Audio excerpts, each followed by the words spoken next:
Sorry, YouTube. YouTube. Usually, that's like my VOD thing. And I realized that. And so, hi, YouTube. Hi, YouTube.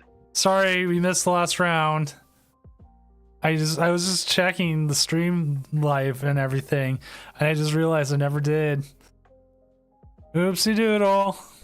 Please forgive us. Yeah, YouTube chat never even shows up. It really is just like there'll be like 6-7 people in there, and most of them are just people jumping from over here from Twitch to YouTube so they can skip the ad. Huh. Just another avenue. Yeah. That's cool. I just realized like you never emailed me, and now it's like now you're live. I'm like, oh, well. Am I? Is that so? Is that so? Okay. Let's see. How should Raging Bolt play against Lost Box? Carefully. That's a good question. Very carefully. Let's see. Let's find a Raging Bolt list real quick. Here's one. Playing Raging Bolt against Lost Box to me seems like being in like piranha infested waters. Like it seems very scary. You got all these big guys and then like all the little Lost Box fellas, like they're gonna eat you up. You kind of want to hope Lost Box doesn't have an answer to what you're attacking with. Like Stomp Off actually works too. Surprisingly, I lost to a game where I overextended myself against them, and they stomped off for game. They just, Stomp Off. Yeah, discard the top card of your opponent's deck. Ooh, not the Slitherwing. You can also hope they start something like a 2-prizer. You can get ahead in the prize trade. The Totally Funny Man is a name jail. Wow, 6 months. Briar can come in and play, win the game. Yeah. The Gwinster just said it as I'm saying here as we're on delay.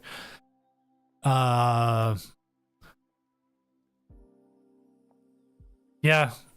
You kind of got to put like 10 damage out there for the Pika. The Pika's going to cause you some issues. Just lots of little things. Oh, hey, we actually finished early too. Ooh. All right. Efficiency. Yay. We're more efficient than Elon Musk. That doesn't take much. Yeah, I know. I can trip down the stairs and be more efficient. Should you bench Squawk? If Squawk helps your board state. But do watch out, Squawk is the easy one for them to go after. Free 2 prizes, baby. Alright. Let's find us a game. We do have...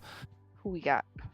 Looking at top players. Mysterious Player. Haven't had him on in a while. He's up against Stall. Never mind. Player, nope. Everyone's favorite. Yeah, but he's playing up against Stall. Not doing that. Yeah. Nope. Moving on. Yeah, that's cool. I'm good on all that. Something funny. Maybe we should check out. Ducky would be pretty good if we can get the Hydrogen. Yeah. Let me see if either one of those players is able to. What are they playing against? The question. We're right on. Cozy. Cozy, if you're in chat, I don't remember if you can or not, but I will ask. Would love to see the Hydrogen. Something. I actually looked up the pronunciation video last night. I think it's just Hydrogen. That makes sense. Shout out to whoever is uploading those pronunciation videos on YouTube. You're doing Arceus's work. There is I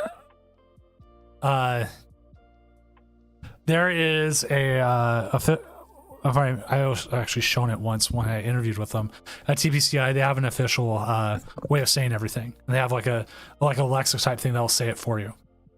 Oh, really? Yeah. That's cool. Oh, looks like Ducky can. Let's go, Ducky.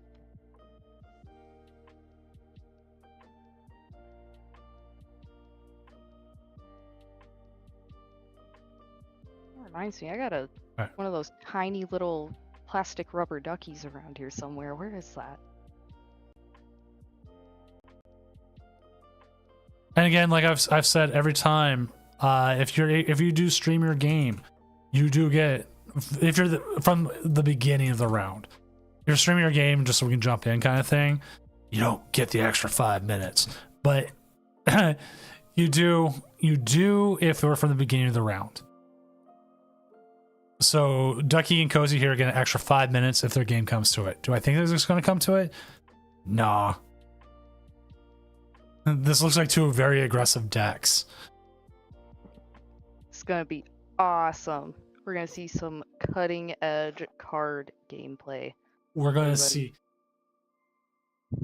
We're going to see some violence. Whoa!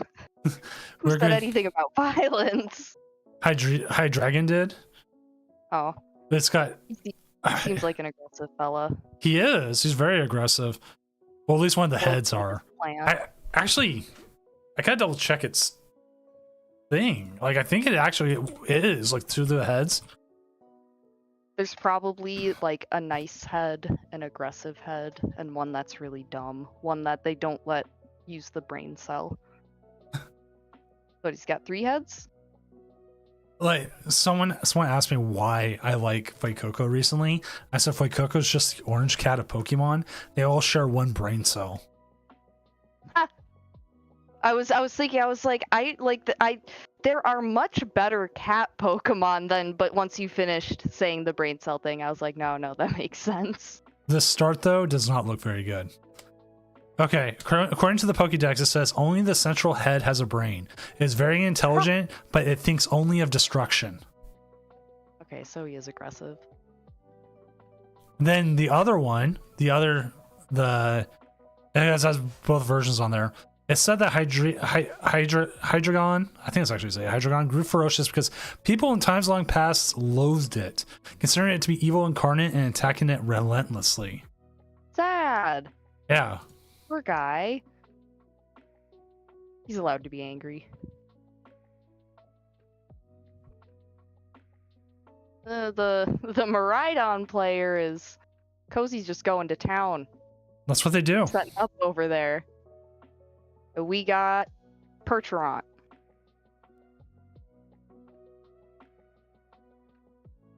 Petron is also a dick.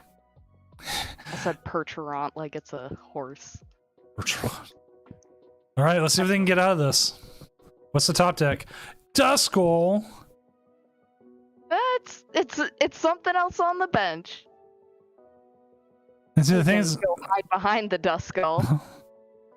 And pass. That Forest Seal Stone with nothing to attach it to. That's so, like, taunting. This feels bad a little bit. Yeah. I always hate bringing someone on stream and then they get, like, stream cursed. That always hurts. There have definitely, like, been times where I'd been, like, farming in the Tournament of Doom, but then the second, like, I go on stream, it all falls apart, or I get, like, really bad matchup, and I'm like, man, I'm cooked. Yeah. I'm better than this, I promise. You guys just didn't see it. Well, I mean, these are both 3-0s, and they could both be doing well, and it just happens. Cozy's never streamed on Discord. Well, guess we're not getting it from your point of view, but you are cooking. And it is fairly easy if you've never streamed on never streamed on it. You just essentially just share your window. Don't share your whole thing. Do that, and then, or at least practice, like jump in between rounds to see how you set up. Get used to it if your computer can handle it. Don't try on a phone. Live and phone streams don't get along. Pocket's supposed to be better. Live is not. I believe this top deck is gonna be something. I think Ducky's we're gonna get back in the game over here. No, I don't. Maybe not. Maybe not. Maybe not. I think we have some other games we can jump to. I think. I was optimistic. I'm sorry, Ducky. Trying to figure out. Athena. Now, is that necessary?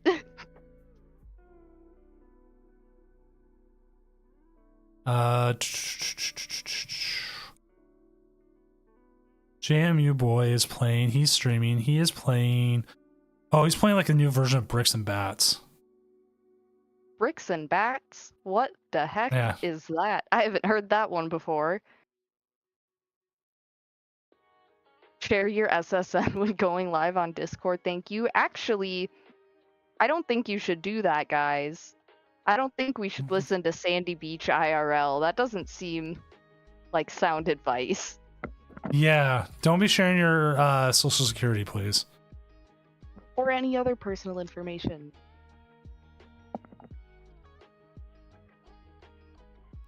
Unless it's to me. You can send me all of your personal information and your credit cards directly to my Twitter DMs. Please and thanks. Did they survive? I thought they had game in hand. Did they just not have the energy? I guess not. Well, wait. 160. They went up and hit with the Iron Hands. Because oh. I thought the Iron Hands, I thought he was, what is it? Doesn't he do 210 with his other attack? No, 160. 160? I thought the Iron Hands had knockout. I'm washed. I guess I don't know what I'm doing anymore.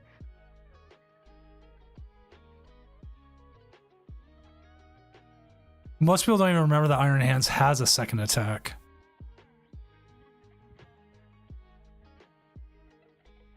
Oh, it's 120 and 160. That's right. I don't know why I was thinking one did 210, so I was like, oh. Ducky is back. Let's go.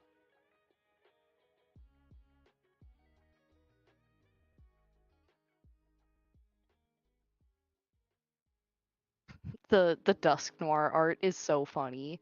Just like peeking over the hedge like that.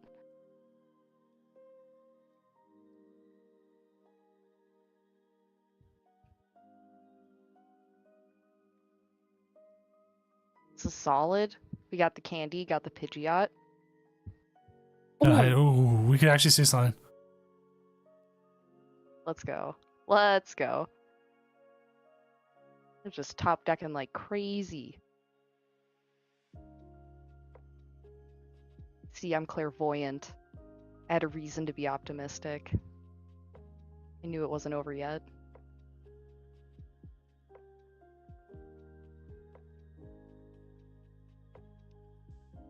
Ooh, look at all that. Counter gain. What does the counter gain do? What does that get you?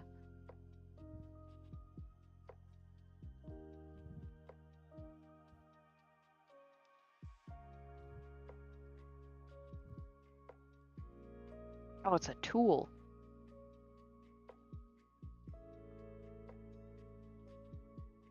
It lets you attack for one less. Oh, sick. Does it have any like restrictions on like certain Pokemon you can use it on, or just? Nope. Okay. Anyone can use it. All you have to do is be behind the prizes. Okay, that's a restriction. I see. Which I think we still see game here anyways because the Raichu has the energy now. Oh, yeah. Or the arm press and the boss. Sadly, that's game right there. Still didn't go down without a fight. No, just a little bit of a slow start. Sucky, it happens. We're gonna go jump to JMU boys game real quick. So we also have Pikachu something. Let's see what Pikachu is real quick before we go JMU boy.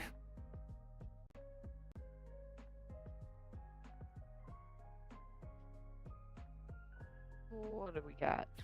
The other hard. Oh, it's up against Maractus. This is the other side. But this game actually looks like it's going. So let's go ahead and jump to this one.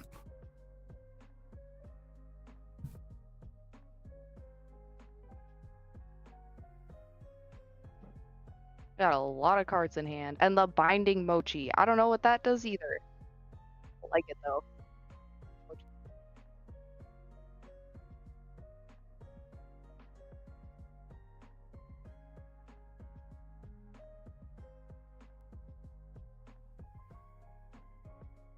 I'm gonna bring up this judge call real quick because I don't know what actually happened. Someone's opponent asked for just 2 minutes to finish up a ladder game. And then all of a sudden the person quit and then started saying all these weird bad things or something. I have no idea what happened. And then they called a judge, asked me to punish them. What? So Ye- did the player who asked for time to finish their ladder match, was that the same person who was saying all like the awful No, stuff? the other person was. What the heck? Well, It was weird. I messaged some of the people I know. I'm like, what do you make of this? What should we do? Because it's like, I mean, honestly, like if you're like playing in a tournament and you're on the ladder, once those pairings are up, you got to quit that ladder game.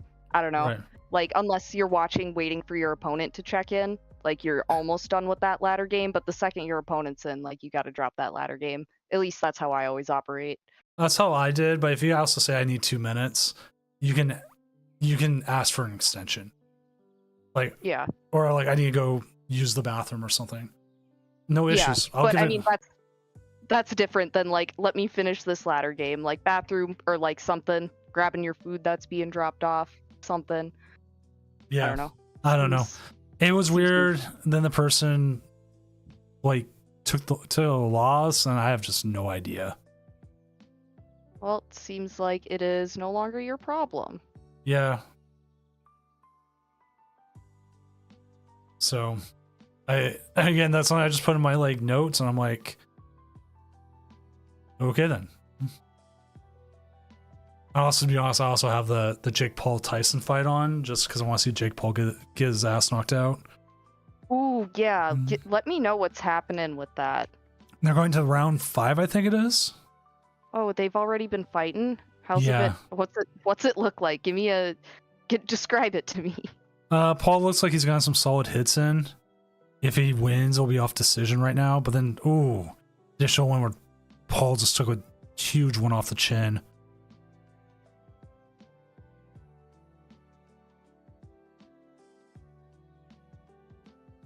They both look tired and like they're old. Even though Jake Paul's not that old. Yeah. Too tired of old man boxing. Describe it as sad is a way to put it. That's Unofficial scorecard has Paul up over Tyson by 1 point right now. hmm. Which I don't know how boxing scoring works. I just want Mike Tyson to win, so then I would want him to go make more Mike Tyson mysteries, but that's not happening. Please, we want more Mike Tyson's mysteries. We're going to see a Rigid Drago go away. Oh. What are you even attached to? This Wellius? Zwellius. Funny name. Terra Orb. There's another new card. Don't see a... Terra Orb, that looks sweet. Yeah, just go grab a Terra Pokemon for free. Oh my gosh, it's like Cherish Ball, but for Terra Pokemon. You know what? I didn't even think of it that way. I totally forgot about Cherish Ball. I have a couple of the Cherish Balls that were League Cup prizes and stuff. Oh, sweet. Cherish Ball holds a special place in my heart because I started playing during like the tag team era, like specifically after like Unified Minds. Tag Team Arrow was some really good stuff. Yeah. Even though some people would say, oh no, it led to the power creep. Kinda, yeah. Ooh, just Yeah, but hitting it was fun 330. until ADP.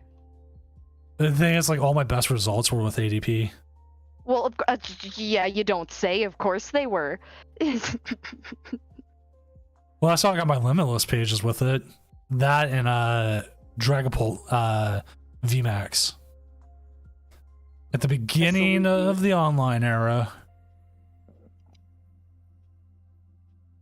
I actually stopped once things got like shut down. I was working at a card store at the time that ended up like going under, so I just kind of like took a break from Pokemon because at the time I didn't like playing online. But then once I came back like around Brilliant Stars, I just like fully jumped into it. Well, the question now is, how does the Hydreigon win? They've got 2 fully set up Ceruledges.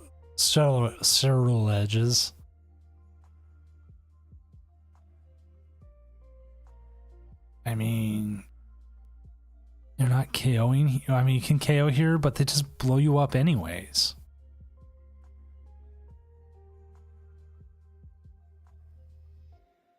We're cooking. There's something going on. Cooking. He's got a plan. They've got a plan. Oh, wait. The second attack.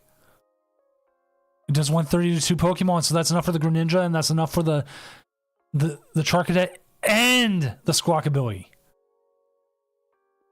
Oh. Wow. And you said how to do in here. I told you he was cooking. He was. Clean. Wow. Squiz Project, I agree. Going up against Snorlax Stall is not fun at all. So we saw one Hydreigon Chimera head go down pretty bad. But the second one came out with a huge win at the end. So let's go ahead. Quite literally swept. That was sick. All right, let's move up here. I'm going to share my screen. There is like some knocking sound coming from outside. I'll be right back. I want to go investigate real quick. No problem. We're gonna put the Tyson fight up for a second.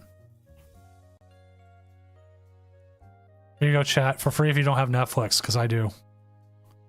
This does look sad. Are you sure you're allowed to do that? No, I'm not, but I'm doing it anyways.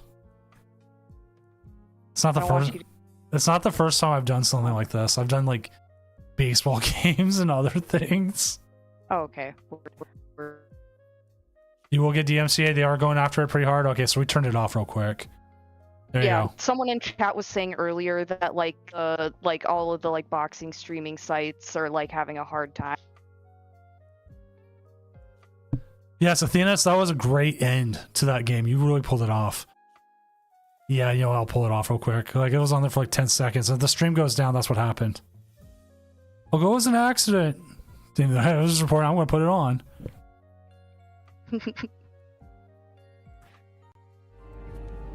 Oh, we're getting a raid with a party of 13. Thanks, Past Wave. Welcome. What's up, everyone coming in from Past Wave Stream? I'm Senior Doom, professional illustrator, part-time lumberjack, and was pirating the Tyson fight for everyone for a second, but now I'm not. Hopefully you're having a good night. Retracted. It was a simple slip of accidentally clicking the wrong tab. It wasn't intentional. Yeah, I meant to show the standings. I ended up showing the Tyson fight. My bad. Sorry, everyone. Sorry, I had to see that violence. The two sad old men. Oh, look at Squiz. Well, Squiz Project's running the Goldango. Which, if you haven't seen this, Energy Search Pro, look up for any number of basic energy of different types. So now, Goldango is now running like one of everything. So just whatever. You can Energy Search Pro. Just get whatever you want. Show the fight. They're DMCAing pretty fast, from what people are saying, and I'm not gonna risk it. I don't want this shut down. I'll give you a link, but it's just a Netflix. Otherwise I would. Right now, we're not showing the fight. It's not worth it. Right now they have Paul winning, but nobody's knocked each other out. For as old as Tyson looks, Paul looks just as bad. I think it's funny that it seems like they're kind of like tied right now, because everybody expected either like one or the other to just like die. Yeah, like instantly. So the fact that they're like pretty evenly matched is like kind of funny, and I don't know if that's like really cool for Mike Tyson or like really sad for Jake Paul. I think it's really cool for Mike Tyson. It's like Tyson coming out for like one more fight. What is he, like 50? 57. Late 50s? Yeah. Yeah, it's pretty much over. Like, the way it looks like right now, they're both like just trying to make sure they're not getting knocked out from the other one. I don't know why y'all are so pressed about this fight, because people have been talking about this on Twitter for weeks. Yeah, this has been hyped for a while. And so now we're going to care about it from now until like maybe the end of tomorrow night, and then it'll be old news.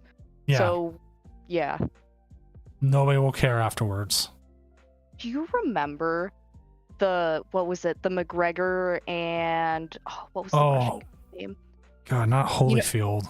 This guy got his ear bit. But yeah, it was like super hyped up, and I was like, I know the Russian guy's gonna win. He's gonna win. No one believed me, and of course he won.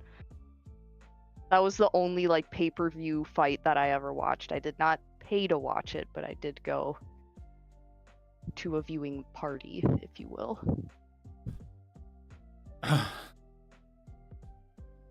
Mayweather, yes. They're using. They're also. No, it wasn't Mayweather McGregor. Mayweather isn't Russian. You guys know who I'm talking about. I think so.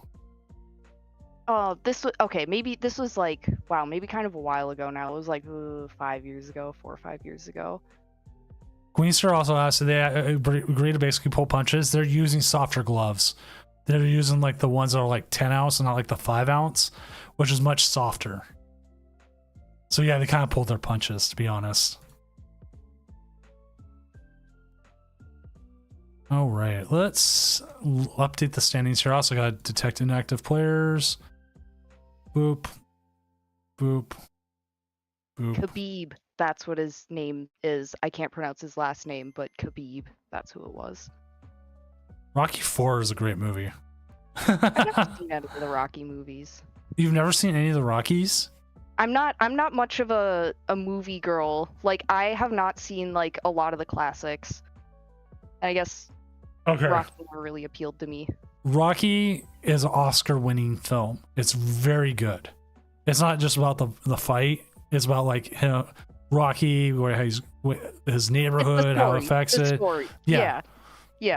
And then after that, Rocky 2 sure and phenomenal. after that, Rocky 2, 3, 4, it kind of gets a little more over the top and becomes but like Rocky itself is just a very good story.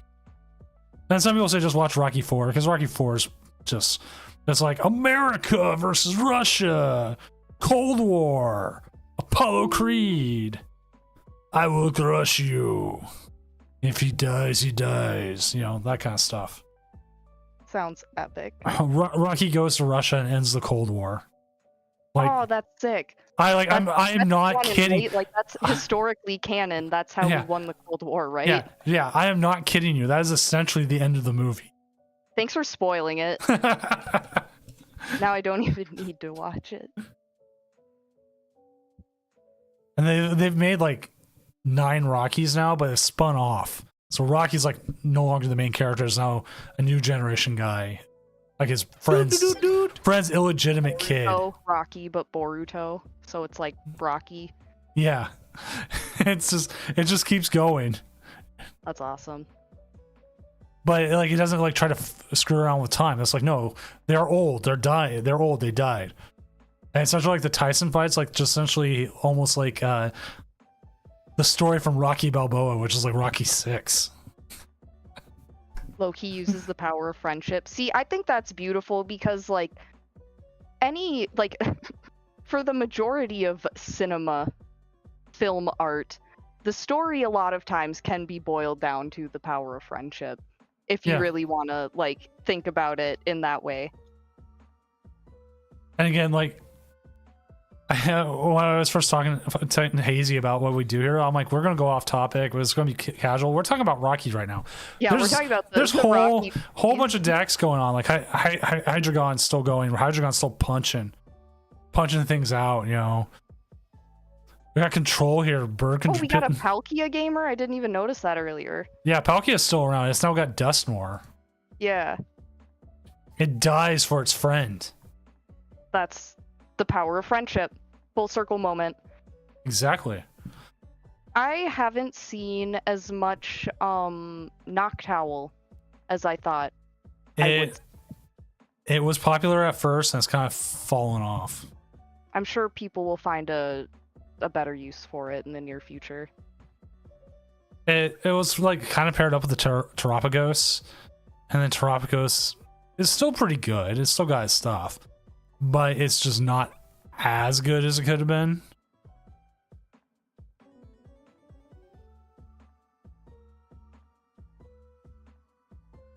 Like, let's see if we got Tropicos up in the upper ranks. Remember when everyone thought the Greninja EX was gonna like ruin everything? There it It is. was gonna break the game. Yeah, this is the one using Noctowl right now. It's the Tropicos. Mm. And isn't part of it because you have to have a Terra Pokemon in play, and it just makes sense because they're all colorless, and you can use the fan Rotom. Yeah, it really only synergizes best with this deck. But what? There's no way to. You just got to use like Penny to pick them up, or what do you? You just kind of have them out there. The penny's more for like trying to get your Terapagos or your Blood Moon Ursaluna out of the active. Okay. So you're just putting them out there and leaving them. There's no scooping them up or anything like that. Nope. You might knock them off after you get your Area Zero Underdepths knocked out and use stuff like Night Stretcher, possibly. Some play Rod, and very few play Rod, to be honest. And you just kind of work around that. Someone said the 1-1-1 line of Duskull is super interesting. That looks Yeah. looking at. Yeah, because most people run 2-1-1 or 2-0-2. So just running a 1-1-1 is a little bit more limiting, but it seems like that's what's become the popular play for Tropicos. And the other thing is, like, when Tropicos kind of came out, everyone started playing Cloth.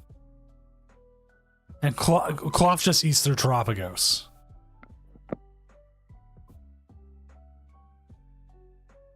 Oh, the 2-1 drop.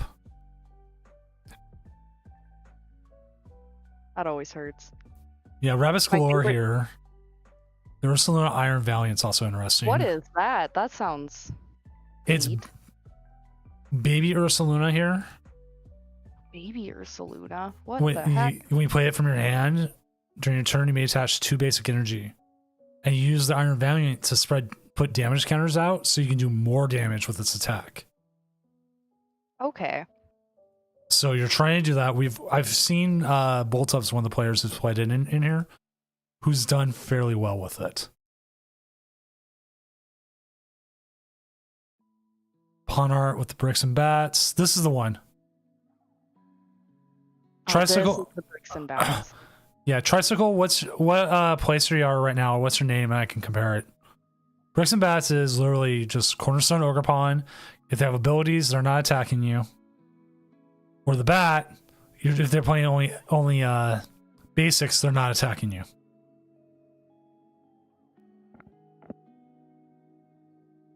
So literally, you're just trying to keep them out of the game and keep attacking and just not let them play. But Mimikyu can straight up stop it. That little guy. All reliable. Yep. This Tricycle. Okay, let me control F, TR. There it is. All right, this is the other bricks and backs. Mr. Gentleman, BR55, thank you for the follow. And also Athenas, I forgot to say thank you for the follow as well. What is the Baby Ting Lu? Yeah. Assassins play the sect does 30 damage to each of your opponent's bench Pokemon. Okay. Get some damage spread that way. Gladius gets things out of the active. Surfer. Oh, Surfer's like Bird Keeper, but not as good. Tricycle, Ravager 2K8, thank you for the follows. Sick.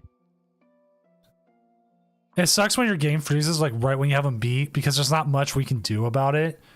Unless your opponent says, yeah, they had me beat, blah, blah, blah, give them the win. Which happens. This happened. Doesn't happen a lot, but it happens. I think we have one game with a tie, and we'll try to make sure everything's fine. Because the other one was an ID. Yeah. So we'll just make sure that's fine before we do anything. Oh, he plays bear-based decks? I mean, hey, if you got a gimmick, stay to it, right? I only play decks that Dr. Doom would play.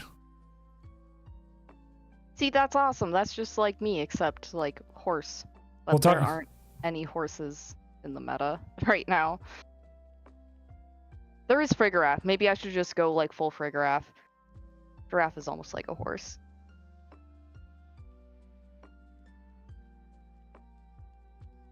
Let's see. Who's some of the other ones up here? Bunny. Bunny. I like saying Bunny. We have bunnies that live around my yard. It's great. I see them around. They set off my I got cameras.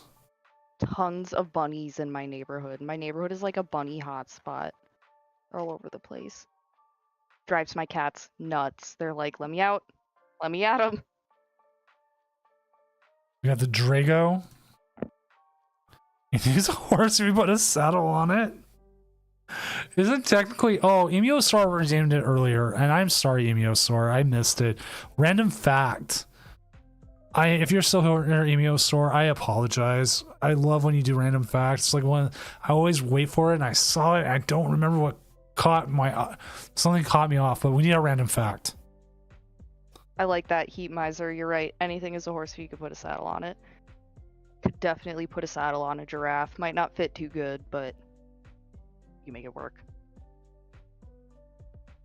Pikachu could be a horse, a very small horse. That's right. Pikachu could be a horse for like a Wooper or something. There was a Wooper like future version I saw recently. Really? That was someone made it. It was a Fakeamon, but they made it like it was like a Wi-Fi thing. It was like part of it. And it was like really good. It was really good. I was like, oh, I need to save this, and I forgot to save it. Game Freak seeing that, and they're like, putting that in my back pocket. We're gonna use that later. Just kidding. Game Freak, they've never like, I've never heard of them being caught in any controversy for like copying any Fakemon or anything ever.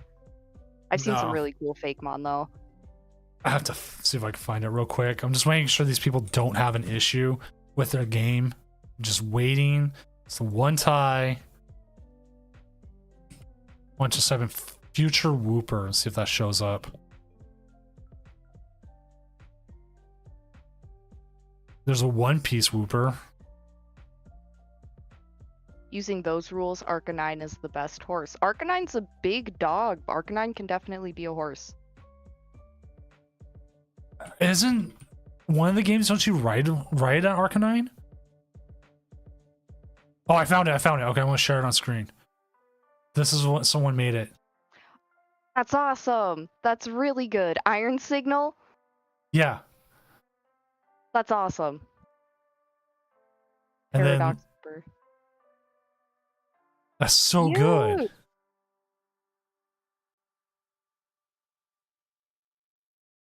Yeah, let's go. It was. Because like you also read the Snorlax, but you just like jump on its chest and hope for the best. Okay, they both said it's a tie. No one's fighting it, so we're gonna end the round and move on. Round 5 is up. Who do we have? We have Tate. It's actually streaming now. Cozy looks like they're going. What is Tate even playing? Don't care. Don't care. Like no, screw the guy. I don't care about Tate. I don't care about what he's playing. He's playing Sterile Edge. 3-1. Said he was gonna play Blocklax. I told him not to, otherwise he wouldn't get on stream. He's playing against Raging Bolt. This could be a lot of big numbers. Ooh, I like big numbers. Let's do the big numbers. Plus, I'm just doing it because I don't think I've ever actually had him on stream. I think it's just worth it. I'll make sure they know as well. Hey, bud, you're on stream. Oh, he's in Twitch chat. Oh, he is? You may have a thing. I think Iron Signal was a real Pokemon for like 6 months. I would believe it. It's a good one. It was a really good one. I was like, wow, this is good. Good Fakeamon. Yeah, if I saw that, I'd be like, okay, this is probably in the Sword and Shield game. Yeah. It's just one of those things.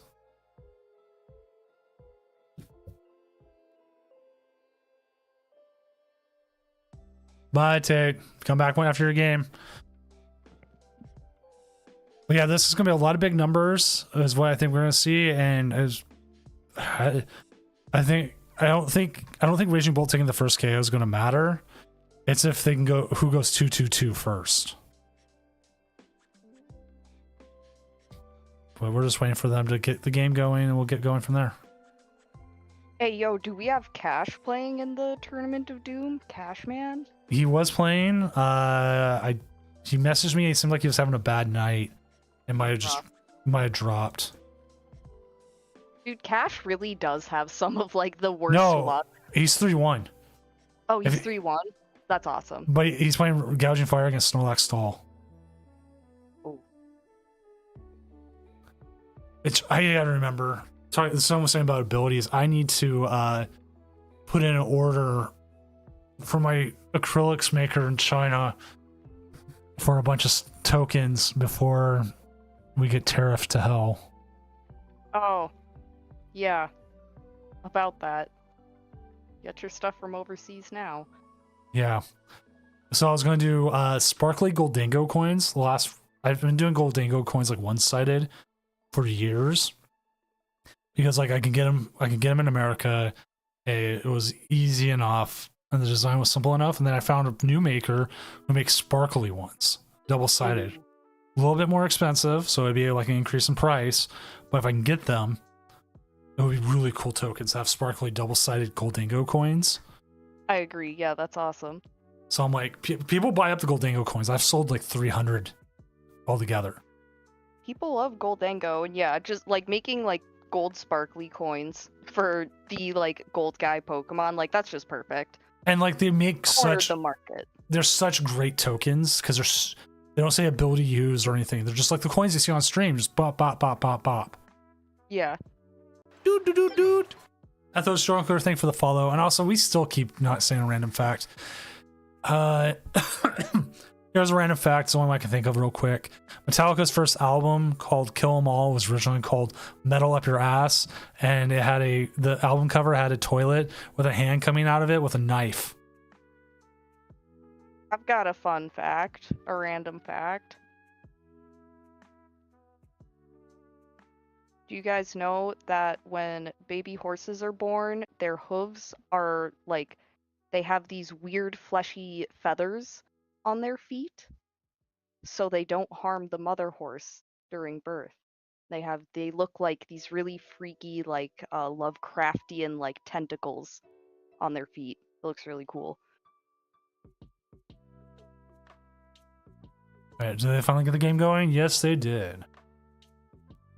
There we go. We finally gave that Immunosaur. I'm sorry if I missed earlier. If you're still here, I apologize. I'll probably message them. I mean, it's like the thing I always remember. I always look forward to is Immunosaur coming in and redeeming random facts. It's like the one thing they do every time. Then you miss it. Yeah, I saw it and then I forgot all of a sudden. Feels bad. It does. It's okay. They'll forgive you. I've been slacking. I need to get back on the stream game. I've been playing Oblivion on stream and it's been awesome. But then I haven't streamed for 2 weeks because I've been busy. Bad. Always Fridays and bi-weeklies on Tuesdays for me. If I really put in the effort, I could possibly get partner, but not much of a difference from what I'm doing already. For sure. I don't have like a specific schedule I adhere to, but when I'm like consistently streaming, it's at least like 3 to 4 times a week. Like a average of like 4-ish hours per stream. Oh, they're still having issues here? Seems like it. We have 7 matches already done. We haven't even haven't even finished like people not being there. How? just donks? Donks, I guess. Someone said got absolutely donked. Like, we had 1, 2, 3, 4, 5, 6, 7, 8, 9 people not show up for this round. Which, I mean, happens. Seems like the game client itself has been, like, really poopy today. Donked. Looks like it's working. Donk. There we go. Match is going. Yeah, so I'm looking at all of them like 4 1s. Donk. Yeah, just a whole bunch of donks. It's a 30-minute break for all those players. Maridon equals Donk Central. I have to share this tweet. Someone said if you wanted to be disappointed at AT&T Stadium, you could have just gone to a Cowboys game. What? Yeah. Is that where the fight is happening? Yeah. AT&T Stadium? Oh. Because I was gonna say I don't understand what's the significance, but that makes sense.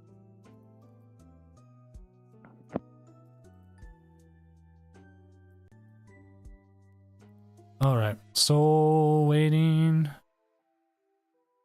Okay, there they go.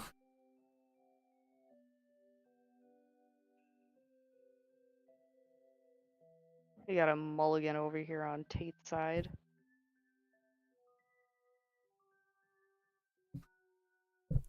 And by virtue of being the streamed game, they do get 5 minutes more.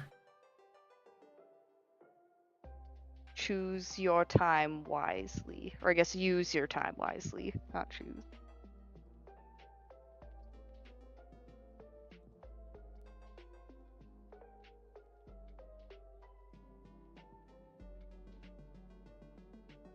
Well, that's good. At least they had some good fights on the card.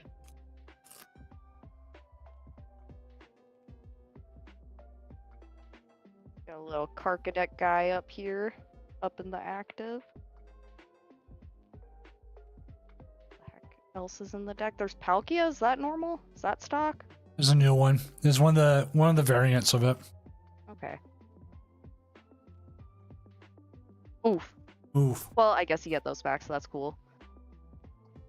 At this point, you're kind of hoping you might have to put the Reverum into the active.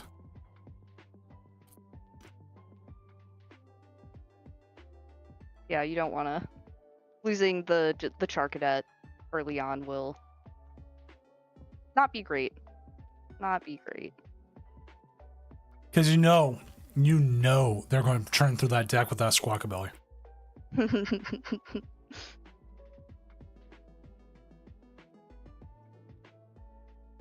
Alright, let's see what Raging Bolt does. I love Raging Bolt. Out of the Paradox Pokemon of those three, Raging Bolt's my favorite. Funny long boy. Oh, Beebus, my cat just showed up. And he's had a kissing from his brother. The top of his head is all wet. I still want to make a 3 playmat set that you have to stack on top of each other to get the full set of Raging Bolt. I really like that, actually. Like, I could do it. I just don't think anyone would buy it.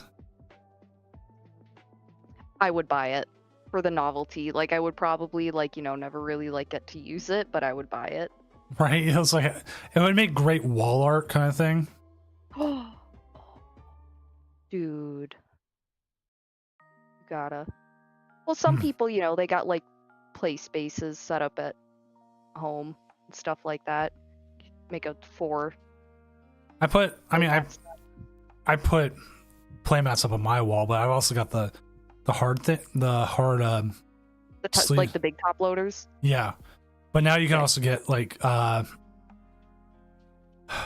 frames for it now. Yeah.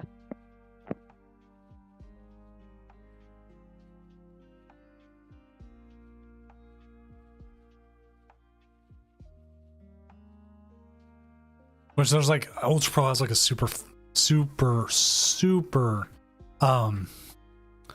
expensive one. It's like it has like acrylic on both sides and like screws in. Fancy as hell.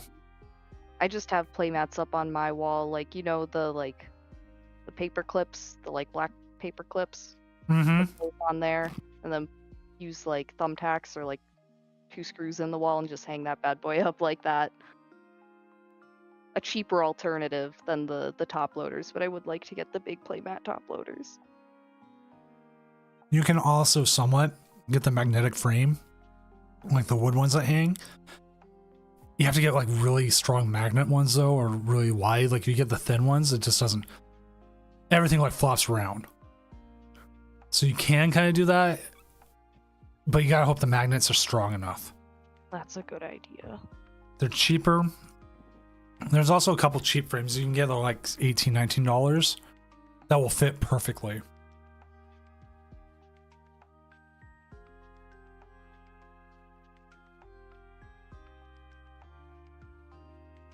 Oh, here's the catcher flip. Oh.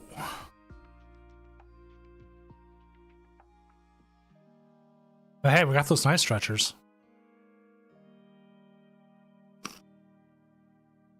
It ain't much, but it is something. Oh, there goes Charcadet.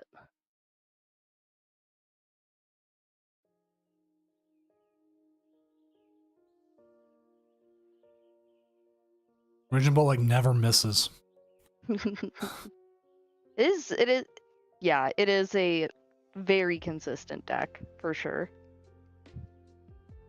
They get what they need. Like in my head, Raging Bolt and Charizard, like they always have it.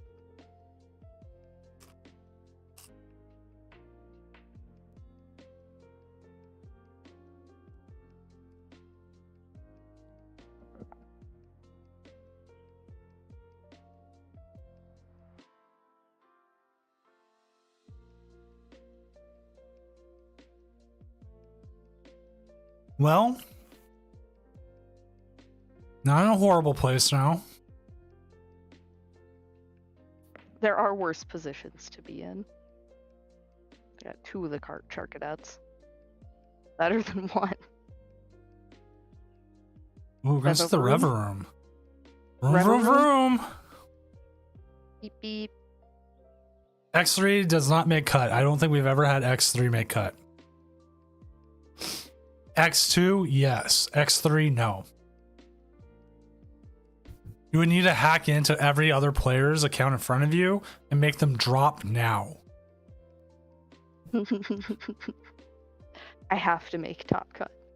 Whatever it takes. Okay. Sitting pretty well here. Again, not giving him a 2-prizer yet. It's definitely very much still in this. I got an I-No in hand now. Yeah, it seems like I think they're still pretty good. They're probably going to end up giving up another prize, but it is going to cost them more energy and resources to get that.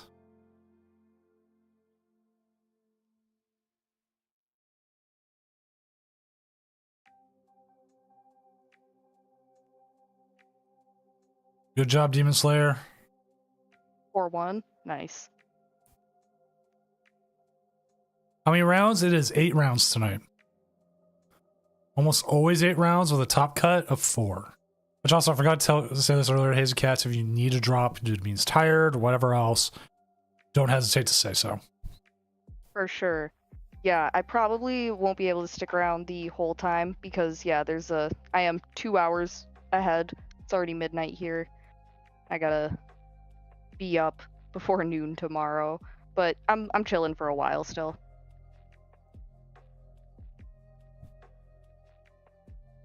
Yeah, next week for me is going to be fun because I want to still run the tournament. I don't want to delay it, but I have a funeral to go to on Saturday, and it's about 2.5 hour drive. And I'm debating about it, but if I'm not driving, I can sleep. Yeah.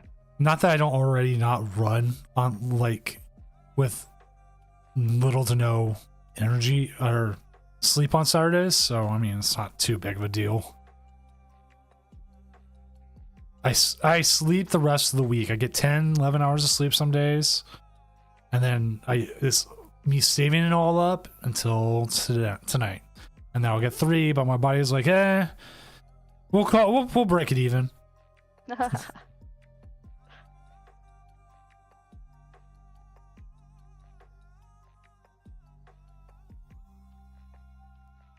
We let Tate on stream. Oh god, you remind me. I gotta check my pocket. Let Tate on stream. Honestly, I argued against it, but Doom said let's check it out. So this was not my doing.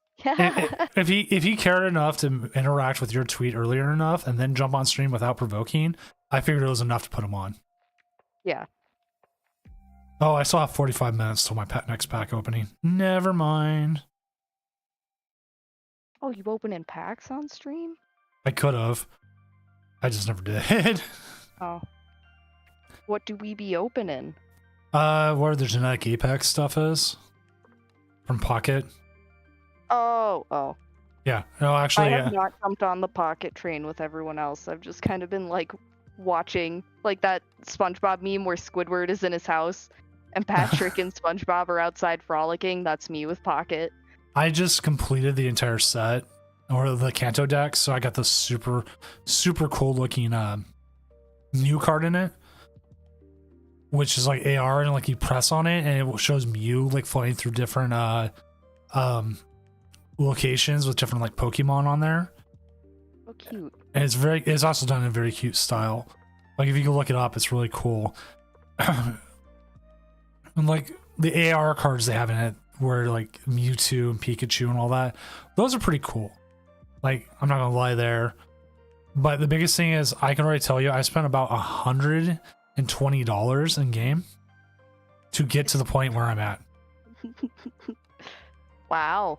And here's the other thing I have to digress to it. I was gifted in-game credits of about $100 from the Pokemon Company. Okay. So that's why I had so much, and that's how much money it cost me to get to there. Okay. Like Mellow Magikarp's like doing free to play, and he's like got one deck. I've got like every deck. And so if that says anything like per set, it's going to be interesting. Yeah. Like you can go, okay. You say like you have to spend money for like the normal TCG, right? But singles exist. Right. But you can't get singles in Pocket. They said trades are supposed to be coming up soon. That'll be huge. Which then I could trade like the 6 Gyarados I have, Illustrator Rare Gyarados. So it's gonna be trading like how TCGO was. We think so. We don't know. That's funny. They take it away from us on TCGO and then they give it to us on Pocket. But I mean, I guess the crafting system is like way better. The crafting system is better on live than it is on Pocket. You have to open packs to get stuff on Pocket to craft, and you only get 5 points per pack. So if you're playing in like free to play, to get an EX, you have to open packs like I don't remember how many days in a row, but you have to get like 300 or something like that. What the heck? 500 for an EX, and so that's like 100. That's like 100. You get 10 points a day essentially. That's like 50 days to get to that point. That's kind of crazy. So there's definitely like built-in like stuff to be like pay for. Yeah. We'll have to see, because like we don't know how much of that's just what it is right now. Will you be able to open like 1 pack per set? But like they're going to keep the gachas, but then at the same time it's like you want people to still be competitive, and like it's got a very popular competitive scene to it right now. Which I don't know how this game is still going on with these 2 like super bang decks, and we've got only 8 matches left out of 50. This is one of the timers are pretty low at 14 and 13. That is true. It's a slow burn kind of game, I guess. We gotta hit some numbers here. And this Iono is probably going to be pretty crucial to the game.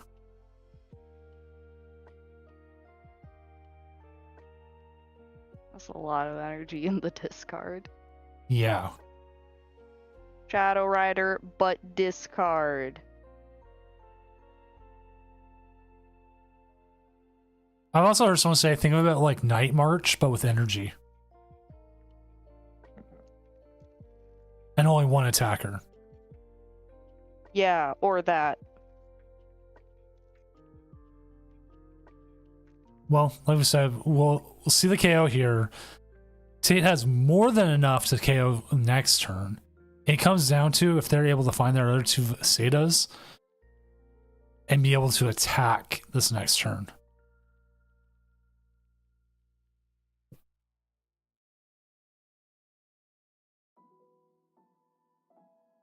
But this Iono is going to be huge.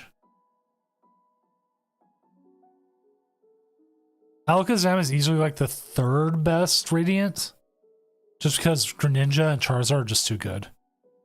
I love Radiant Alakazam. Radiant Alakazam is my favorite Radiant. I don't care about any of the others. Actually, Radiant Eternatus was very near and dear to my heart for a short period of time. Come on, attach the energies. Get another Charcadet, possibly. Get out of the deck.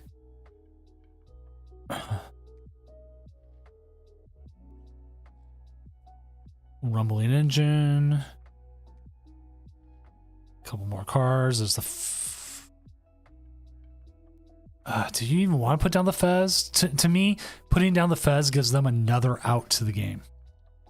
Why is he thinning? What is he going for? I know, that's what I'm trying to figure out. He's not decking himself out. It's close, though. Close.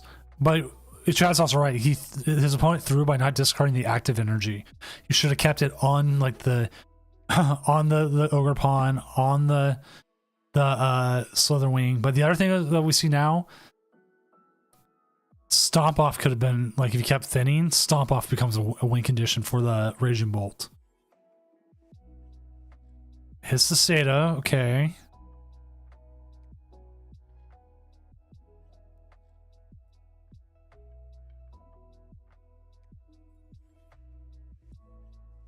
He just needs one more energy, right? To attach to the active. Yeah. Stretcher. He's got it right there. So he didn't. It was a slow build up for like the last like 2 turns. Yeah, make him do it. Make him do it sometimes. Like they mess up their math. their Lord math. knows, playing against me, I will mess up my math. D Sharper, I agree, because you would need less that way. But they got there. Raging Bolt beats Kraluge. Sirluge. Beats Knife Hands. Alright, I want to move us. If you watch the new Transformers movie, which is actually really good. A new Transformers movie? Yeah, Transformers 1. It's a prequel. It's about how yeah, cash loss. Womp womp. Sorry. No, Cash. Nope. Oh, there he is. All 3 gouging fires. Oh no. Okay, that makes sense. About how Megatron and Optimus Prime became Megatron and Optimus Prime. The origins. Yeah, so it starts off, they're friends named Orion Pax. They were friends? They were roommates. Pretty much. They're both miners. They mine. And Optimus Prime's name was Orion Pax, and Megatron's was D16. Okay. Chris Hemsworth plays Orion Pax, and I don't remember who plays D16, but they're both really good. It's So they were people. They were humans. They were robots still, but they didn't transform at the time. There's a whole thing about inequality, slave labor, wanting to kill leaders because they lied to you and do horrible things. You know, that kind of stuff. Revolution. Neat. Heck yeah. Yeah, there's a quote going around about about what people want to do to Trump that Megatron says. So it's very almost timely, but it's actually very good. And Keegan-Michael Key plays Bumblebee in it, who has knife hands. Oh, sick. He goes around, I have knife hands. Aren't they brothers in canon? It depends on the canon. In original G1 canon, they are not brothers. I think it was. I'm trying to remember. There's so many canons to Transformers. I don't know anything about Transformers. I know a lot. I have a whole bunch of Transformers in my office with me. I have tattoos of the Transformers on my arm. Oh, that's arms. sick. So.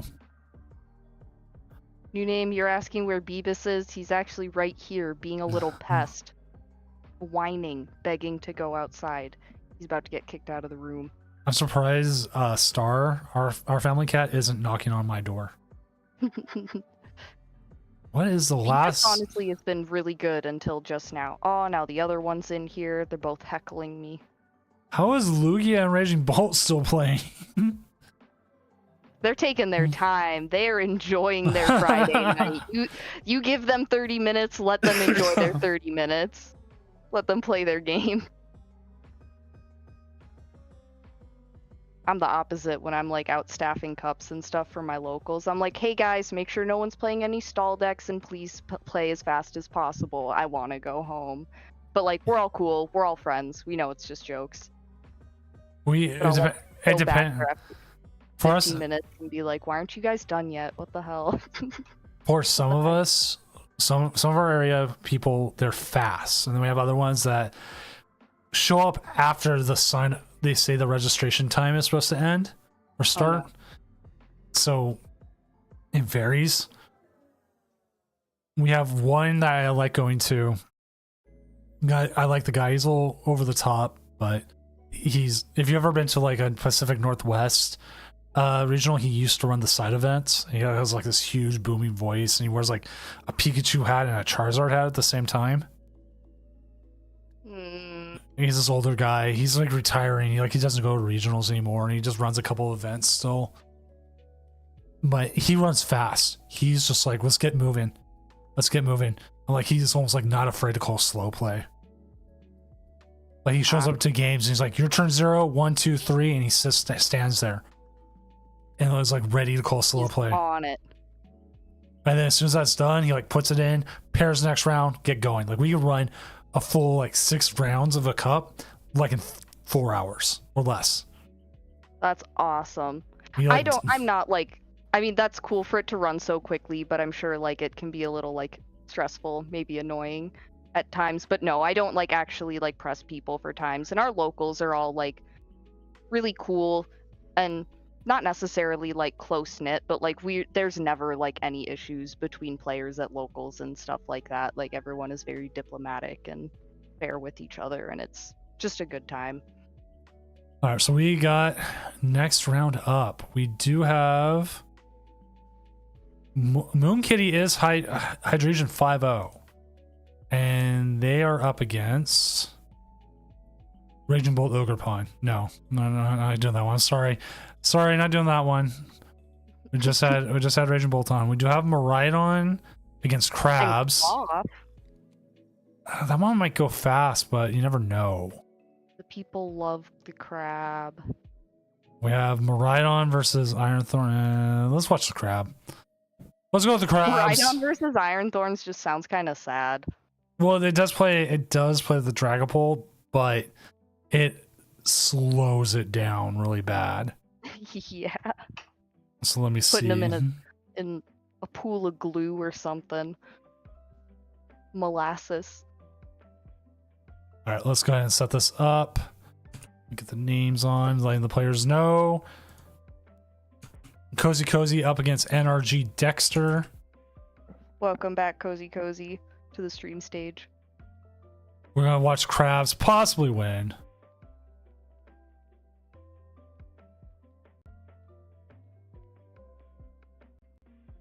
Like anything could happen.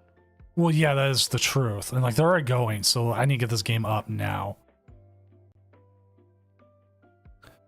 Like, I don't even know if this is first turn or what, but they could 100% just knock out this crab and that's it. Oh. Yeah, we got here slow. I don't know if I don't know who is first turn, I don't know who's second. Wait, can they? It doesn't look like they can use a supporter, so this might be the first turn. Okay. So then, if anything, you want to keep the Squawkabilly in the active.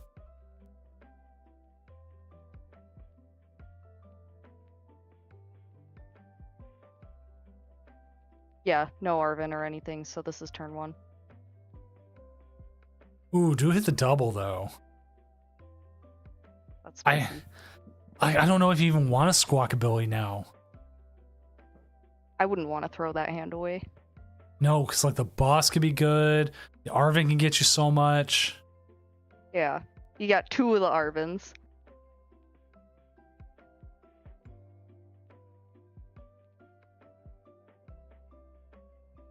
Are we gonna see a fast charge? Are we gonna squawk? I don't know if I agree with this. We ball.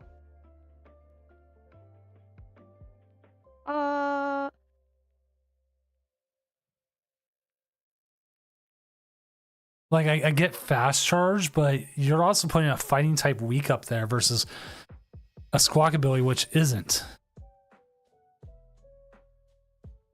I didn't even think about that, and they maybe didn't either.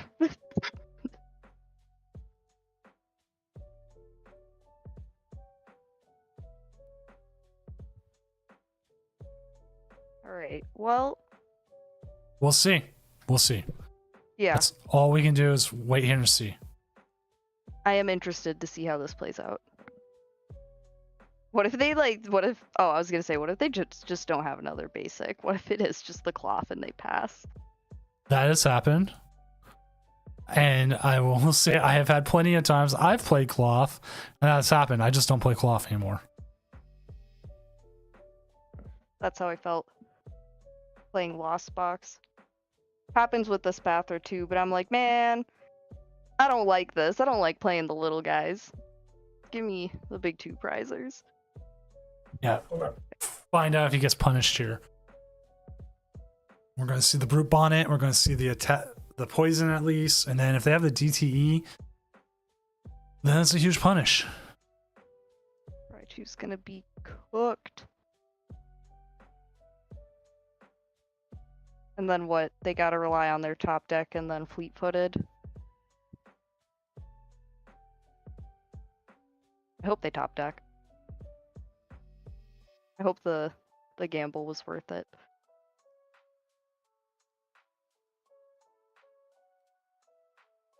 Did they squawk a Billy already? I don't think so. No, there's Doesn't not. look like it. Yeah, no, that arrow.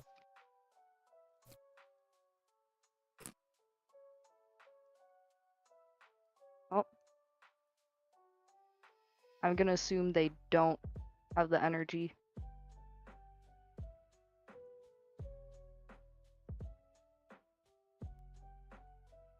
No electrode out either.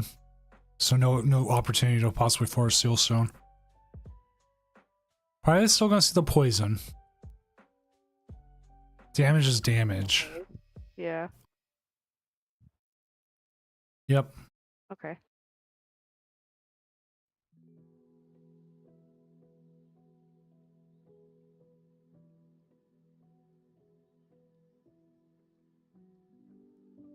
Oh, it's tight. Not a whole lot of options here. You can take the KO, but then Prize is a prize. yeah. Is a prize. We're gonna put that. We gonna hold it? I would put it somewhere. Yeah, Raikou. Probably a good choice.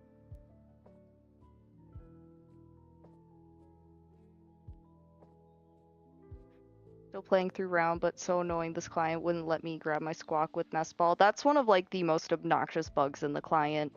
Is like you play Nest Ball, you would, or like same thing would happen with Fog Crystal, Ultra Ball, and you just can't grab the one thing you need, but you can grab everything else. Like, thanks. Thanks, Pokemon.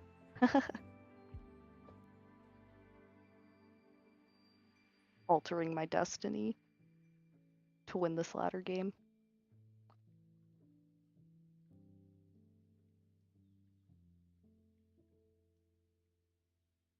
Energy Lotto. Man, that's still in standard? Yeah, it is. Didn't you print it? What set did it get printed in? Let's find out. Was it Astral Radiance? I'm pretty sure it came back with the same set as the Reggies. Yep, Astral Radiance. It was previously on Guardians Rising. Yeah, because when I see the card, I think of the Guardians Rising one, and I forget that we even had a reprint. But then There's a Guardian. The Guardians Rising version has fairy energy on it. Haha, remember Fiery Energy? Oh, did they miss again? Wow. But this 8 damage is going to hurt.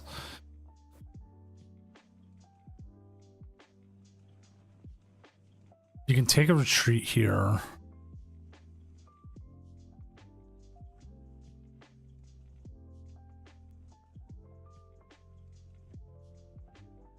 You have to retreat. Otherwise, retreat or KO. Either or. Yeah. Now is the time to make a move. Oh, just one. Magneton. That's a pretty card. Oh, it's the Pokemon Center, the ETB version. Gee. All right. Now let's see if Cloth can actually get an attack off.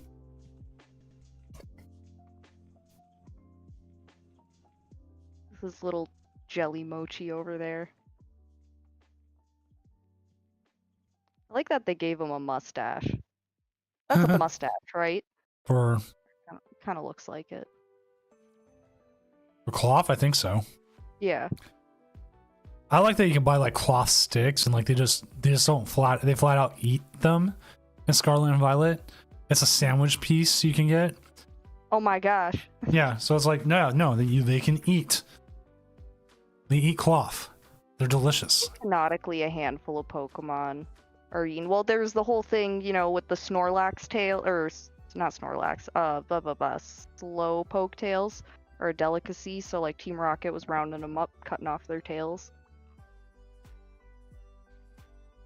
I was in your yellow, red, and green and blue versions.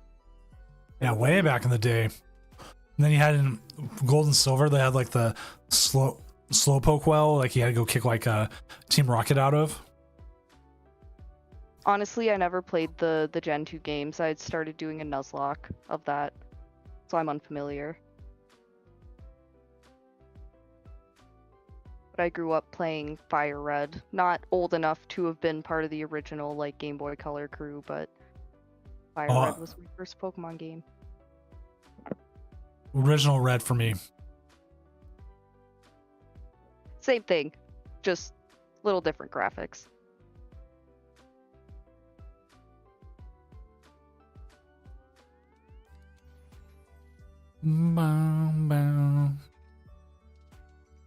In Detective Pikachu, they say they grow right back. Aw. When are we getting the sequel to that? I never even saw Detective Pikachu. I'm such a fake fan. It's on. I think it was on Netflix. I'm a Hulu girly. I don't have Netflix. It might be on Hulu now. They moved it around. Really? Yeah. Paisley Nuzlocke goes hard. I know I haven't been. Oh, that's a lot of energy. We about to swing with Raichu. Yeah, but they're also taking out their EX here, picking up 2 prizes, and getting rid of the free retreat. I mean, it's kind of a fair trade-off. Yeah. No, I wasn't saying it like with the saying like that's too much. It was just like, whew, that's a lot. Never seen the Miraidon point of view. You know what I mean? Yeah. Foreign screen.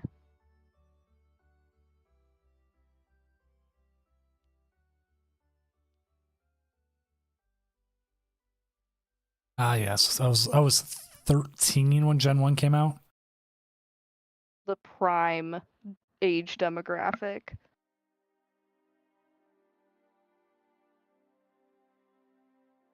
I would again age myself. I would look at like a Electronic Gaming Monthly, and they put like sales figures in, and Pokemon was like the top selling game for like 2 years. Yeah. Pokemon fever was real and it was crazy. Yeah. Obviously, I wasn't like there and conscious for that period, but like I've read some things, you know. Oh, it was super real. I had like the talking Pikachu back then. You know, my brother did. Like it was like when it was raised like Furbies and all that stuff. I was all Pika, and I was like, yeah, this thing's cool. This is the greatest thing ever. I'm so glad I begged Mom to buy this for me at Target.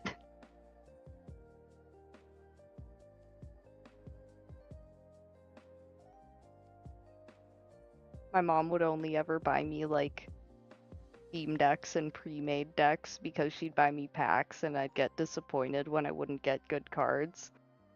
So I only got pre-cons because, you're always guaranteed a holo and you knew what you were getting. I would the first time I ever had my kids open one, it was Evolutions, and it was when I was getting back into the game. And the first pack my kids, my oldest opened, had a full art Mewtwo and a reverse holo Charizard in the same pack. Ooh, good omen. That's crazy. And they've had them on stream to open packs, and they have had some of the best hits. Like they pulled the alt art Miriam on stream. Nice. When it was huge, and like they pulled some of the big ones. I was like, oh come on. I would only have them open my packs if I were you. I would cease all pack openings myself. Make the kids do it. Ask the kids to do it. Be diplomatic. No, that's all they want to do. I'm always like, well, it's like, you should play the game. And they're like, no. I just want to open packs. I'm like, Burger King Pokemon toys were top tier. Hit my line. I got a whole bunch of Pokemon Burger King toys. If you want it, I probably got it. all right, let's see what the outs here are. We've got KO, but you need to set up another attacker. Our resources.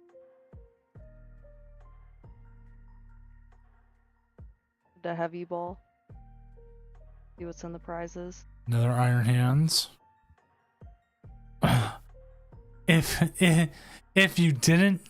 a counter catcher was active, there's like a small possibility you could win off the Iron Hands onto the Squawkabilly.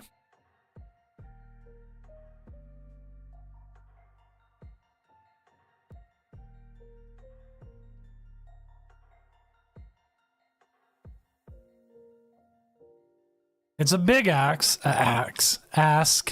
but it could be done. Now the problem here feels like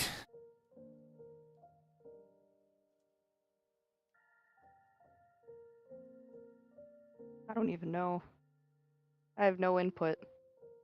I'm just absorbing. I know. I'm trying to figure it out because again, this is a lot closer than I thought it'd be. I thought crabs would just do crab things and walk all over them, but it turns out no. It's definitely not the case.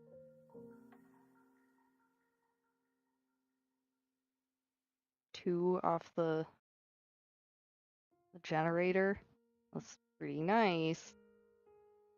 You generator here again. Because if you do hit it, you can KO this cloth. Ooh, we're going for it. What do we have? We have 5 energies left out of 14 cards. I think they'll hit it. I think they hit. Nope, they just hit the one. Just the one. Now the question is, do you take the KO here with the Raichu, but you're out of generators? But how are they gonna switch? They got the Latias, of course. You could also put it onto the Iron Hands, retreat into the Raichu, and hope you get the boss for game, but I'm still asking for a lot. Nothing left with the tandem unit. You're just shuffling at this point. We're dynamic sparking. Bye-bye. Arm thrust could have been a thing, or whatever the second attack is. But what does that do? Never even thought about that. 160. Well, now they've got energy boss, hopefully, for game. It now depends on if Pocket Dexter here has cloth, boss, energy. What is in those cards? The last 3 prizes are 3 cloths. That's where they all were. And trust me, that happens. Sure it does. Cloths like Cloths reside in the prize cards. It's their habitat of choice. Oh, I haven't had a judge call in a while, and now it's like, yeah, here's one. Things are quiet. Yeah, it gets quieter as the night goes on. People get tired and they're just like, ah, whatever. I'm not making cut. I'll just drop. Right. The less people there are, the less likely you are to get a. Ooh, bear. We're gonna see bear. Bear time, baby.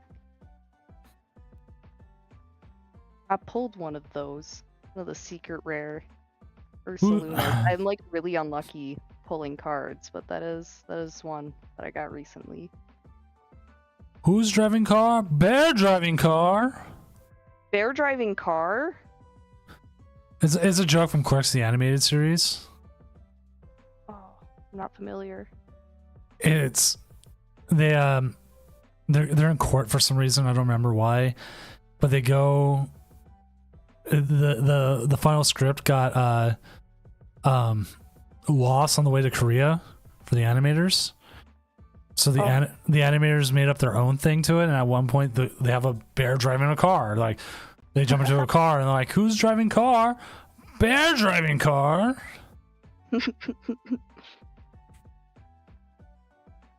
Ooh. So Maridon takes it.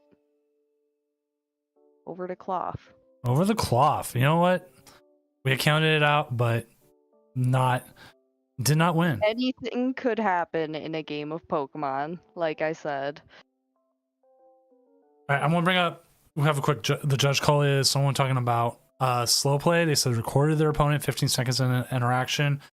Way we handle it in the tournaments of Doom is we need to watch and give a warning, and then we will give a game loss. So, Yep, some footage you gotta review. Yeah, there should be coming, so we'll move there. But I don't ever stream the game while I never put it on screen, unless it's a stream game. Like as we saw in the regional, we're watching a player play, and it became they were playing deliberate, but it was still really slow. And I asked them to pick it up the pace.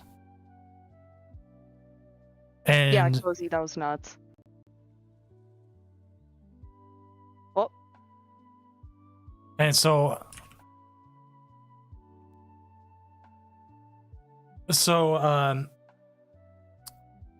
we asked, and like people who watch the stream, they probably remember the game, and it was just like I warned them, and they just continued playing kind of slow. I don't know if they realized the time or not. I have no idea. And I said, finally, that's game. I'm sorry.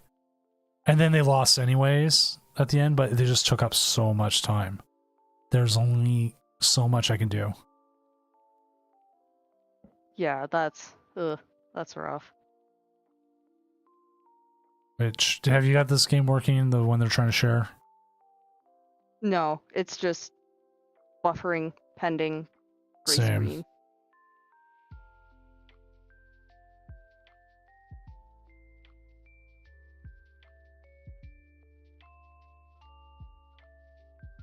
Internet machine broke.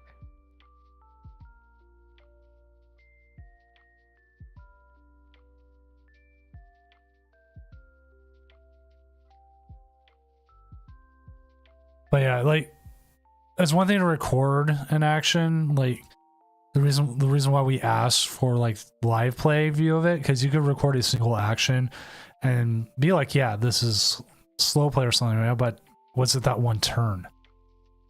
Yeah.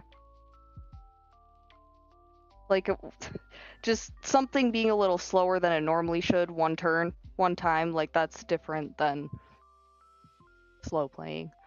But Exactly. it can be difficult to find that line, because you could be playing on pace, in best of 3, but then that last game you start playing to the clock as your advantage, So and that's kind of like a divisive topic, but yeah. Yeah, so I always bring up about like when we make slow play calls and like what's happening with it, etc., etc. just because it then makes it just makes more sense. And like I try to be fair with it. If I come in, I see like your clock's already like at 15 minutes used, and your opponent's at like 3, and you're playing something like Charizard, and your deck everything's set up, and all you're doing is like Pidget searching for 15 seconds pass. Yeah. That's Well, peculiar. and then I'll come in and be like, okay, That's suspicious. yeah, That's weird. that's a lot of time gone for no reason. Yeah. Pidget control. Why do we have a 6-0 ancient box? Oh, a 6-0 ancient box Yeah, with Kyurem. with Kira. God, nature's amazing. It's healing.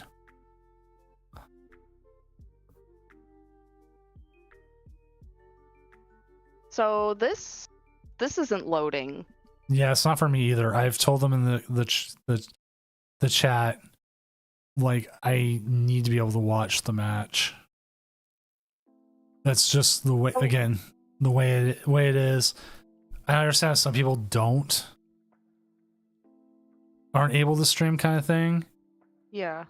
And like we have alternatives, like maybe sending a screenshot so I can at least have a chance to see the time difference.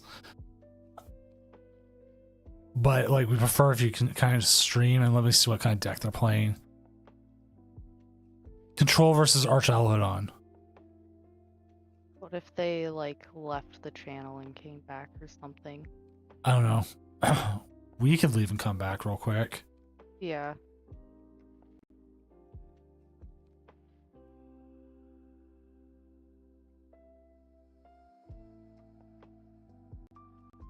All right, let's see if it's working now. It's still the same for me. Okay.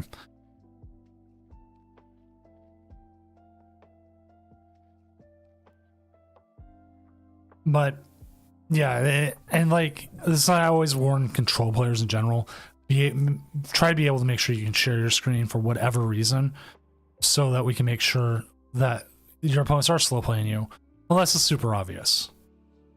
Yeah.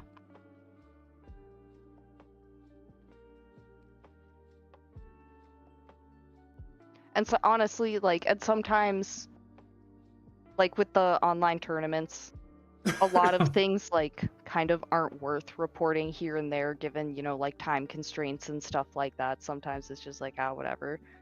Better luck tomorrow. You know what I mean? And the funniest ones, and always the hard one to call on, is Gardevoir, because it takes so much animation time. Really? Yeah, because someone would say, funny. look at the clock, right?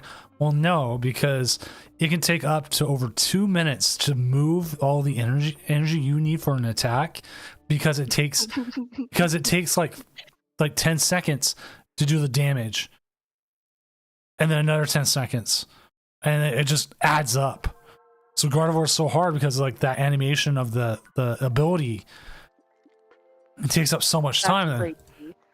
So you'll see. I never really thought about that. I know it's like super redundant to play and like go do all of that like manually and stuff, but like, oh boy, yeah, just the raw time that it takes.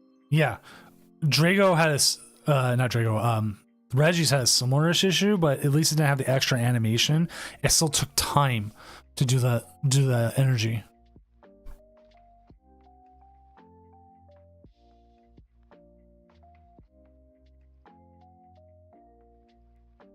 So what is the best deck tonight? What has the highest win percentage?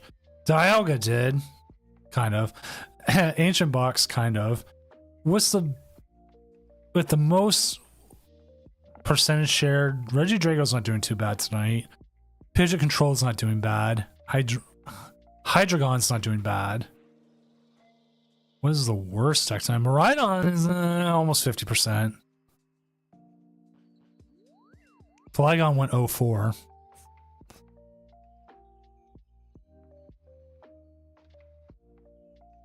Marchalodon not having a good night either. Still hasn't popped up for me. Yeah, no, I'm not seeing anything.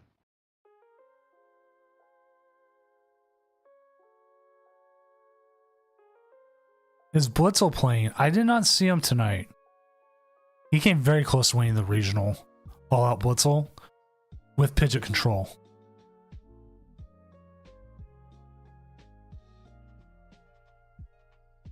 He he lost to the winning deck Gardevoir deck. When I watched that game, the Gardevoir just drew hot and had all the answers. I was like, okay, I'll get this stuck in there. And he was like, Turo.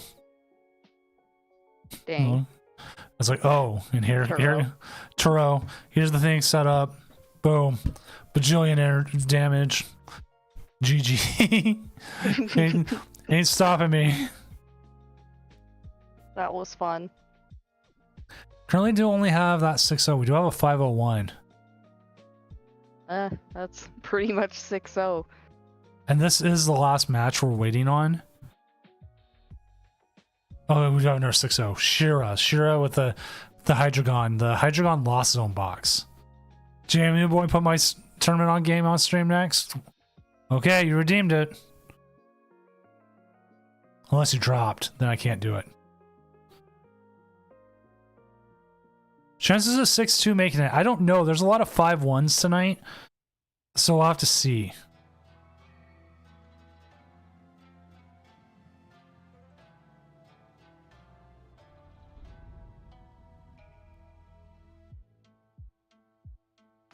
Flatos, if you win one more, you should be able to just ID in. 6-1-1 would be pretty safe-ish, but we'll know more after this round. And that's always the problem, like when something is a risky ID or not.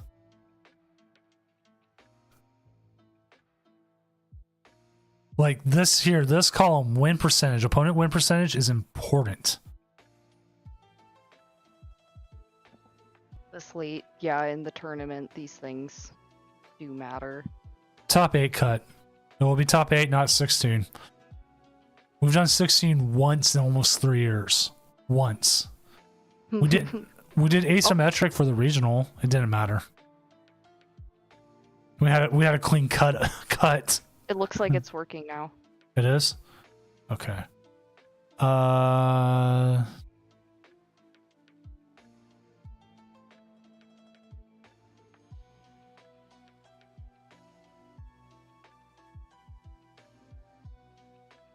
No tracking? It does once I get it shipped.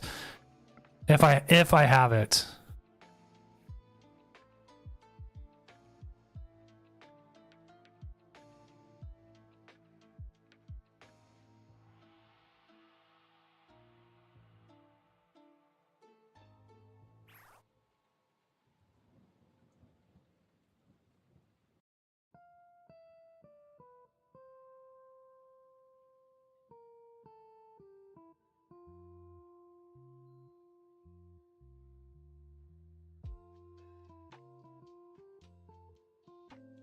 What's happening here? Yeah, I'm trying to figure out.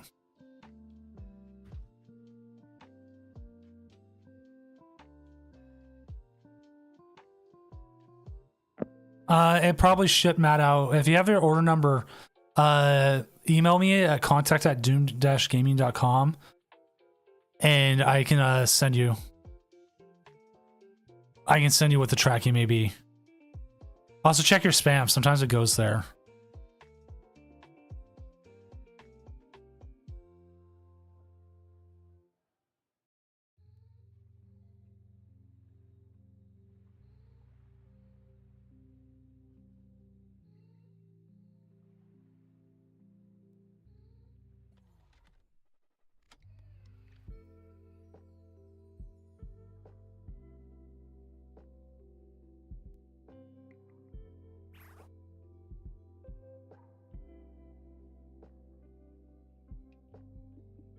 I have to make a call on this.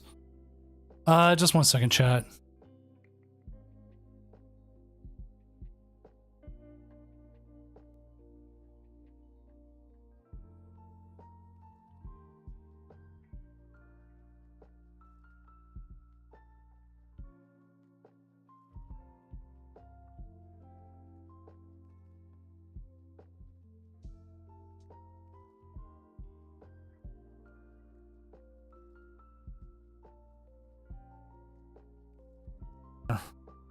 Yeah. And honestly, like what we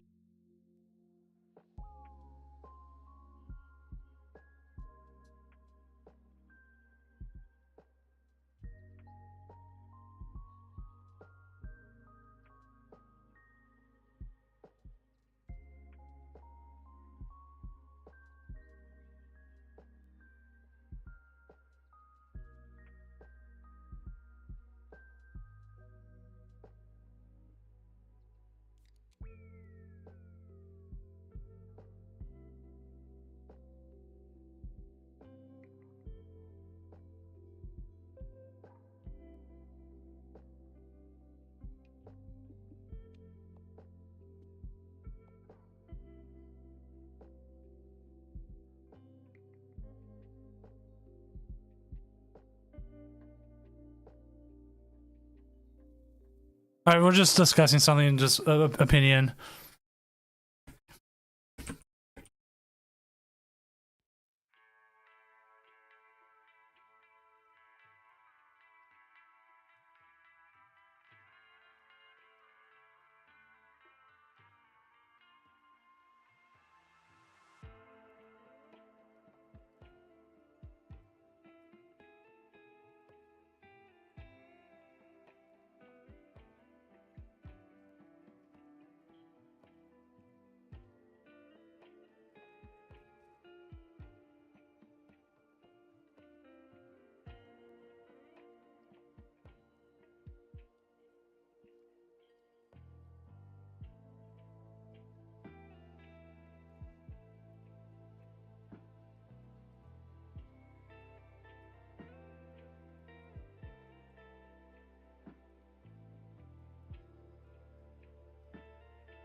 what's happening? Hello? Oh, sorry, I'm still talking with them. Oh, okay. Okay, I figured. Why don't you give Day Camp a random fact while I do this? Day camp, random fact, random fact. Heck, let me think. Okay, random fact. Some of this is a Pokemon random fact, and some of you may know this. So, back in the day, in Japan, before Pokemon cards hit the United States, like pre-base set era, there was the vending series, and you only got your Pokemon cards out of vending machines, and they printed out like a sheet that's about the size of a jumbo card we have today, and there were like cards on there that you would peel off, and some of them there were like 1 to 4 series of these vending series cards, and some of the sheets had like damage counters or ability markers on them too. Yeah, look it up. Pokemon vending series. There's one of my favorite cards is from the vending series. Heck yeah. Yeah, and there's like those cards have art that some were reused as like WotC, like Black Star promos, a few things here and there, but for the most part, like a lot of those arts are like Japanese exclusives. A lot of them are like super goofy. Like they're like the Espeon vending series looks so goofy. Like she got a big old head. She looks really funny. Vending Ivysaur, very cool. Yeah.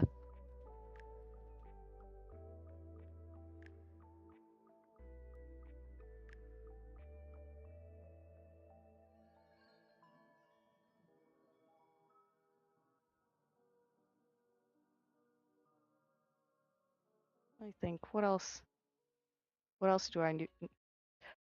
Okay, hold on. Here we go. This is a me fun fact. So the voice actor from Pokemon the first movie who did the voice of Mewtwo actually lives in Minnesota, which is the state that I live in, and he does card signings sometimes.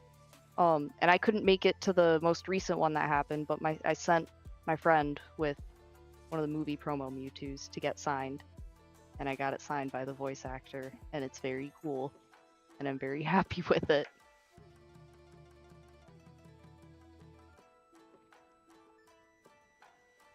Mewtwo's freaking cool, you guys. Me thinking I was all deep and philosophical, being like, yes, I agree, Mewtwo. I understand your pain and your toils as a child. Minnesota mentioned. Heck yeah, Minnesota's the best.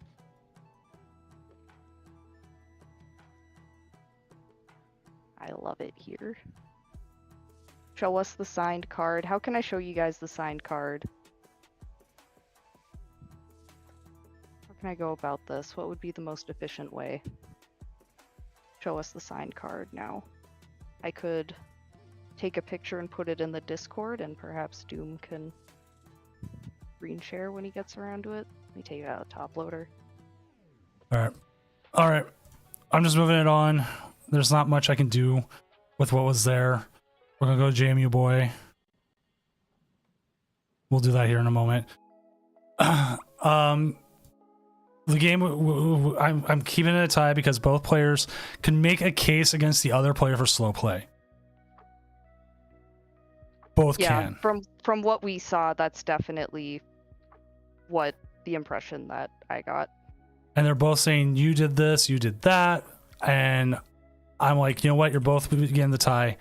Keep this tournament going. It's up against Savid, who is always a good game. I'm dropping a picture of my signed Mewtwo movie promo in the general image chat. Nice. People on Twitch would like to see. Which, also talking about Vending Machine, it's the Haunter from Vending Machine Series 2, I think it is the one I love. Heck yeah. It is probably the best. It's one of my favorite cards because it inspired me to like change my art style. Oh, that's awesome. That's huge. So it changed a lot. Am I allowed to plug my shops, my businesses? Go for it. I don't have my Japanese stuff listed anywhere necessarily, but if you want vending series, any kind of Japanese foil, stuff like that, hit me up on Twitter. Let me know. Actually, do you have that Haunter if I send it to you, if you have the Vending Machine series? Yeah, I got it. I have a lot of vending series stuff. Okay, that Haunter's been one I've been chasing for a while. I got you on a good price too, and it is minty. Nice. That is not, it's not like a white well thing, but like if I get it, it's just like, yes. It's like, yeah. my white well right now is surprisingly a Skeledirge, is the Illustrator Rare Skeledirge. I cannot get it at a good price. Like every time I find it, people want like $30 for it, and it's like a $12-14 card. What the heck? Yeah, I hope you find it. I hope you get it at a good deal, or perhaps you open it. yes, there is two Haunters. I'm talking about the one with the graveyard in the back, the crosses. I got it all. Series 3, not. Also, that is my TCG player store page. So if you search up TCG seller search, plug that in there. That's me. Been putting a lot of spicy vintage stuff up lately. Yeah, I posted in the general image as well. Okay, so we got Bricks and Bats here going up against Gouging Fire. Ooh. Gouging Fire doesn't have a lot of outs to the bats, do they? We gotta see what Savid's outs are. It looks like they're giving it their all. Well, I mean, if they get quick at it, they could win. It looks like they've got the start of the century. And Savid he missed 2 rounds actually. He's 4-0 if you don't count the 2 rounds he missed. Yeah. Oh, he has Frenzy Gouging.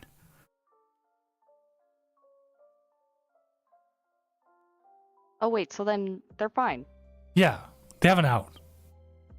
They look like Entei from far away. Well, they do have between the Gouging Fire and the Roaring Moons, they should be actually set for this. Oh, there's Roaring Moon in here. Wait, what is this? What are they They're playing Ancient Box, but with the big ones. Oh, big ancient box. Cool. Is this a donk? No, this is a Doom. But Hey yo, Cash in the chat. What up, homie? if they were going second, yes, but they weren't. I like the Gastrodons because it looks like they're dancing. They're in love.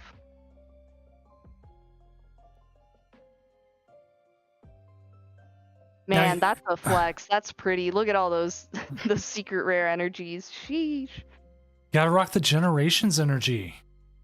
Remember when like getting a secret rare energy, like those baddies were like $50 a piece, but now like They're like, oh. they're $10 a piece. Chilling Reign secret rare energy.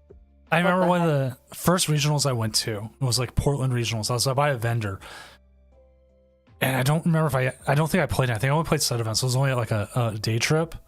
Yeah. I watched the guy spend like $800 on secret rare energy. Ooh, that probably hurts retroactively. Yeah, this was during like Guardians Rising. Man, and I didn't know this until Baltimore, because one of my opponents, like, they had all the like secret rare fire energies, and I'm like, dang, like you spared no expense for the secret rares. He's like, they're only like $10 a piece, and I was like, what do you mean? Yeah, they've done so much cheaper. Kind of neat. Ooh, the turn 1 Evo, but we could see it get blown up here.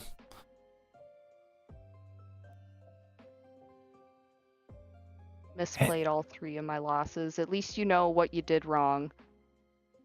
One of these days, Cash, you've won multiple times. Cash is like kind of a machine. I still find the funniest one he's won is when he played Miraidon dealing with world stuff, and he just like I wouldn't say half-assed. He like just went through the whole game, whole tournament and won. That's awesome.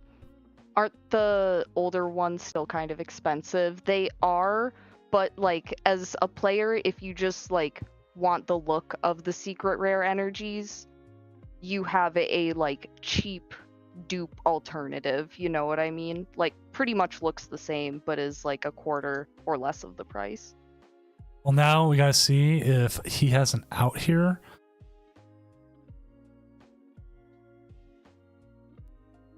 Because this gouging fire cannot attack until it hits the bench again.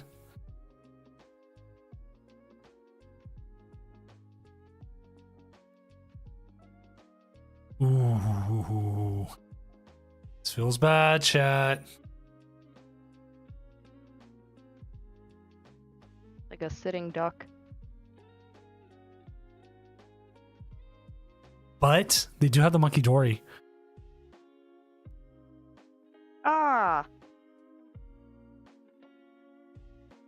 That could put in some work.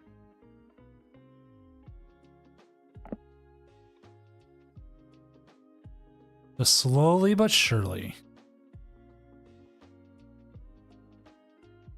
Personally, I'm not a fan of the gold either. I'm kind of hoping I need to get the new Terapagos ones that are coming out soon.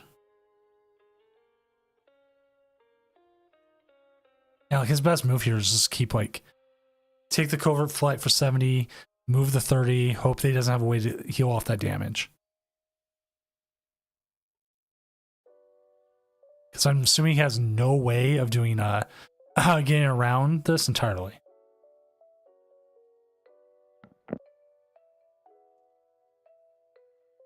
You know what you do? You can get first edition energies for like 10 cents a piece. And one of the best things about them is they have thicker borders. You can find them quicker in your deck. I use e-reader energies. Those also have nice thick borders that make it easier to find in the deck. Yeah. E-readers are my go-to. Like anything e-reader that I can use, I'll use. All my switches, all my energies, always e-readers.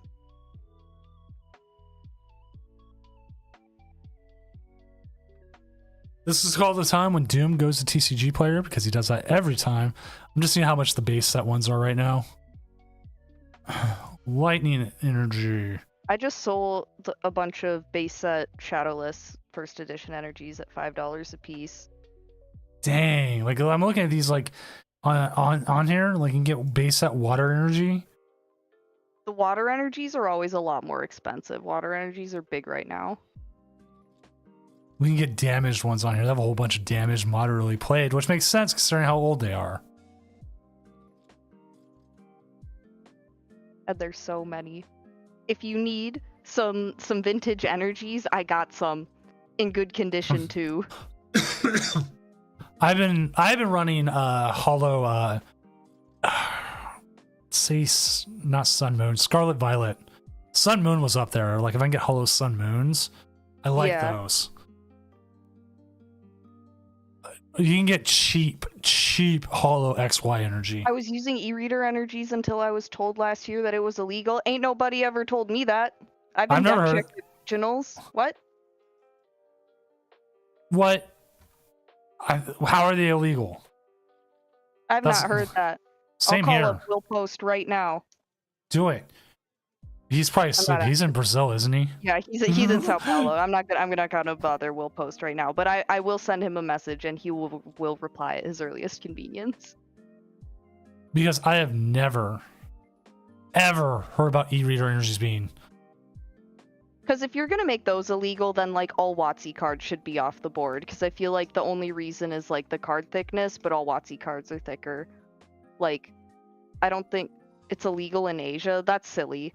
I was gonna ask if that was like a region specific thing because I know you play like in the Asia circuit. God, this Monkey Dory is putting in the work. You've gotta work. He's definitely earning his keep, that one. Adrenabrain, baby. Huh. Well, I mean, if it's thicker in Japan, that would make sense. The Japanese card stock is like thinner for like modern cards. Playing the circuit, that doesn't matter. I'm not. No, it. What do you mean? I feel like it matters quite a bit. I'm just saying they probably have like, you know, some different funny rules.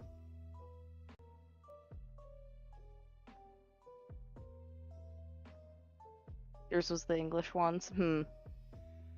But see, like, I love to use Japanese energies. Like, there's some cool Japanese energies, but because of the different backs and everything, obviously we can't. Which sucks, but I mean... There's only Japanese hollow e-readers. I really wish I could use those, but alas, I cannot. Someday. Maybe if we all collectively put in tickets with non-issues such as these, we'll change it. We got him to change the structure back. That's true. So... Hey, look, the Noibat got picked up by Scoop Up Cyclone. Hey, yo, what? And they're gonna Adrenabrain to it. Start the whole cycle again. Oh, they're going after the Melodic. Uh-oh. He's not safe. Jet Energy. Oh, it's probably going to boss up the Noivern. E-Switch, okay. Yeah, get the other one. No boss. Oh, using the Forest Seal Stone. We're probably going to see the boss. Like, they got to go after that Noibat.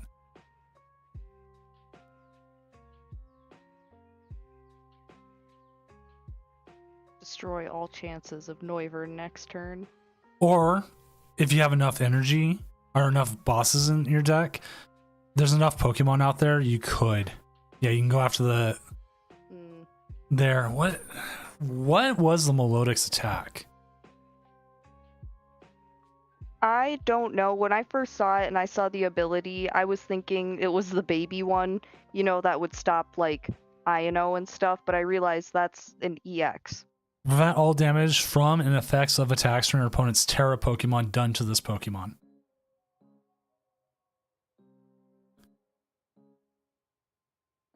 So it's trying to stop Terra types, but That doesn't do a whole lot here. no. Terra types, what's that? I'm just this banana headed fire dog. Cat. Tiger. Yeah. That must be heavy, walking around with that fixture on your head. It looks like the gouging fire is just the Chiquita banana lady.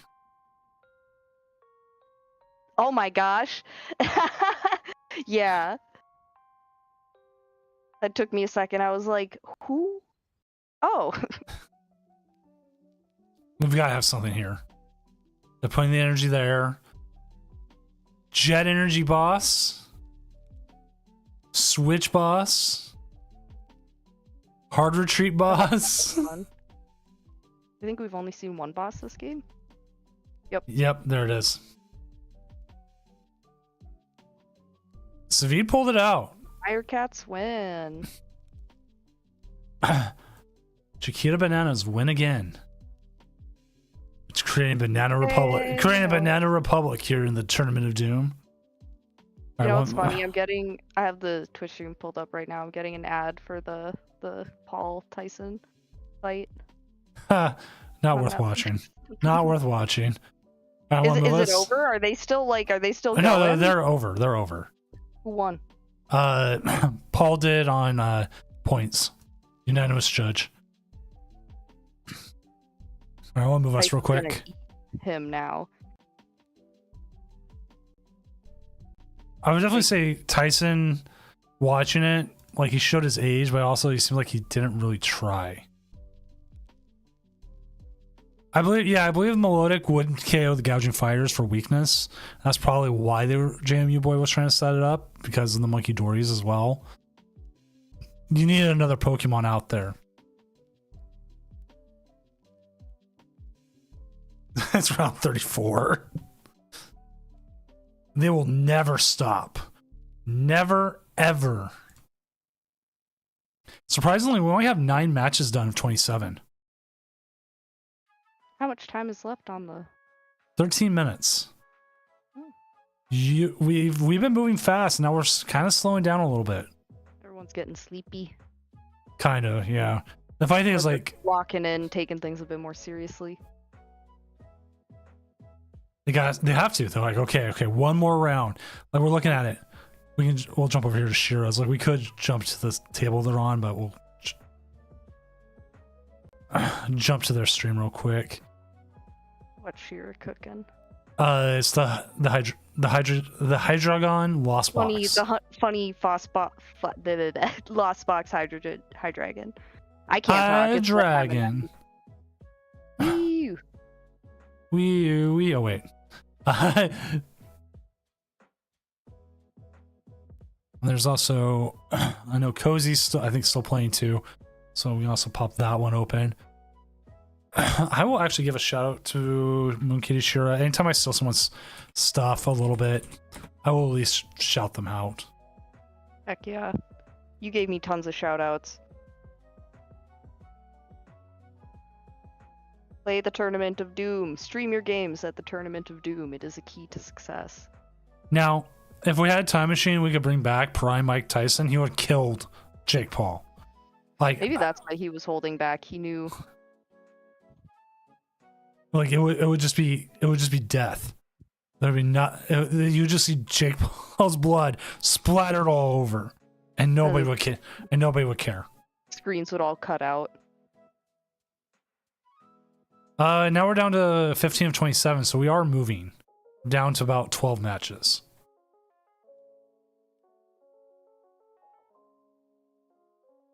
Oh yeah, I forgot Leon Hart fought on stream in a boxing match. Really?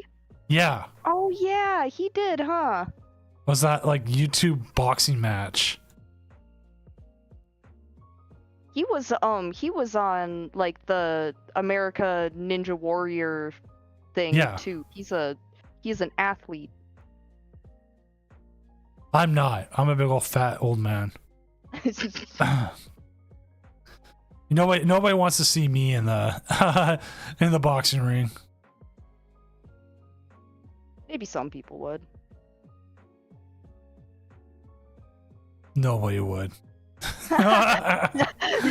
Nobody would. Oh, ad. We'll move off the ad for a second.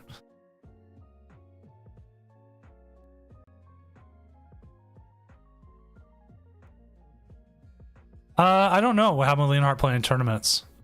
I know he's playing a lot of Pocket.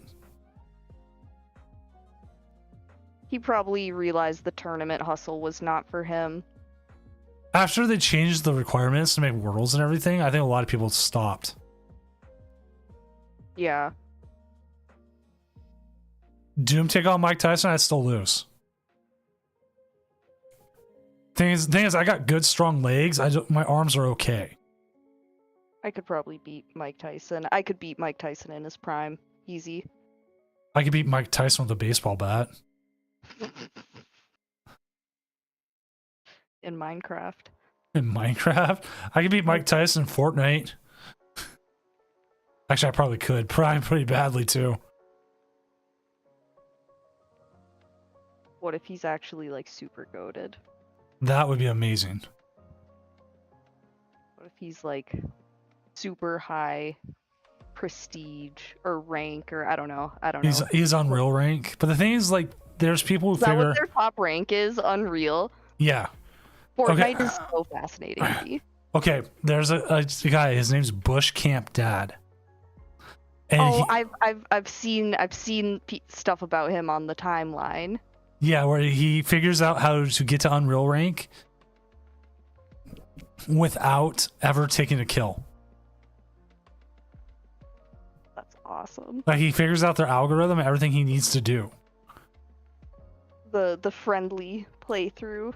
Yeah, and like he always puts skins on that like blend in with the environment. So like green alien hide in bushes. That's where Bush Camp Dad comes from.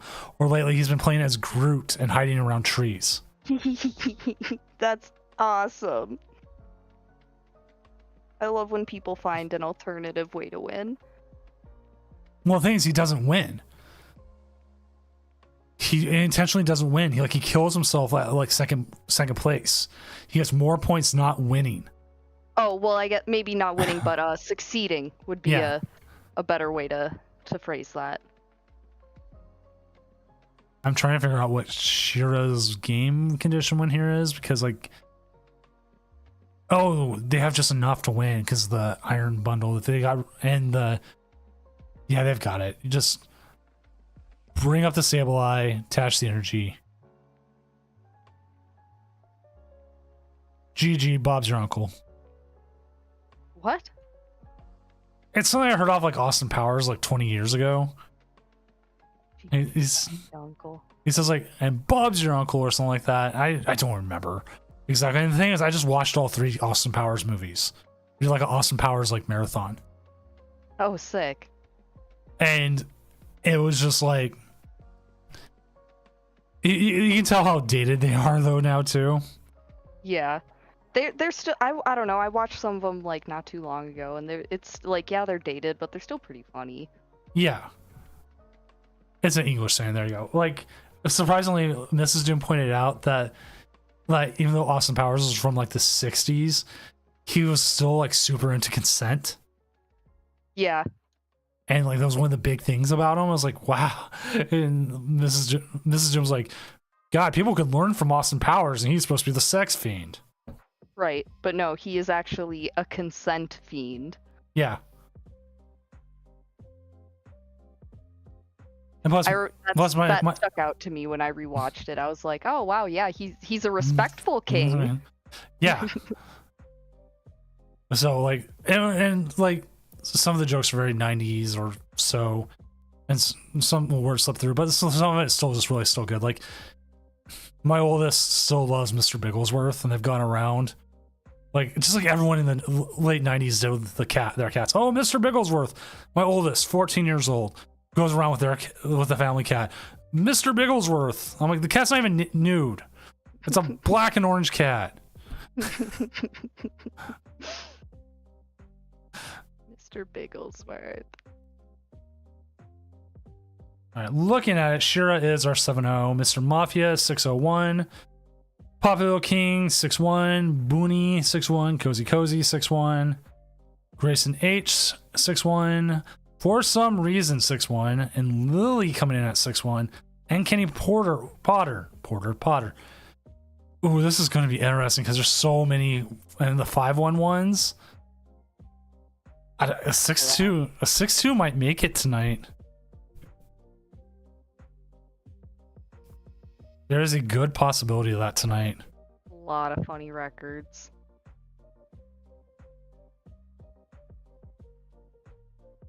Yeah, Austin Powers. So I'll definitely say the third one was the one that we had the hardest time watching through, just because it kind of started going into like the really bad parody territory. Whereas in like 1 and 2 are like really like, okay, we're cool, but then like the third one, like, here's celebrity cameo, here's this. Well, now the timeline's all this, and it's just like, no, we're done. Yeah, I'm okay on all that. Just waiting on one match. Let's find out what that match is. Pairings. It is Tomatos with Raging Bolt versus Reggie Drago. How are you still playing? No, they've got 4.5 minutes. So, I mean, they've got time. Well, yeah, Riley, they're huge James Bond parodies. Because of Austin Powers, James Bond had to rethink their entire way they did everything. And that's how we end up with stuff like Quantum of Solace, Casino Royale, and everything. Was because they poked fun at so many of their tropes and everything. They're like, we gotta do something else. Yeah. I was like, oh yeah, this is So that's why you saw James Bond all of a sudden take like that, and then on top of that, you had stuff like the Bourne Identity and other spy stuff take this really serious turn, and like the Gentleman Spy, doesn't really get dirty and does like certain things. It just wasn't it anymore. Yeah. What was I watching? Oh. Surprisingly, we watched Gross Point Blank with John Cusack and what was it, Minnie Driver, I think it was, about a hitman going back to his 10-year anniversary from high school. 10-year reunion. So good. He's having like existential crisis as well. But it's John Cusack, and he's essentially just like John Wick. He like even dresses like John Wick, but this is like a good 20 years before John Wick was even made. It's just like if John Wick had an existential crisis at his high school reunion. Yeah. Damn Mongolians, which one? Oh, the ridiculous female names, yeah. Are you talking about the Archalodon or the Hydrogen? Because this one is the one with Lost Box of all things.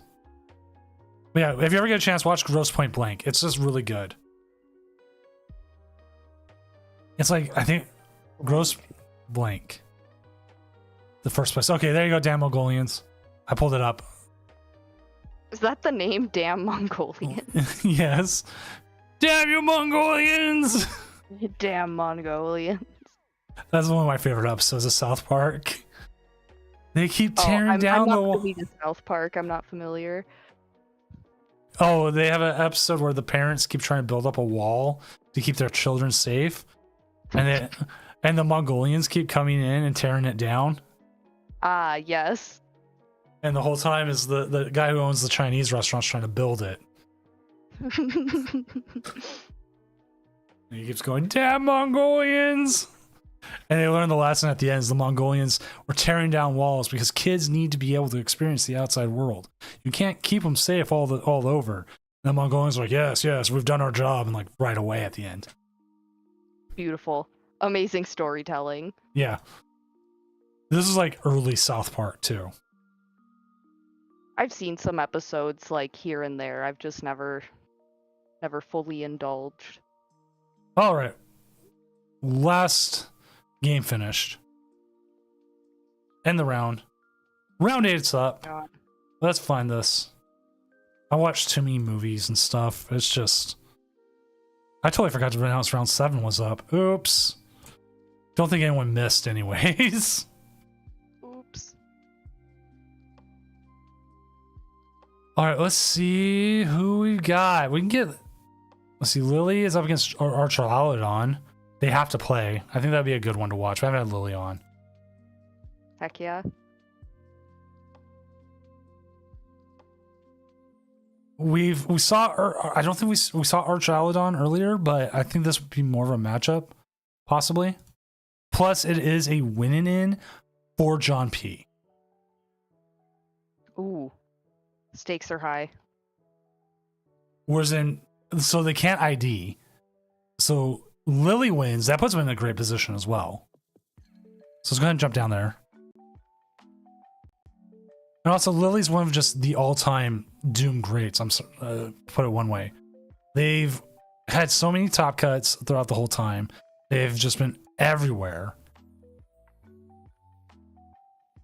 I think they're still up in points. They didn't even play in. They didn't even play in the regional. And they're still up there in points.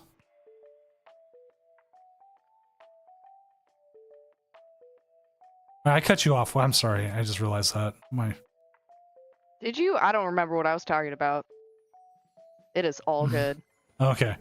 I was hyping Lily up for whatever reason. Oh no, Lily's great. Lily's kind of one of the goats. No cap. Is that? Oh. Fans in this household. I didn't realize Phil's V was a global emote now. I gotta watch the new season of Arcane. Are you a League enjoyer? No, but Arcane was really good, so. That's fair. I should watch it. People keep telling me it's really good, but I've never played League. Me or neither. as I like to call the poor man's World of Warcraft. And that really gets the League players all fired up and angry, and it's really funny. I stole when I made all the assets for like the Tournament of Doom and everything. I stole some assets from League of Legends. That's funny. Don't tell Riot. Oh, we got a couple people to sign into ID. Emmy, watch it, Emmy. Whoa, hold up. Hold up, quick. it's not Emmy. Play that meme. The hi, I'm Dave. Hi, I'm whoever. We're not the same person. I'm actually Horse Girl Hannah, taking Emmy's place this evening. But it's okay. We're easily mistaken, the two of us. We are both women who play Pokemon. And that's enough enough to get you mistaken. No, it's funny. So like, little background about me. I play World of Warcraft. I'm on a raiding team. Nothing crazy. It's just casual. But like, there's a couple of gals on the raid team with me, and the amount of times like we've been confused for each other when we all have very dynamically like different voices and like way of speaking is just so funny. And it's like, no, it's fine. I get it. All the girls sound the same. You know, It's same thing applies to Pokemon. All the girls, all like 15 of us. You know, we're the same. Night Owls, thank you for the follow. I have some Shadow Rider for me. You do?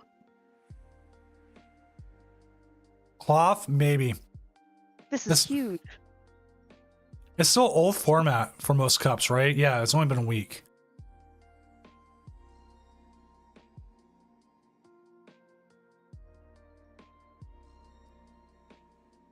Now tell me, do you have all the alt-art Shadow Riders?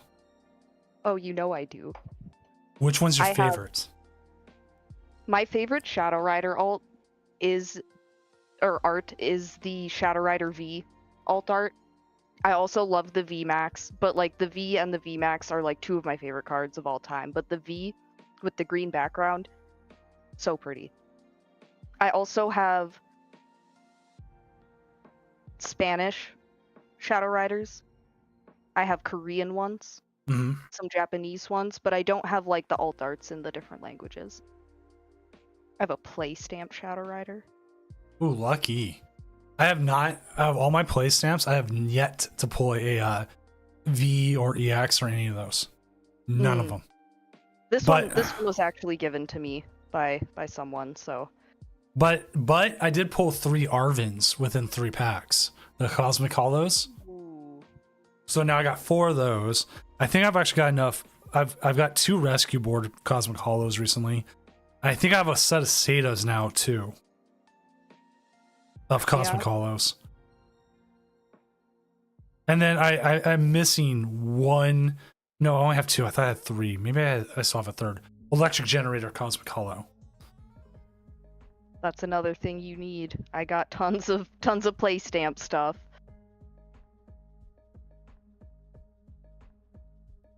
Oh, that's right. Both Heat Miser and Mellow Magikarp. I've gone to 2 events.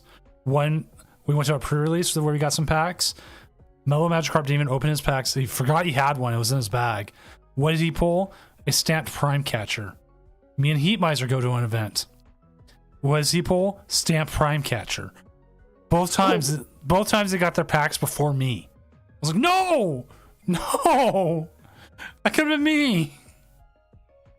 I pulled a Mew, a play stamped Mew EX, and a play stamped Hero's Cape. I think those are the 2 biggest play stamp cards. No, I'm not going to SAC. I don't know what my next event is gonna be. I haven't been gaming the Pokemon too much lately, but I'll start again. Figure out what regional I want to go to. Yeah, I'm looking at Vancouver, but also Mrs. Jim's kind of wanting to save money right now. Why did that?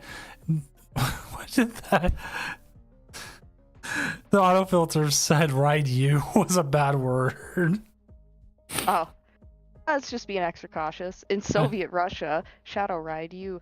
I would love to have a Russian Shadow Rider because I'm a Bulgarian. My mom immigrated here from the great country of Bulgarian, and so like same alphabet, you know what I mean? That'd be super cool. Ironically enough, I am wearing a t-shirt with the Bulgarian alphabet on it. It's like the old, like cryptic one. With all the funny symbols, not like the actual like Cyrillic alphabet. But just ironic that this topic is coming up. Honestly, when are the Nuzlocke coming back? I don't know because I've been having a lot more fun playing Oblivion. But they will come back. Sorry to cut you off. Oh, no worries. I was just going like, how much can I do? Can I do Vancouver under like $300? Like my biggest, you can get a hotel there right now. It says it's $91. It went up $20 overnight. Well, it's not that bad. No, but at one point it can be down to even less than that. Like I this hotel, I always keep an eye on it. It's kind of dated, so it's like a smaller room, but for $75, and it's a bit of it's like a 3/4 mile walk or so, but it's not hard. How would you get? Can you like drive there? I could drive, but the thing is, I usually try to carpool up. Yeah, no, that definitely saves a lot of money. Usually I carpool up with Emmy. Heck yeah. So, but I don't know if she, within driving distance of me. But I don't know if she's going up or not. I think she said she's going to Sacramento because that's like this weekend, right? Next weekend. Well, yeah, next weekend. She's going to that. I don't know if she's going to Vancouver or not. And there's a rumor that Portland is still getting one. So we could see Portland getting one here soon.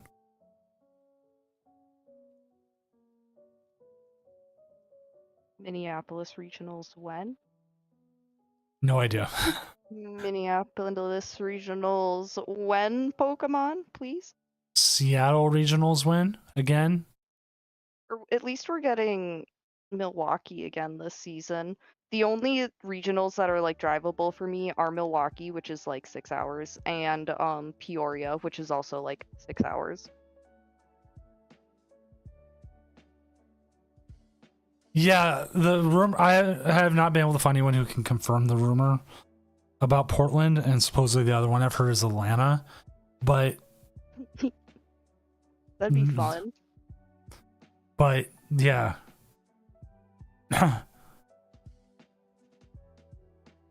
No idea when. Ooh, oh no, he missed. Oh wait, do they KO here? I have no idea. Our Chaladon is not a deck I've played. I guess just watch and learn. Wow, that is a hand. That's crazy. Atlantis and El Dorado. Oh. No, we need a like a special event in the Balkans somewhere. I think that would go so hard. We need a special event in Billings, Montana. Billings, Montana. Try to get out there. You think it's hard to get into some of these regionals? I don't know. I don't know where the heck that is. What is it, like up in the mountains somewhere? It's like the only city in Montana. Oh.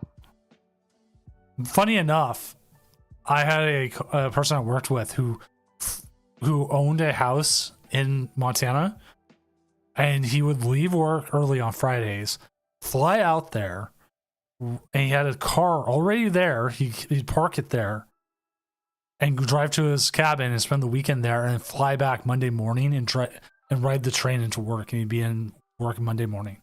Like, he wanted to go to the mountains every weekend. That's what he did. Man, living the dream.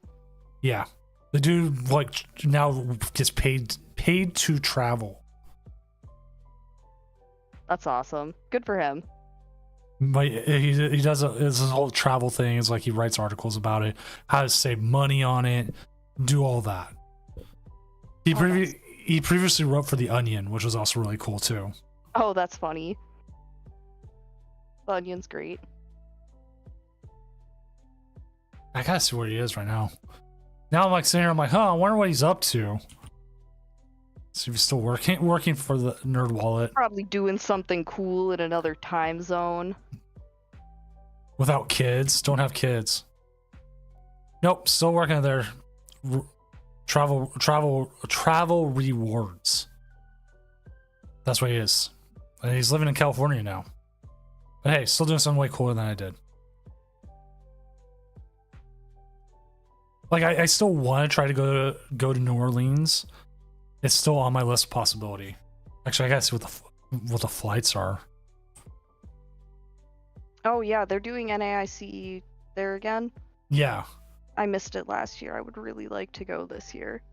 Sounds like that was a lot of fun. Kids are a money sink. It's a trap. See, that's the mindset I've always had. I'm like, that sounds expensive. Like, even just the whole hospital thing, like, I don't know about all that. I'm okay.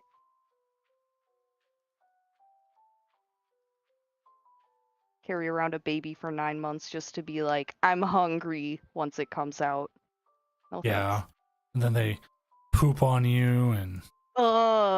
yeah. No, babies are gross. So if I flew in the 12th, and if I left that Sunday... about $300 right now from Seattle. But for the cost of that flight, I could do Vancouver's regionals, and that includes hotel, travel, eating, and the tournament. But New Orleans will be more fun, probably. Maybe you shouldn't listen to me. Perhaps I'm a bad influence. Well, I'd have to convince Mrs. Doom about it. Yes. She is the voice of decision. Well, we share all decisions. You have to. Big financial stuff. Like, if I go buy, like, Pokemon cards, as long as I'm not spending, like, $500 on them, like, she doesn't care. Heck But, yeah. but like, fly to Minnesota or something, like, you know. Booking flights, doing stuff. Yes, the missus must be consulted. Absolutely.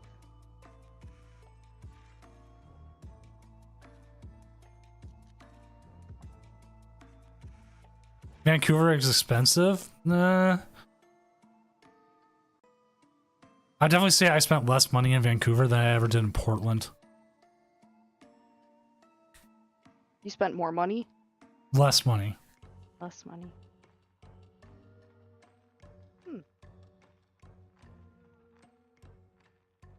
even traveling, I can technically travel into Vancouver on a bus if you can get to Bellingham for about $19. I have a buddy who lives in Bellingham, runs a card store. Is it Cosmic? No. Do you know any other names? That's just the one I know off the top of my head. Cosmic. Are you saying Bellevue or Bellingham? Bellingham. I know there's like 3 card stores up there. Is it Card Haven? Yes, Card Haven. Yeah. Okay. I know Cosmic because they run cups there. I don't know if Card Haven has yet or not, but I'm looking at it right now. I think they just got like a Pokemon guy now who's gonna start like doing Pokemon events there. But yeah, if you ever go there and meet the owner, tell him you know me, tell him you know Hannah. He'll be like, Hannah's the greatest. I am the greatest, if anyone's wondering. I'm like the coolest person alive. As we haven't Next watched up. this game at all, as this Archaludon is just torn through this He's just Miraidon. eating. But here's the thing. We had a lot of IDs. A lot of risky IDs. Lots of decisions were made. So let's go ahead and update that standings and see where everything is. Helen Keller's, that is a crazy username. All right, I want to move us real quick. So now you can see what mine is. There it is. Hannah is the greatest. See, the people agree. HGH seems cool. Thank you for confirming my ego. Human growth hormone. I know HGH, it shares, I've been told many times it's the same thing, but no, HGH stands for Horse Girl Hannah. Also human growth hormone, however you want to look at it. Yeah. Are they injecting you directly into Barry Bonds still? Yeah, that's still a daily thing.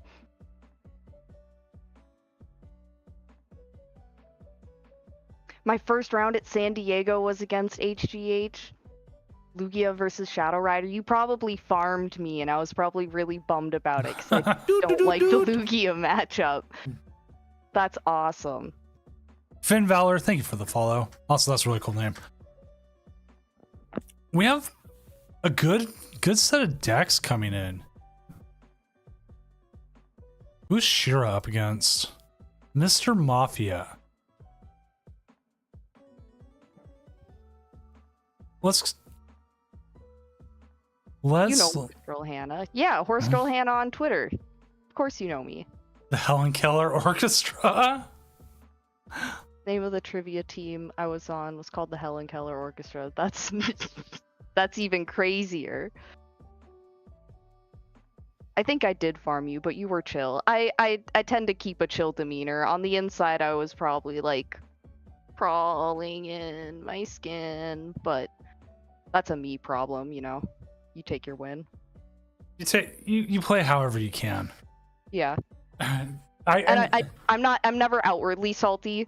On the inside, I was probably seething because that's how it feels to lose, but I'm not gonna make it anyone else's problem, you know. I make it Heat Miser's problem. God damn it, man! I lost again. No. I hate you, Heat Miser. I'm gonna start making Heat Miser my scapegoat too. I still wish he did it. He could have went 1, 2, 3 in one regional, but instead he gave the guy like the win. Aw. So he went like 1 through 2 or something like that. I was like, he could have been so good with 1, 2, 3. Yes, I was that Shadow Rider girl on stream that one time. That was me. My homie Wancho interviewed me. It was my high point. Where it can, we keep seeing this Regieleki keeps coming back. Gets the penny. You can't kill me in a way that matters. A lot of people are taking the year off, and like there's also people who are like already done their cups who are also just completely done.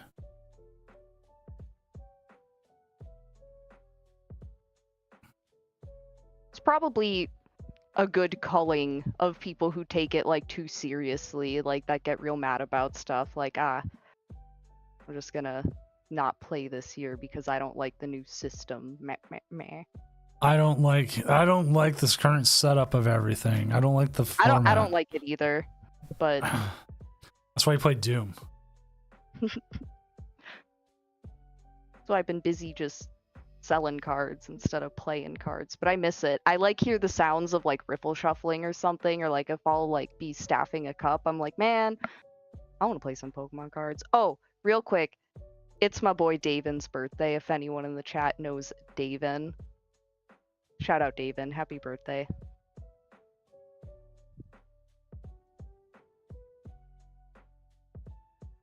Are they gonna stomp off now? Gotta do something.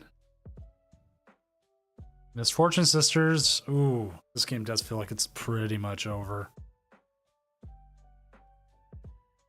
All right, what I've also been doing with Pokemon Pocket, I record what I open every time, and then I post an update on TikTok. So I'm looking for the God Pack, and I show like how bad my pulls are. But also lately, what I've been doing is putting stuff with it. Like I'm like, my uncle at Nintendo said if you spin the packs really fast, you get it.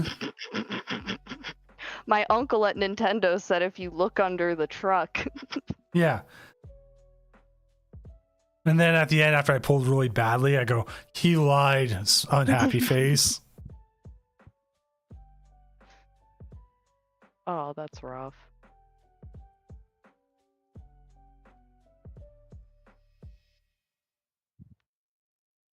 So that's been it. Like, I'm just trying to get like a TikTok presence more instead of just doing drawings or trying to do clips from Twitch because like I forget to, or we don't have anything super cool on Twitch to show off. There's the concession, but they were number one anyways. They were in. No, we're not asymmetrical cutting. You sound so upset. No. Everyone asks like every week. I'm like, no. We're not doing that. All right, you know what? This is what we'll do. I'll start a Patreon, and we hit a certain number, I will put asymmetrical cuts into the... If the people want asymmetrical cuts, they can pay for it. Yeah. Capitalize on it, baby. Money talks. Well, Mr. Mafia 701, Shira still 71, Kenny Potter, Harry Potter's American cousin, 61. Oh, Australian, New Zealand. I was hoping it was Australian. How American coded are we? We don't even know the difference on site. New Zealand's just Hobbits America.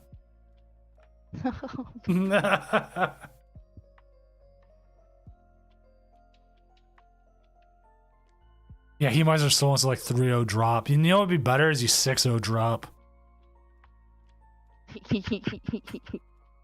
You know what? I don't want to play anymore. I've wanted to ruin so many people's dreams. I hate when that would happen to me. I lose to someone and then they like drop like that round or the next round. I'm like, you know, that like it's cool. It's fine. That's what the last games we're waiting on. These have implications into Top Cut, so we'll have a bunch of 6-2s, but I mean, it does mess with people's opponent win percentage, which New Zealand Potter is like, he needs like a 2%. Potter Needs like a 2% jump to get there. Which, yeah, Pawn Art could help them.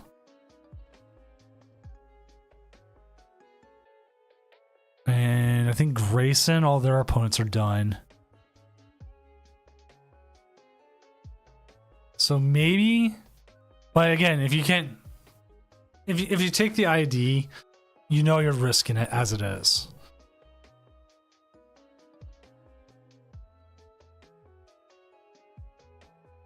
Seriously, Hey Miser, I've seen you go like 5 or 6 before. Well, I've also seen you give wins to people so you can just not make cut. You know what? It's cool. I didn't want to make cut anyway. He is like that. Like the only times I see him like want to make a cut is when he's playing like some like crazy contraption like Chansey or Blissey, I mean. And then when he makes a cut, it's just groove. Yeah, like that. But if he's like playing like a meta deck and he's going to make cut, no. Or like the one time he played Reshazard, the Reshazard, he had like all the worst pricing and draws you could possibly have. And so he tried to end out the day like losing every match. But in the last round, he got a bye and it ruined his perfect losing record. Huh. I respect it. Yeah, he was like, at this point, I'm just trying to lose. Like, I even watched him. He had a game where if he was able to get Victini, it was the one Prism Star. If he could get that, he would have won the game, but it was priced. Rough. Like everything, and he prized it. It was like one time I played against Dolls. I had Victini V Star. It was a Doll Stall deck. And I was essentially like, I'm just going to keep like manually attach, retreat, put all my energy back, manually, like over and over. Like we were stuck in an infinite loop. And he's like, yeah, we kind of are stuck, aren't we? I'm like, yep. Well, don't play a controlled stall deck then. We're both stuck in an infinite loop. It was like also another one I played was like a stadium loop where no matter what I did, I would knock them out. But I would never take prizes, but they never took prizes either. They're hoping for me to tech out. And again, we're stuck in an infinite loop because I'm playing the Victini Prism Star. It was expanded. And I also had like Volcanion EX. So I had a way of always putting fire energy back into the discard, put it back in the deck. Fire energy back in the discard, put it back in the deck. Over and over and over.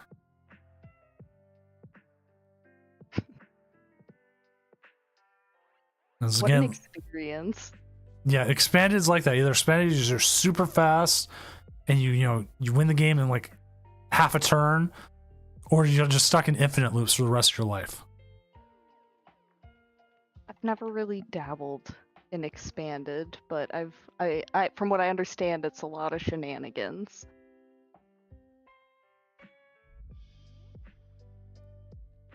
All right, let's see at least how we're setting up here. Yeah, we should be knowing here soon, Jank Geodude, what the final standings are. We can actually update the standings one more time. Yeah, Kenny Potter. Just gonna miss. Like a percentage point. Play better opponents next time. No. That like I get the case for asymmetric cut. Because like Kenny Potter here is losing because of this. But also at the same point, don't ID. Yeah.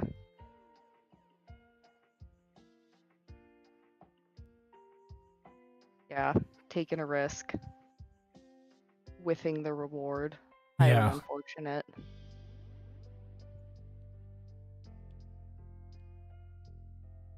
Leaving it up to the machine, if you will. Hoping either someone else loses. Like the right, I hate to say the right person loses, but yeah.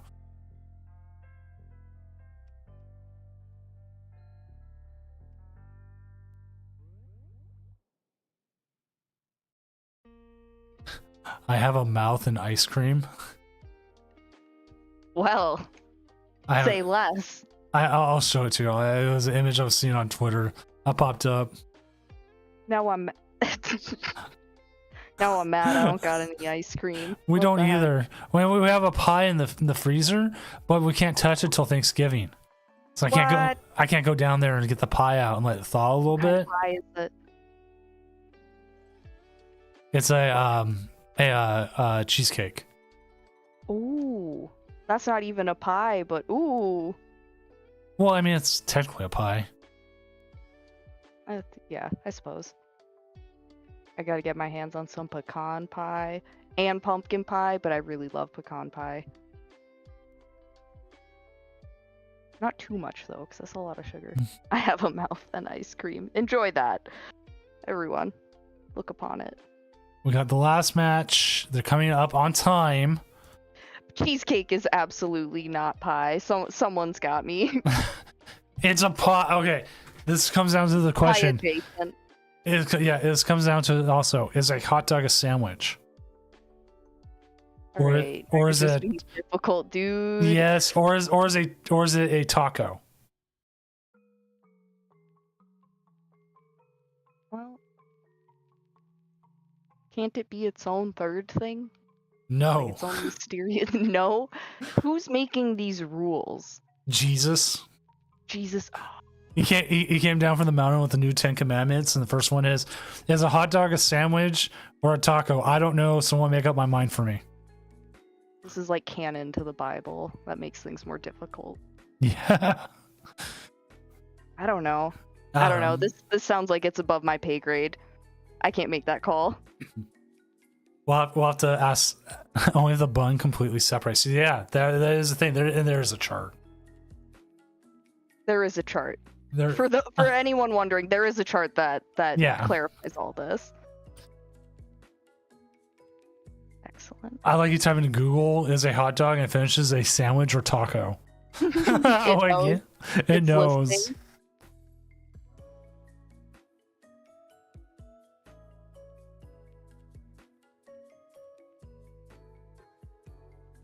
A hot dog is a sub.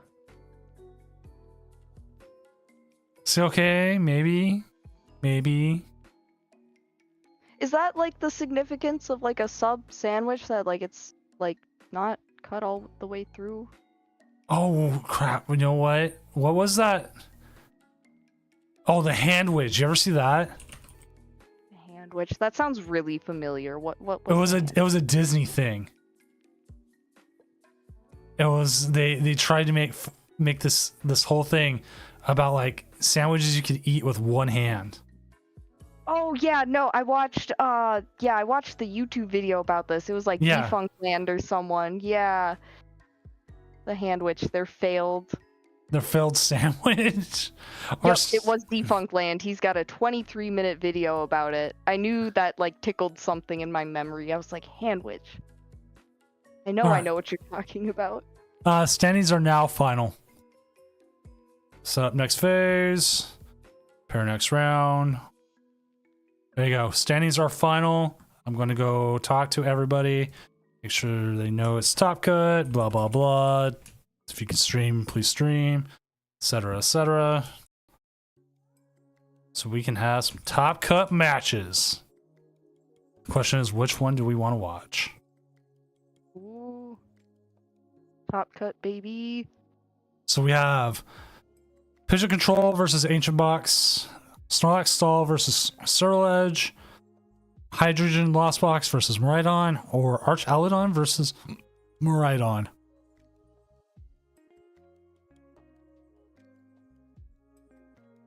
So the question is, once we see who can stream, who do we do? That sounds horrible. Who do we do? Whoops. Just, Yeah. What's funny is like the controls all on one side of the bracket. Oh boy. Might be a long top cut, huh? Yeah. Well, we got Cozy. We could go watch that. And we do have Moon Kitty as well. The Surledge, I think, could possibly pull it off. I wouldn't be surprised. It's been doing pretty good tonight, I think. Pablo King's trying to say something on one of them. What if we ID? Oh my god. No, you cannot do that. There is no We will not allow it. There is no IDs in Top Cut.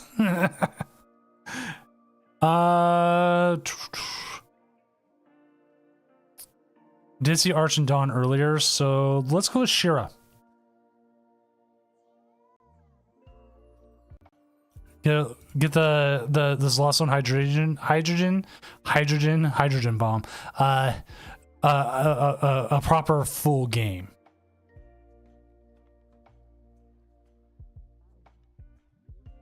Oh, they got music playing. How do I? Oh, there's a mute button. Yeah, you should be able to right click and you can turn stream volume down. Got it. Right, just setting them up. There's also a stream actuation strength. I've never seen that before. Or stream, no idea what that is. But Don't know what that is either. I'm just gonna leave it as it is. Why is there behind top 8 a whole thing of black? Doesn't make sense. Oh, the cancel button. Oh, because I forgot I made that 75% transparent. Oops. Yep.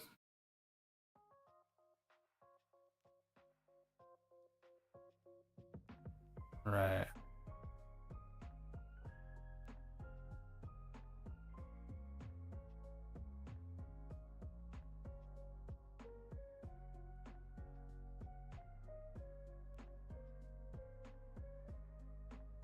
There is no IDs in Top Cuts, only pain. Only pain. Only suffering. You must play. You came to play Pokemon, and you will play. You will play, and you will eat sandwich. I wish I had a handwich right now. I'm hungry. I've been eating Cheetos slowly this entire tournament. Slowly. Not quickly. Not at a moderate pace necessarily, but slowly I've been eating these Cheetos. Well, yeah, like if I could sit here and just crunch the whole time. Like, do you ever see the first live action Teenage Mutant Ninja Turtles movie? God, no. Oh, there's a scene where like Michelangelo's eating a Butterfinger. He's crunching it. Raphael's all, can you crunch any louder? So he turns to him and like crunches right in his ear with it. That's what I feel like I want to end up doing with the mic. Just crunk, crunk. And the best thing is they're flaming hots. Ooh. I can't eat spicy foods because I'm a coward, but I know people love the spicy Cheeto. Oh, I love spicy Cheetos. Essentially grew up on them. They were like currency in my elementary school. If you have the spicy Cheetos, you have the power. Pretty much. People are trading them all the time. That's awesome. All right, we got Raikou. Nothing set up with the Iron Hands. Like a pretty good start for a Lost Box type deck. Got access to a Comfy. Got access possibly to the Greninja. Might just go with an Comfy.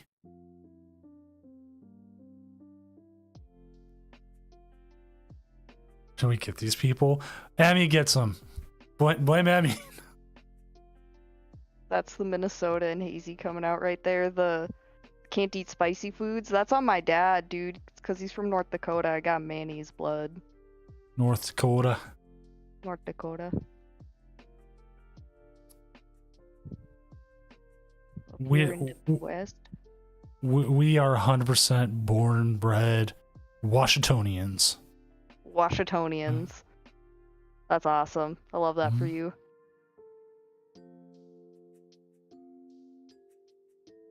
Well, they play Ultra Ball because they have a stage 2.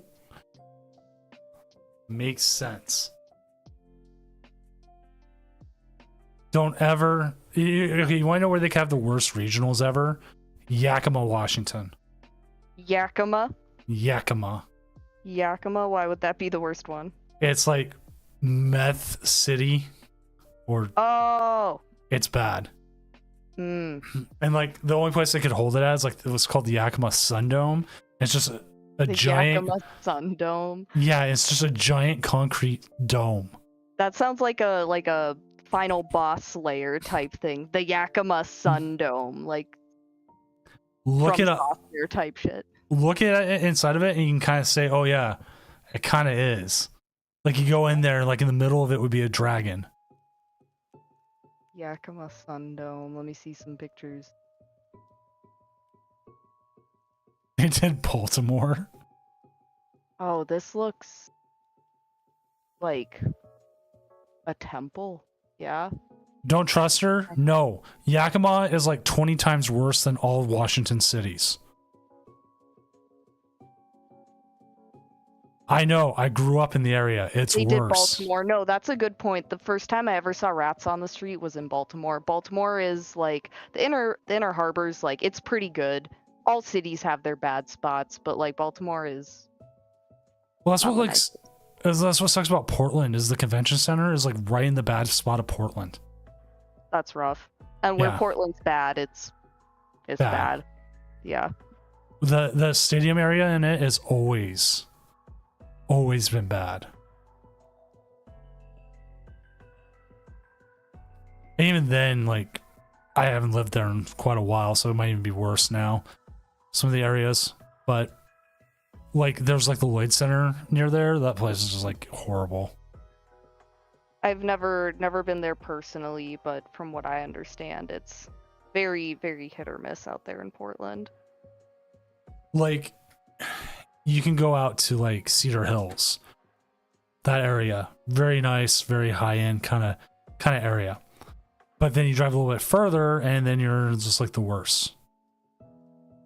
And then if you go to Hillsboro, you can run into issues. Lloyd Center is the get stabbed center. Yeah, that's what it's turned into. Lloyd Center is the get stabbed center. That's crazy. Uh-oh.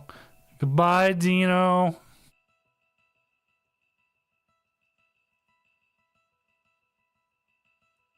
Day camp, one of the things I've got is I've got big white guy privilege. So no matter like where I look, I've got a big bushy beard and I look like I'm going to murder someone just with like resting murder face. I think most people just leave me alone.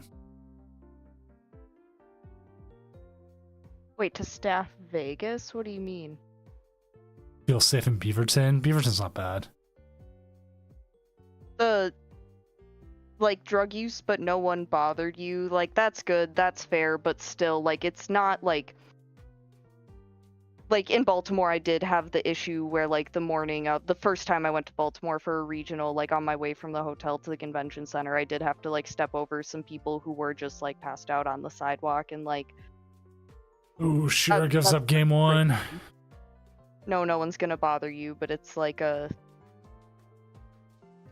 not great environment. And I know cities have their issues, but like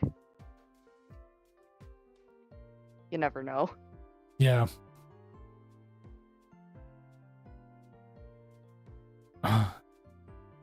Like the other thing is like I was told not to walk out of the compound I was at in India. It was like it was like a corporate compound kind of thing. Like it had gates and they had security guards there like checking under the cars for bombs and stuff. Oh wow. Yeah, I walked out of it and I walked around some like the slums of India and I wasn't scared or anything, but I think I was scaring people because like I'm 6'5" and like the tallest person I met there was like 5'2". Yeah.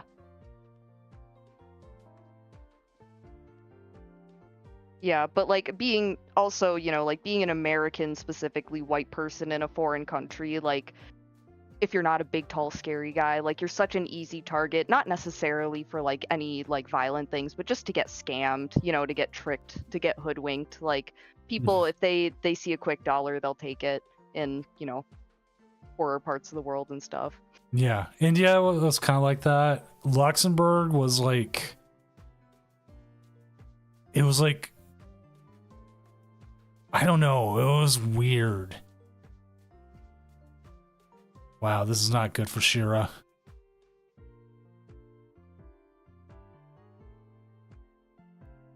Oh, the question is, does Shira go first or second?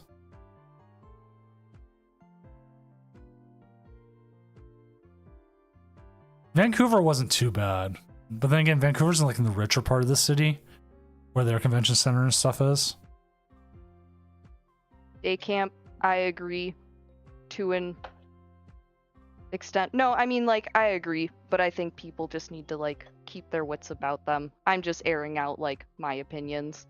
Mind you, I like the suburbs. I grew up in the suburbs. I've lived here, but, like, I spent time living in the city a little bit as well. So, like, I have a bias against cities.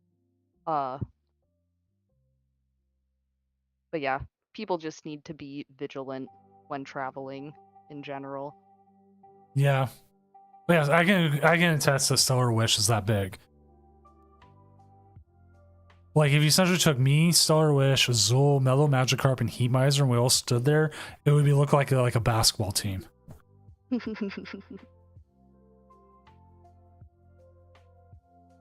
Oh, my dog's having dreams, and now he's like woof, woof, and like kind of running on the ground. Oh, Doot, doot, doot, doot. Ichikami, thank you for the follow. I'm like, oh, that's so cute. I love when my cats do that. Well, only one of them really does it, and will kind of like make noises, or he'll just kind of like suckle and lick his lips. I'm like, you're such a baby. It's disgusting. I love you.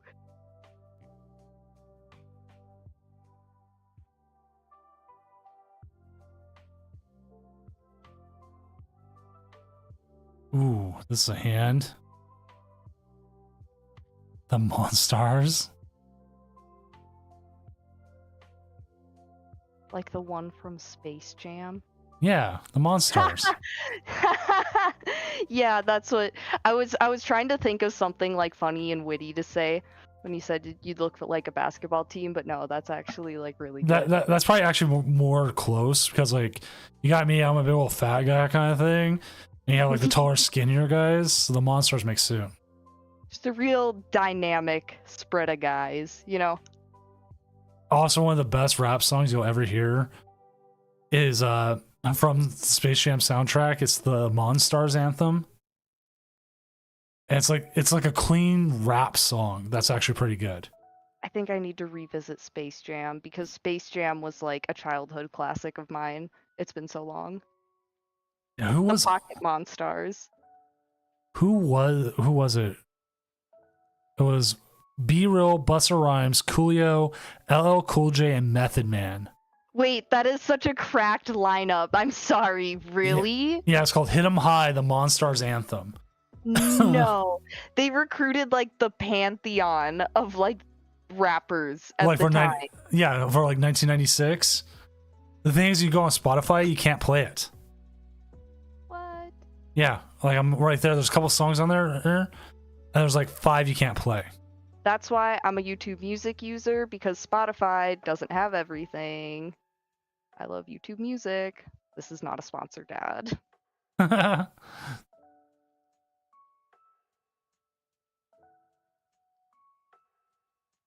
Surprisingly, Mrs. Doom did more traveling this year.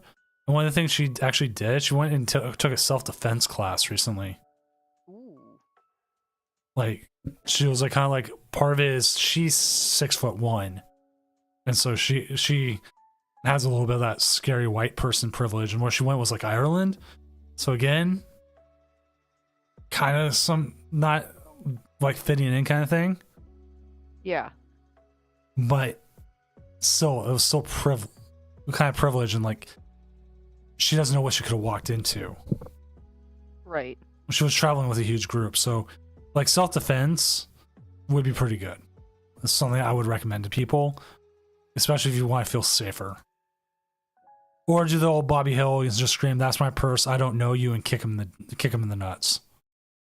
Yeah, 100%. Self-defense is important. You should know how to protect yourself just in case anything ever happens, because strangers are not to be trusted.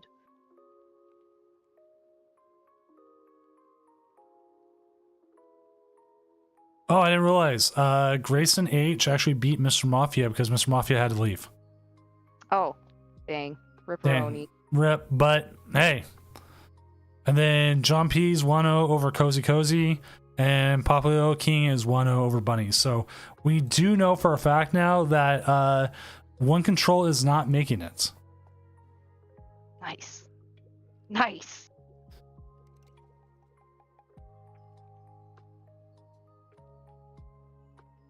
That's a Star Wish. That's the problem with Tournament of Dooms. We get like invested in other things. It's been described as a podcast about other things over Pokemon footage. That's exactly how Emmy described it to me, because I was stressing so hard. She's like, it honestly is kind of more like a podcast. And I'm like, okay.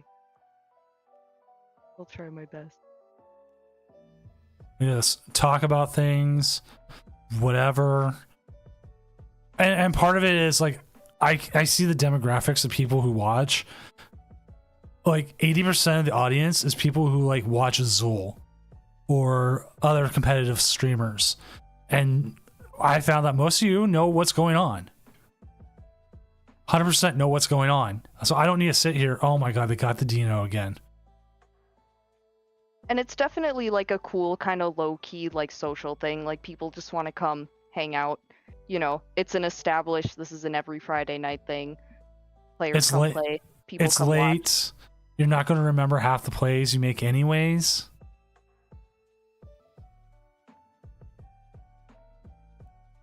This is not a major recognized Pokemon tournament.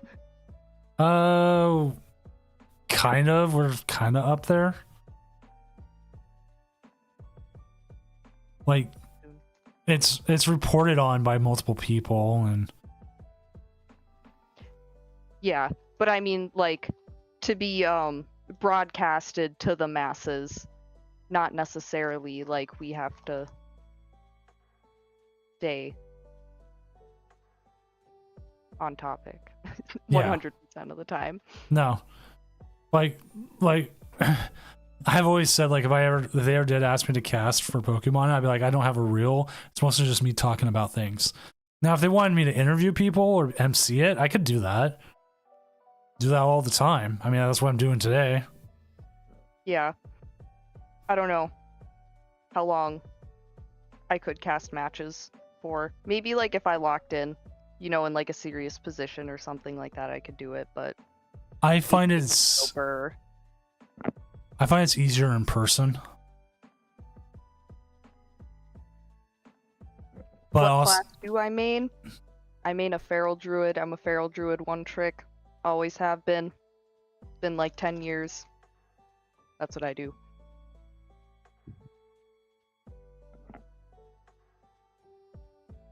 that's also like for the regionals, why I bring like guest casters in, because there's no way I could do it the entire time. Oh yeah, that's a that's a lot of work. Streaming is like it's tough, you know what I mean? Obviously there's like harder jobs out there, but like when I'm streaming, whether it's like TCG Live, Nuzlocke, Oblivion, whatever, and I stream for like 4 or more hours, it's a lot of fun when you're doing it, but once you start getting tired and the second it's over, it's like, man, I am spent. I am pooped. Yeah. I don't even want to think about talking. And it's like, it's much easier when you have someone to like play off of. Like, we're going to see a bear attack here. Wait, there's still energy. Oh, they have an energy. The question is, what do you want KO?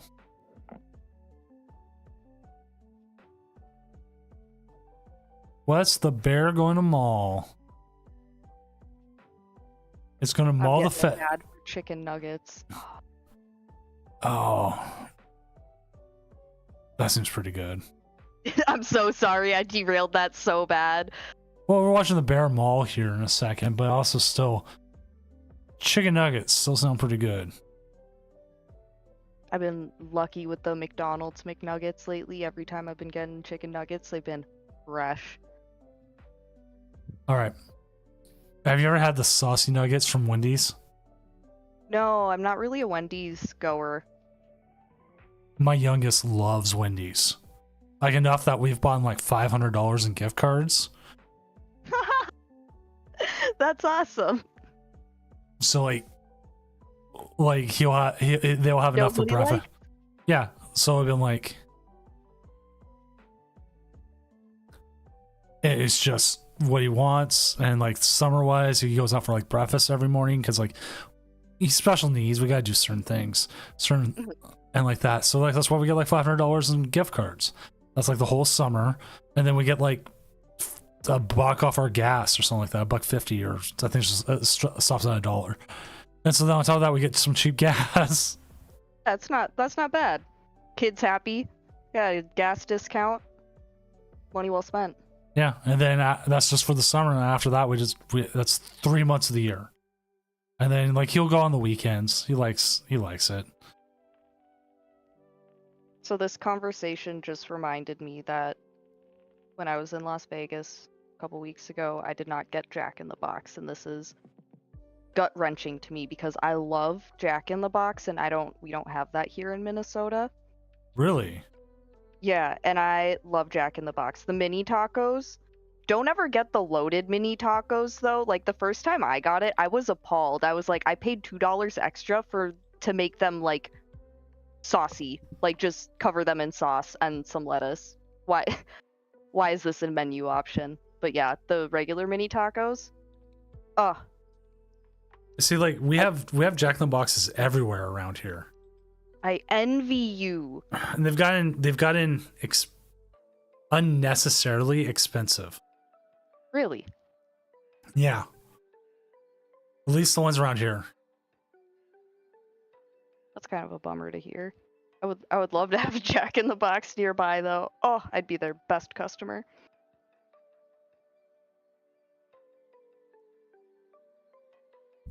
Man, it's been a minute since I seen a Lost Mine happen. Yeah, but like you need something. You need to KO this Iron Hands, otherwise you just lose. Iron Hand's gotta go. Looks like. Oh wait, they had go. it. They had it. Okay, never mind. There's just set up Lost Mine for the possibility of just in case. Yeah. Can But they take a knockout? No. they can't take a knockout unless they have Raichu hit generator and get there, because they have free retreat. They're just gonna free retreat out of this. Do they still have access to the Raichu? That I don't know. I haven't seen it. Well, I guess we'll find out here in a second. There's the Raichu. Okay. There it is. Yeah. No kidding.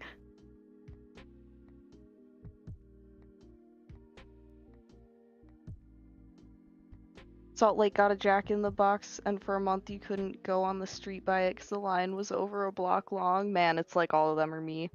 Mm-hmm. Culver's is top tier fast food. Yes, I agree, but that's like Culver's is like higher tier than Jack in the Box. Jack in the Box is like Burger King level. So we don't have a Culver's here. That's a Midwest only kind of thing. They're actually popping up in other places, but yeah, Culver's is like excellent burgers. We are supposed to be getting a Raising Cane's up here now. People love Raising Cane's, but I don't really care for it. I enjoyed it. Oh my god, they hit the switch. We're going to game 3. The poor bear's mauling that poor motorcycle dragon. I only had that in Torchy's Tacos when I was in Dallas a couple years ago, or like 8 years ago now.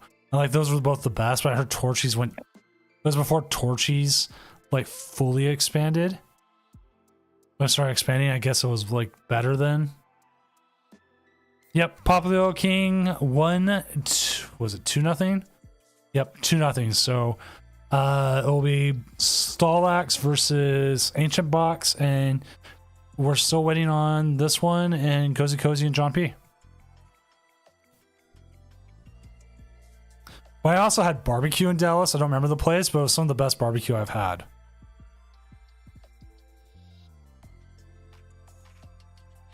That probably tracks. Some of the best barbecue you've ever had comes from Texas. Cane's overrated. Thank you. Wow, we got a lot of Horse Girl Hannah agreeers in the chat. See, it's Yo, all they had a Culver's in Phoenix? That's crazy. I thought they were like, I know they've been putting out more in other states, but I thought it was really like only in the Midwest. See, it's all about dicks here. Which sounds horrible if you take that out of context. Oh, but the Dick's Barbecue Pit or whatever. No, not Dick's Barbecue Pit. Dick's Cheeseburgers. Oh, what?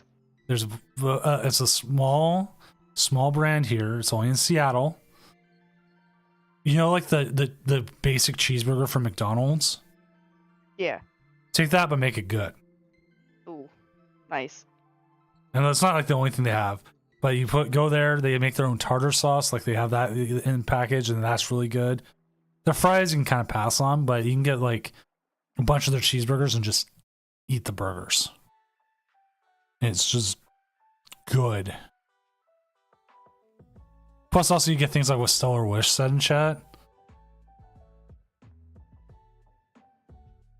Does the fresh cut fries? Yes. Open late, yeah. I could go there right now and get a whole thing of burgers and shakes, and they're still open for like another 2 hours, 2 or 3 hours. Man, we don't got anything that stays open late around here anymore.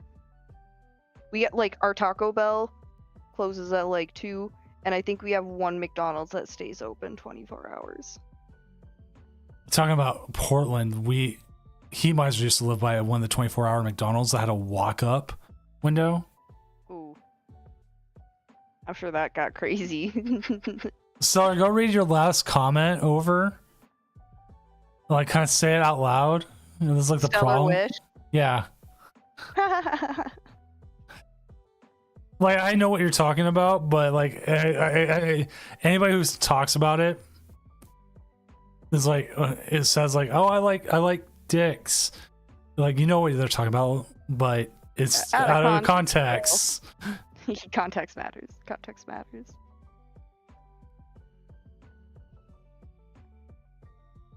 "2 a.m. Dick's Run after a bar crawl is a must-do in downtown" also sounds crazy out of context. Yeah. Yeah, Stellar, that one.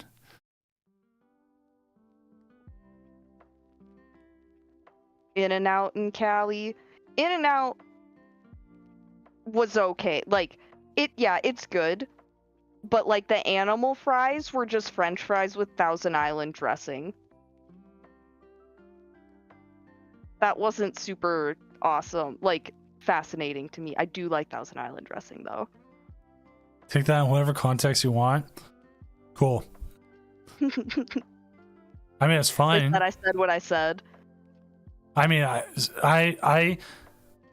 oh, shit, my God.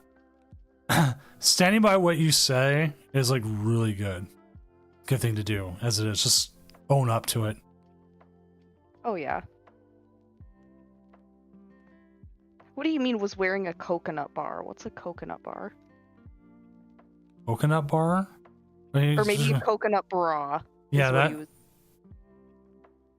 That's funny.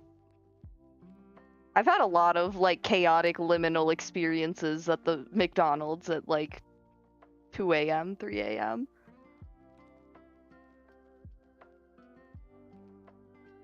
The little things in life, you know what I mean? I remember one year Halloween, it was like 2 a.m. There was like someone walking by in a full Chewbacca costume.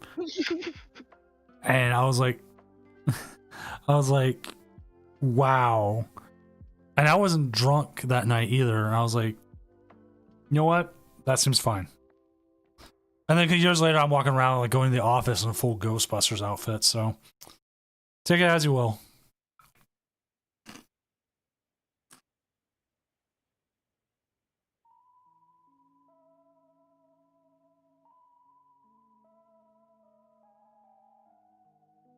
I was in Las Vegas for MagicCon for booth vending, and it was over Halloween, and like when we were out at night, like I kept forgetting it was Halloween because like we were working all weekend, you know, so we weren't doing Halloween stuff.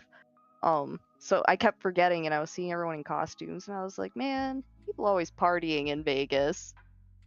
And I'm like, wait, it's Halloween. People are always partying in Vegas. It's just not always in costume.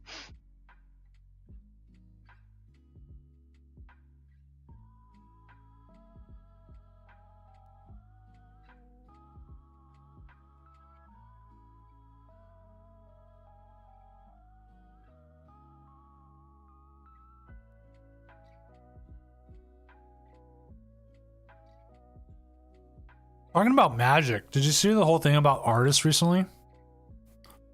No, I'm magic adjacent, but I don't follow things too closely unless they like break the greater like magic sphere. But what's up? They only pay the artist per card illustration like $1,250. But The thing is, they're allowed to sell their original artwork, and they'll sell it for like $20,000-$30,000 a piece. Yeah, those artworks are a pretty penny. And so, but now they have an issue with all the crossovers. Some of them will not, the IPs don't want them to sell it. Like Marvel's cool with it, but like I guess like Doctor Who wasn't. Yeah. Yeah, they're getting into some real tricky stuff with this Universes Beyond nonsense. A lot of Magic players are not very happy with the idea that like the next year of sets, the most of them are Universes Beyond sets. And that's like, they also said Universes Beyond was never supposed to be standard, but that's sure as heck what it's gonna be. Yeah. Stellar Wish, I do that still too. Did I meet the professor, Hannah? No, I didn't meet the professor, but he swiftly walked by our booth surrounded by security. Oh. I from what I understand, the professor isn't too well liked in the Magic community. Who's the professor? Oh, the professor, he's like... Is he the college guy? Yeah, the Valerian College. Yeah, that's who they're referring to. Okay. I've seen that guy, but I've never... I do think, like, the Universes Beyond and Secret Layer stuff is cool. Like, I got the Ponies the Galloping box when that came out way back when, because, like, Horse Girl, I gotta. Some of it's funny and cool and stuff. Like, even the SpongeBob thing I think is kind of goofy. And, like, it will drive temporary sales for people who are, like, fans of these things. Not necessarily mad. Well, it's like Heat Miser bought me the Ghostbusters one. Because I love Ghostbusters. And we saw it at a store, at a card shop. I'm like, oh, that's pretty cool. And Heat Miser's like, here you go. I'll buy it for you. Well, also Stellar. Sometimes you'll hear me on stream say Kobe as I'm throwing my soda can across the office into the recycling. I'm back. Awesome. Yeah, I saw in chat you said your mic died. Yeah. But yeah, Universes Beyond. Temporary sales, but for the long run, not great. Longtime fans, not happy. So this is the last game. John P. 2-0 Cozy Cozy. Oh, okay. So this is the last one we're waiting on. More Lost Box. The Lost Box night. He might have never been in the Good Brother allegations. No, he's not.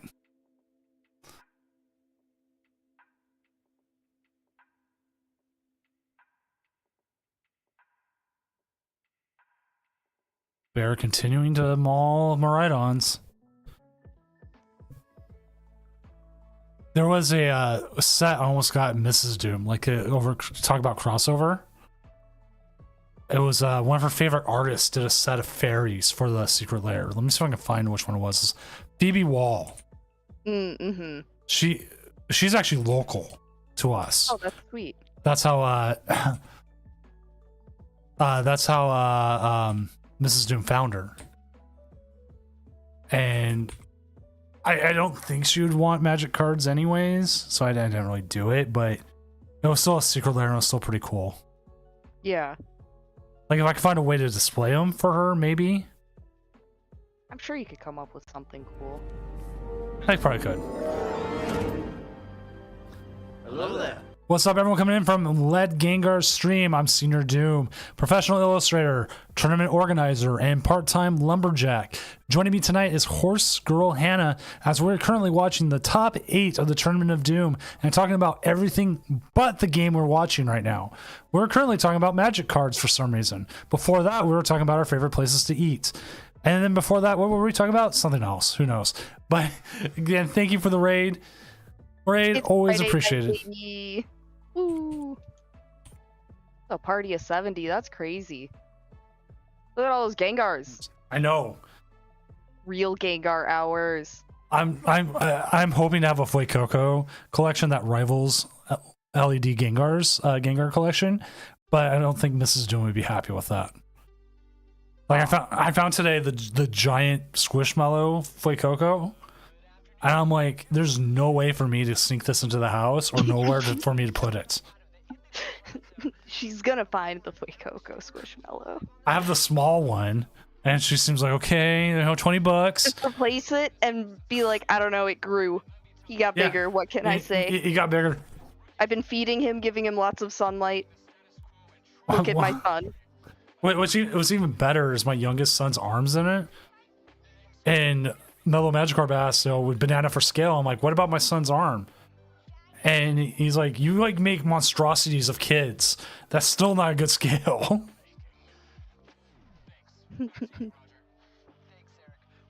Okay, to be honest, my oldest is about 6'1", and my youngest is 5'7", and they're. I mean, your oldest. That is a grown fella. That is an adult. 6'1" is crazy. At 14. My nephew is super tall, and yeah, I get it. But that's crazy. Having an adult-sized teenager, absolutely not. Yeah, and my youngest, who's only 10, special needs, is 5'7". Sounds like dude got all the height. Yeah. So scary kids, don't have kids if you're tall. They'll just or don't have tall kids with a tall wife. Yeah, that sounds like that could result in tall kids. Yeah. And see, that's what we talk about, because like we could see here the Raichu get blown up here by the honey bear. We have not yet seen I'm more interested of the heights of your family unit that you have, honestly. Well, I mean, we might see the Hydreigon finally, maybe. Will Hydreigon take the win? Maybe. Like we have not seen the Hydreigon once in this set. It has been KO'd as a little Dino, no idea. Something. Every time that Big Bad Iron Hands has come up and smashed it. Yeah, they're not messing around. They don't want to see that thing fully evolved. Put that thing back where it came from, or so help me. Put that thing back from where it came from, or so help me. There's so many good lines from like kids movies, Pixar movies in that era. Oh, Monsters Inc. is just a classic. And if you ever want a good watch, Monsters at Work is kind of a decent sequel to Monsters Inc. It kind of hits more like what happens, like if you change up society, essentially.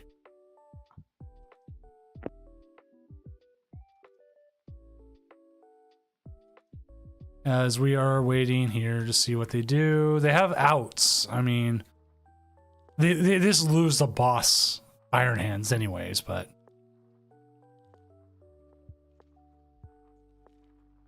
we could just hope that doesn't happen, or does happen. Yeah, so I think like 90% of the stuff we've been talking about, like Dick's cheeseburger, sound like so bad out of context.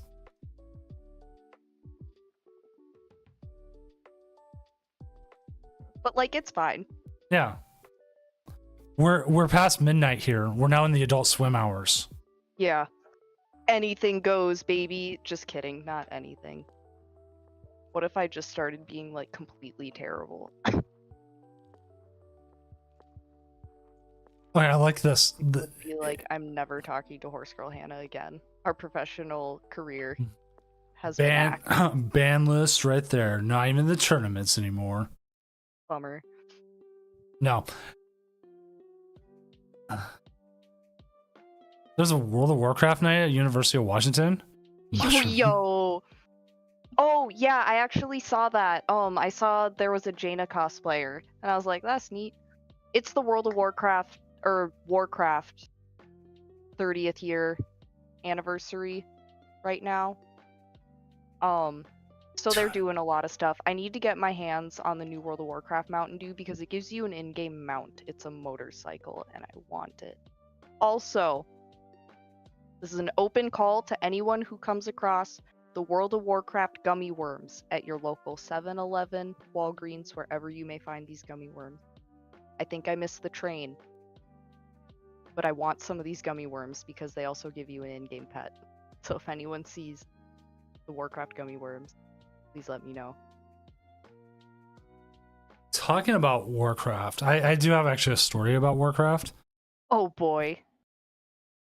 Back in about 2018, years and years ago, I worked at Amazon, and I was working on like this little museum walkthrough for one of the employee parties with like different items they had put up, and the Amazon servers crashed when World of Warcraft came out. People bought up the CDs, and they were trying to find any sort of physical edition of it for any price, and I was able to find a sealed collector's edition in Seattle for $30 of all things. Took out my company credit card, paid for it, and they put it in this like museum thing. I have no idea where it went after that. You know, all those collector editions, like, it's really sad. Like, I find them on auction sites, like, not always sealed, but like pristine condition for like dirt cheap. Then you can sell them to the right buyer for a lot more. But like, those are sweet. Yeah, and like it sucks because like I did all that hunting and like I don't know what Amazon did with it.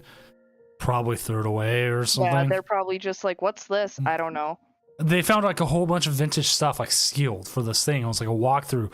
You can see like Amazon through the ages what they sold. And it was just like we did all this and I have no idea what happened to all that stuff.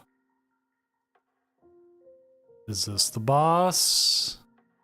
This is just hit. Ooh. GG. Shira's got it. Oh, Double T coming in here. They will get restocked. Just be patient. If you PM me, I'll send you the codes I have from my game fuels. Blow up the Mew. Blow up the Mew. 400.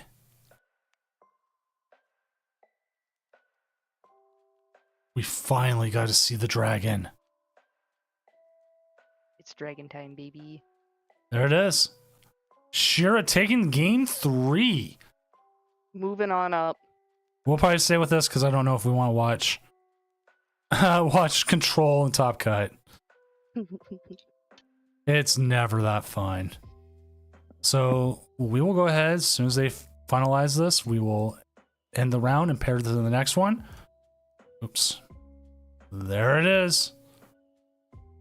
End round. Pair next round. All set. I'll still see if Grayson and Papio can do it, or either one can do it, unless Shira's dropping. That would be crazy. Right, because they just jumped out. No, they checked in. Oh, Papio, if you can stream anyways, we'll still have it.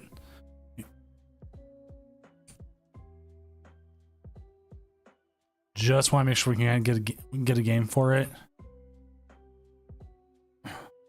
Oh, there they are. They're back. Never mind. But I mean, still stream if you can. But yeah, the Petra run is scary because like it's like your worst matchup. You can't stick anything. If you just want to join us in table 4, that way I can always just jump over to it. Or we can check in with your game as well.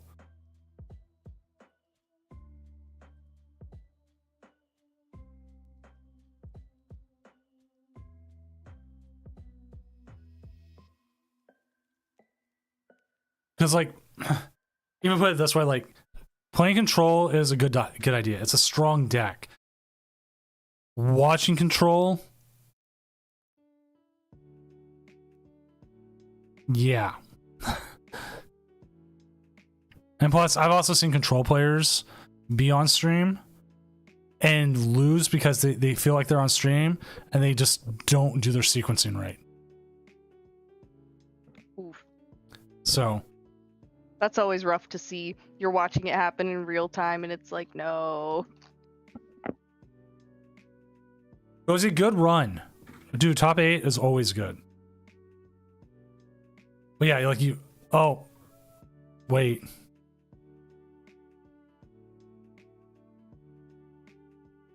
Oh, Grayson just conceded to Poplio King, so Control is in the finals.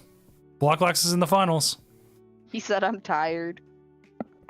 Yeah, but he's like, oh, I don't want to deal with this. Even though Grayson has a good matchup.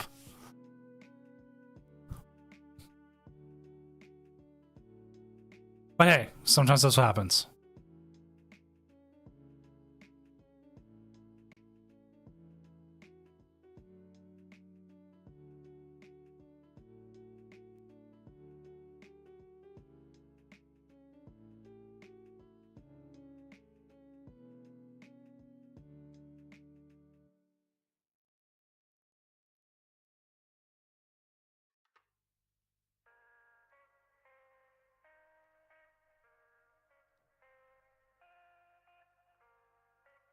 All right.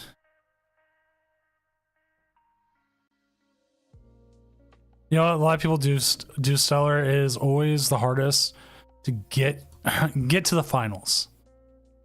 Like this is actually kind of moving fast for a top 8. Usually it's about 1:30, 2 o'clock in the morning by the time we hit semifinals.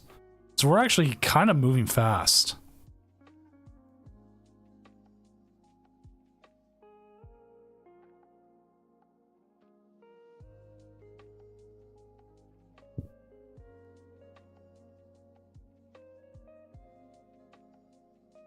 But then again, we also have timers on it. Because again, as I've told many times, story on here, the first time I ever ran a tournament of Doom, I didn't put timers on Top Cut. And that was the worst idea I ever did. Oops. Yeah. Big mistake. And the story goes, and the way I've always told it, I didn't stream it.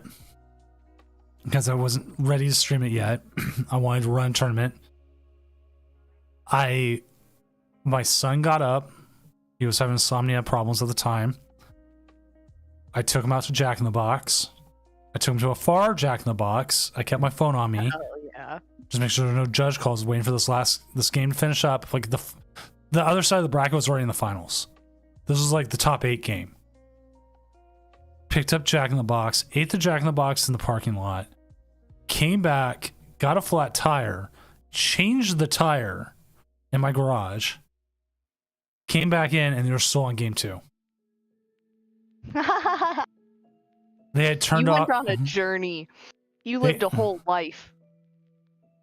Well, that was a good but bad Pokestop there, but yeah. And by the time I got back, then they finally finished up in like the top semifinals, and final went fast. But it was just this top 8 game took forever, and it's because they turned timers off and they were taking their sweet time. I should have came in and pressed double game loss.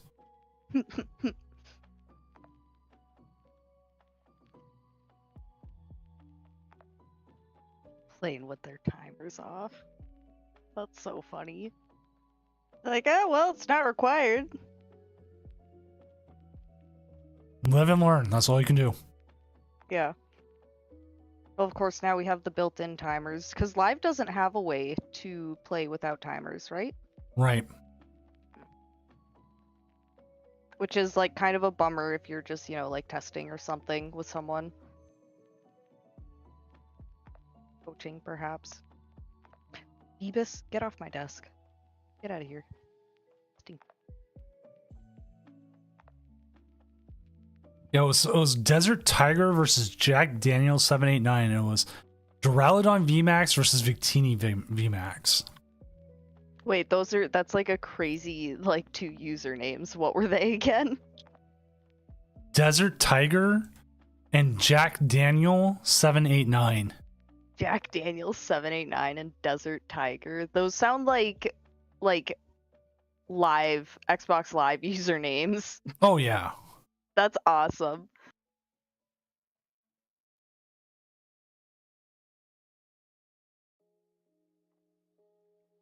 You stop meowing at me. We had stuff like Stone Journer, Mugenisect, Gengar was a deck at the time, Suicune Ludicolo. Ooh. Oh, it was old. Zacian. Just Zacian V with Oranguru and Zamazenta V.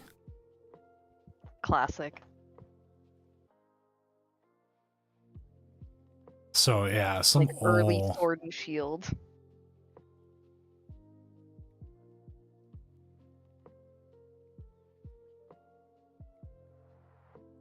Decided to let my cat in here, and like he was ready for me to open the door. It's been closed for a couple hours, and he was just in here wailing at me. Like I opened the door, and he was like already walking in. Like what?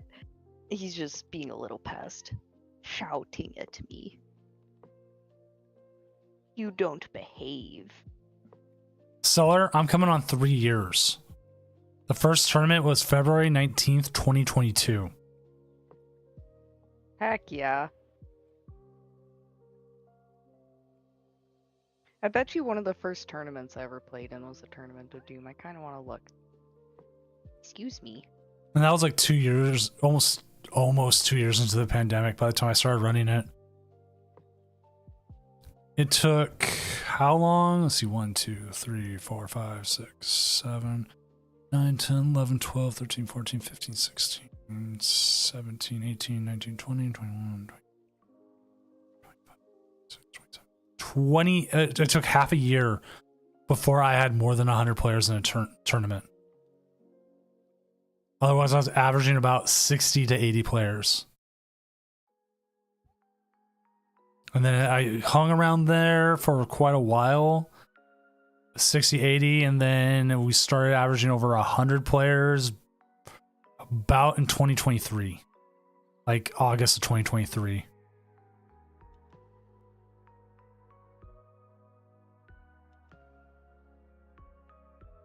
When did you say the first one was? Always fun, Gwinster. February 19th, 2022. Okay, the first time I played in a Tournament of Doom was July.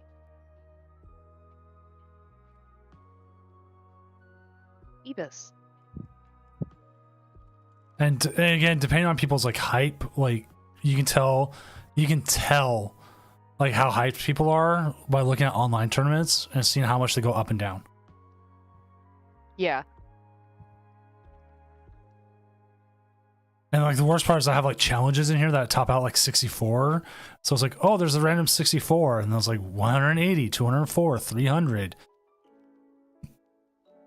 283, you know, stuff like that. And then right now we have like pocket tournaments that are like, you know, a bajillion. Like there's pocket tournaments? Whoa! Yeah. Yeah. Whoa, it's been a while since I've looked at Limitless. I'm seeing this right now. What the heck? Like there's a tournament at 2 a.m. right now. Is it today? Yeah. Today, 2 a.m. Like this is hour. nuts. That's 945 people. I like really can't believe like how big Pokemon Pocket got. Like I thought, yeah, it'd be like big with like people who already play, but I didn't think everyone. What I've been told is it's a lot of VG players. But like tomorrow's Ursa Days, Pocket Weekly has 1,840 registered players right now. What? Yeah. And it's coming close, depending on how many they get active, of being one of the largest tournaments of all time. That's insane. They had 1,101 players last week active, and the record's something like around 1,500 for like one of the first Limitless tournaments. Yeah, I knew it was like huge out of the gate, but like prior to that, I was like, I don't know, like, yeah, it'll probably do well for itself, but I didn't expect like, you know, I don't want to say Pokemon Go levels of engagement, but like a lot of engagement. A lot of people are playing Pocket. Yeah, Ursies is like well over everyone, and then the next biggest is like 528. And then it falters off from there. Think about how much money Pokemon is making. off Oh, of Pocket. Must be millions. huge for them. Yeah. Like, Oh. probably every couple minutes, too. Well, John P is up 1-0 over Shira, but we saw last time the Shira went down 1-0 and then came back and swept.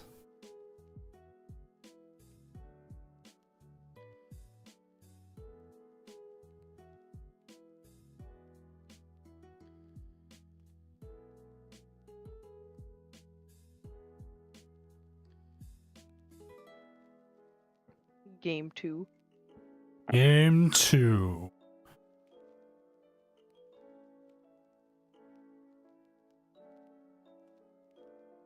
Like, the biggest thing you have to wonder about it is if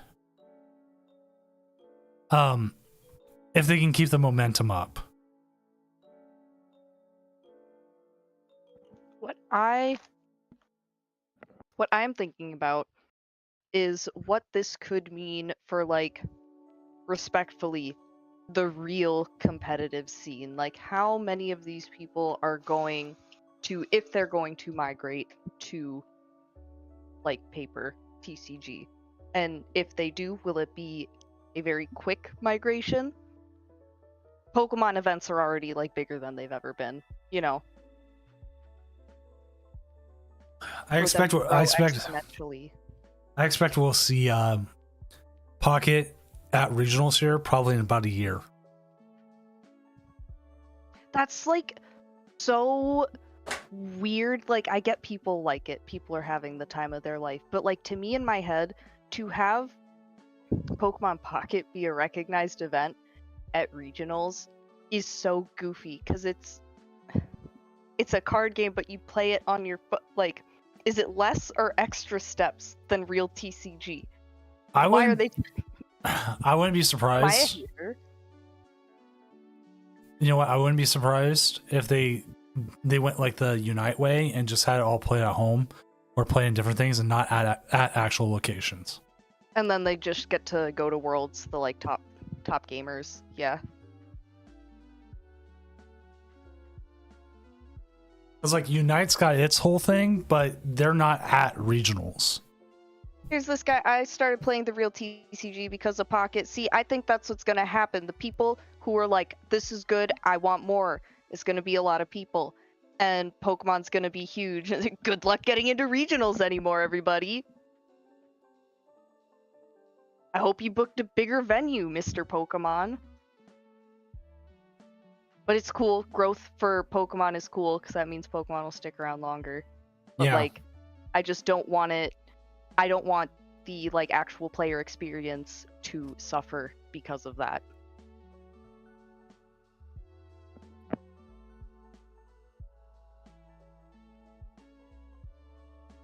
You say it wouldn't make sense to travel for Pocket. However, VGC and also Pokemon Go.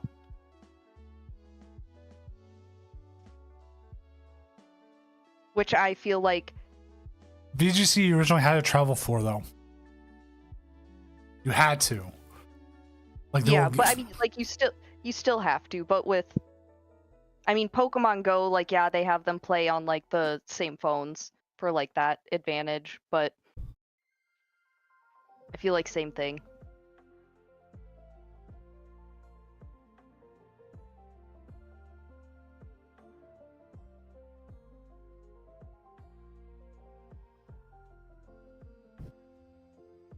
I don't know. It'll be interesting to see how they go about this. Mm-hmm. I'm trying to talk and my cat is just like interrupting me, wailing. Ah! He sounds like a little baby.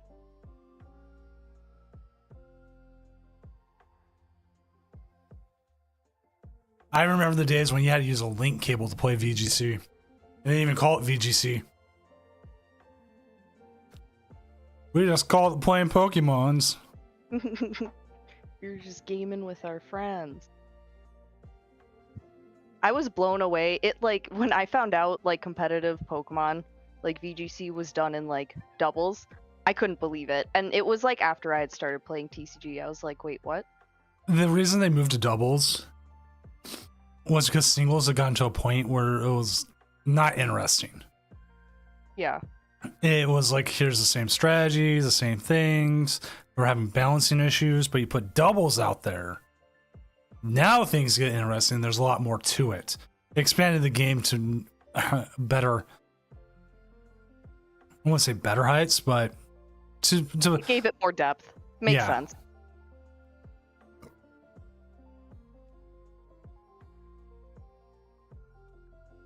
Because now it wasn't like, oh yeah, just switching this, switching that. It was all about having fun. Yeah, that was 24 years ago. It's not about fun anymore. This is serious. It's about money and collecting. True. The only two things in life that matter. Three things: money, collecting, Pokemon. God, I'm so afraid for the new the prismatic evolution set, just trying to find it. What if I told you that I could assure that you would find it?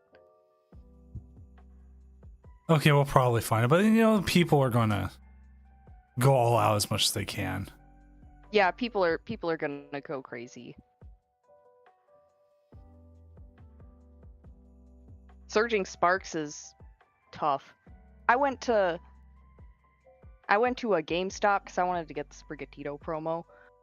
And granted, it was like a couple days after release, but like I thought GameStop would have like maybe not Walmart levels of stock, but I thought they would have more stock than like your typical local game store would.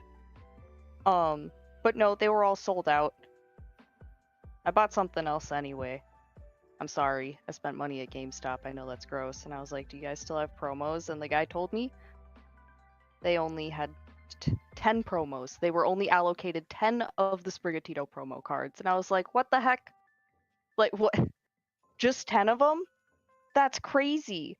Because, you know, at like game stores and stuff, when they send out league supplies, like, they are quite generous, you know? You want GameStop to sell stuff, you're only going to send them 10 promos. That's crazy. It is crazy. And so I wish Walmart has nothing. Yeah, the Walmarts around here have nothing. Our Walmarts our Walmarts don't circulate anything. It sucks.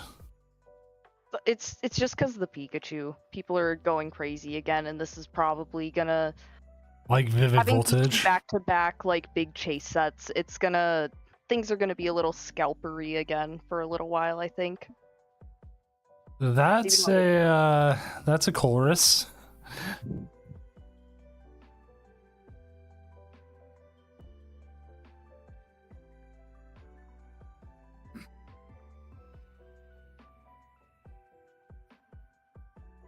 But yeah, my Walmart's dry. Like they don't even like stock them half the time.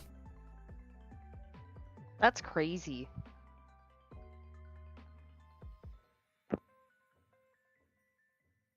I wonder if you got someone who's just like selling it, you know? Yeah, well, that's like the other problem we had is we had scalpers around here that were just toy stores. They would show up and buy like all the toys. What? Yeah, and you couldn't find them anywhere else. It was just like you had to go to those toy stores to pick up stuff. Like I wanted a Danhausen figure from wrestling for months, and can't find one because you know why? These guys took them all. Yeah. And so like we're stuck with the same ones over and over and over again. They leave the unpopular ones. Same problems with like Transformers. Or they show up and take all the Pokemon, you know, it just sucks. Target's a little bit better. Still, that's a bummer. You got to deal with that. That's crazy. That's why I have people like Tabletop Village around here. Tabletop's great about it. But also Tabletop, like I just get my singles from them. And I gotta get a Pikachu from them. Sweet Terra Pikachu. The Terrachu. Yeah, at least the normal ones, like kind of cheapish. But yeah, Vixer TV's even talking about it. They do. If you ever go to a Target at opening, or it used to be like this with like Toys R Us as well. You got people who like rush in or are like buying certain things like by the box load, and they're trying to get it like while they're unloading it. That's nuts. Yeah, I don't know. I've never been to any of those stores like at opening. Maybe I should try that sometime, see what it's like. Like I once showed up to a Toys R Us at opening. Purely, oh my god, the DNO's gone again. I was trying to get a Transformer there. Like I knew they had in stock. It was like, and I was trying to beat them out. And I watched these two guys run in, and they start like bodying each other to get to the Hot Wheels. Oh boy. And I was like, wow. And like I got to the Transformers, and there was another guy there. I got the one I wanted. I should have grabbed the other one I wanted because I had spent like 8 years hunting it to complete the set I needed. But like this other guy was the Transformers guy. I was like, oh, I guess I'll let you have that one. I'm like, what the hell, dude? I just want one. I had to come here this early just to make sure I could get it. Yeah, just the one. Well, it was like the time I freaked out. I actually stood in line for a Black Friday at Toys R Us to get like a $70 Transformer for like $15. I was like panicking like they were going to run out. I got in there and I could have shown up like the next day. Oh. Yeah, it's the one time you like do show up and you're like really stressed, like, oh no, they're not gonna have, you know what I mean? Like, and then of course they do have it. Yeah, like I came back like the next day. I was just on a whim, and like they had a ton of them still. I was like, well, it is what it is. It's not as bad as like this is one of the biggest time when I was doing Transformers was collecting Transformers as Transformers Animated. They had one figure that accidentally got put on $5 at Target. Oh. Yeah, huge oops. People showed up and bought out. It was like a $40 figure for $5. People bought them out, and by the time I got there, they had like a sign up saying, "Like, no, we don't have this Transformer anymore." I was like, I was bet like- you they shut that down as quick as they found out. yeah, I was like,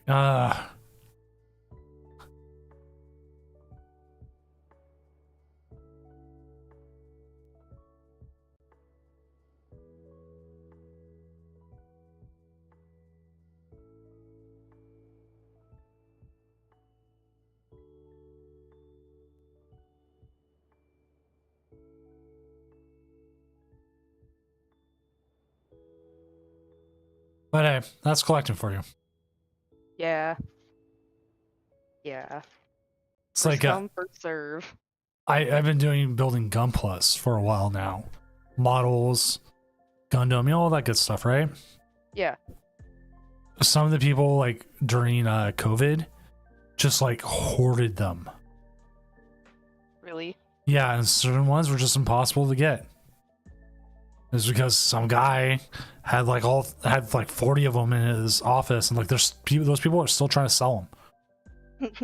They bought them all and they're like, dang, no one wants these. Well, people wanted them, but they're like, oh, we'll just wait for the reprint.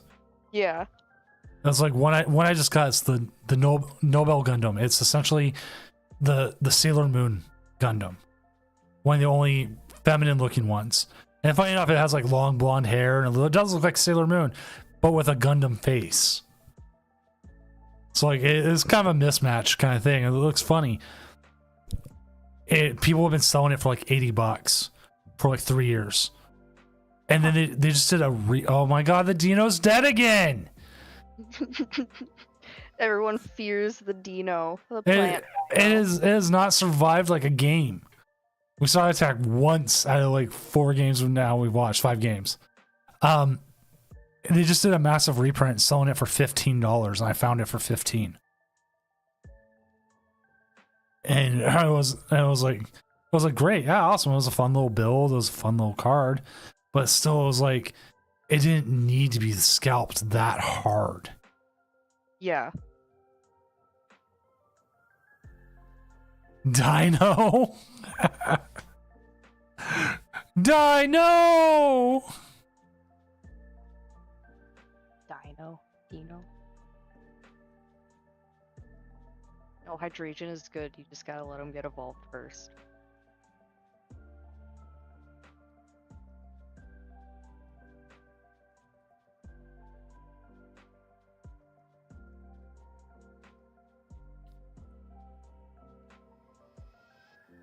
least I don't get into shoe collecting. That gets like. Oh, I've heard that's crazy.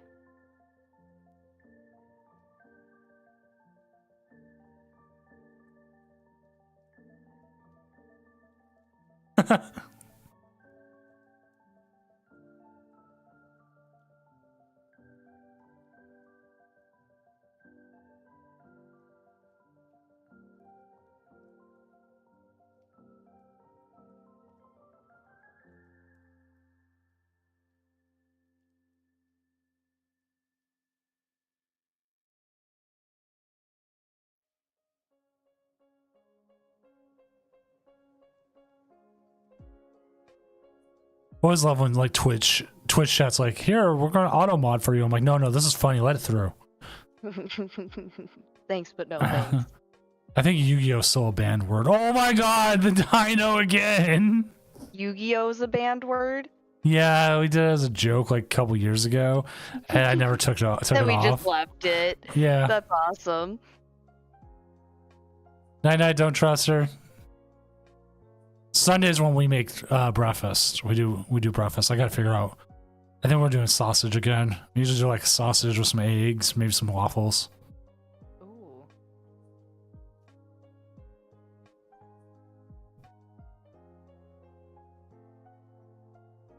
Now the question is, does Arch Aladon want to play against Control of Stallax?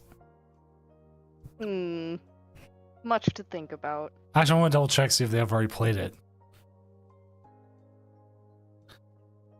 No, but they did actually lose to Shira in cut in Swiss.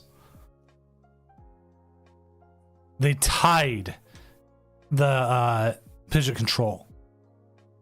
Did they? Yeah. Okay. And that was actually the one where we're having issues with slow play.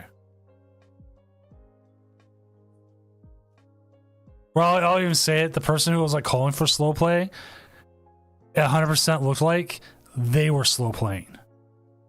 It did.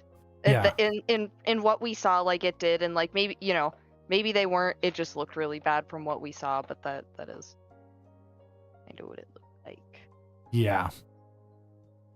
Do we see a bear attack here? Bear attack. Bear attack. Oh, we don't have access to bear.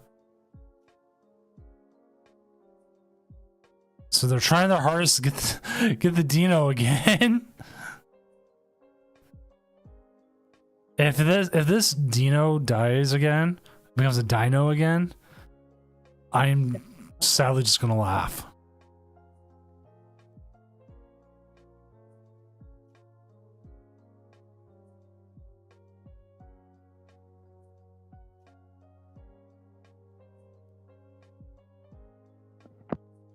Oh.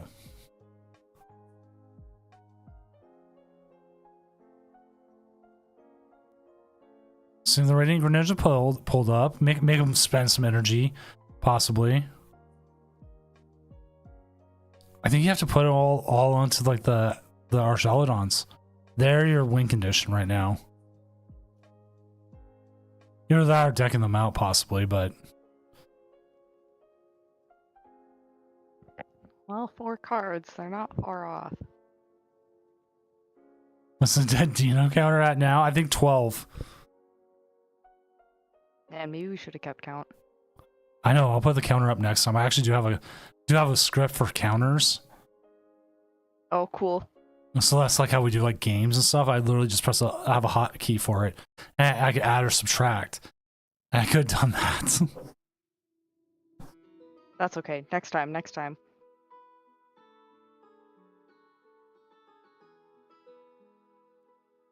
Yes, get off my desk.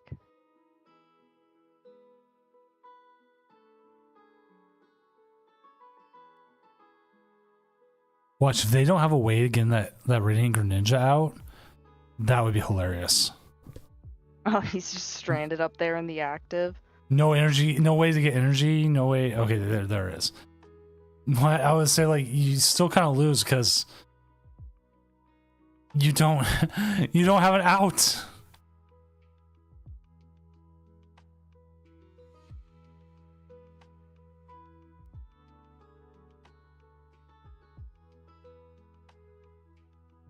Beebus.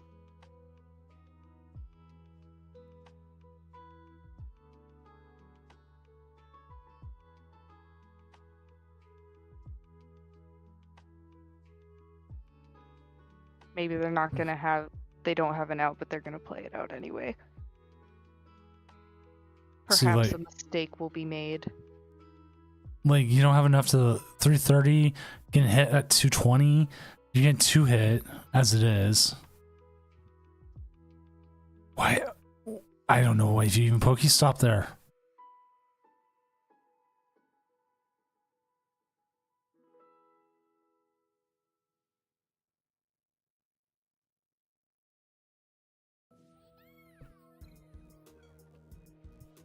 Don't kill the dino. Not another one. We can't take it anymore. Was it don't hit the baby? Oh, wait. Not the daddy. Oh, I am trying. That show has such a depressing end. Oh my god. No. No. No. There's Again. no way.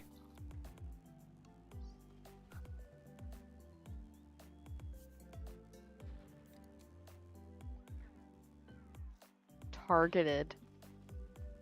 Targeted Targeted harassment violence. of the hydrogen evolution line. Beebus. Yep. Concession there. Our finals will be Arch Aladon versus Snorlax Stall, which Papio King, if you're in chat still, if you want to stream that, we'll get it going. We'll see how it goes. Like, I don't know what their outs are, but then again, I don't know much about Arch Aladon. Like, how many Pokemon do they even play in their deck? Couple. There's a couple that I have no idea. I have no I'm idea new either. here in the format again. Well, this is a new deck. Yeah. No one knows. It's a secret. It's a mystery. We can go look at the deck list.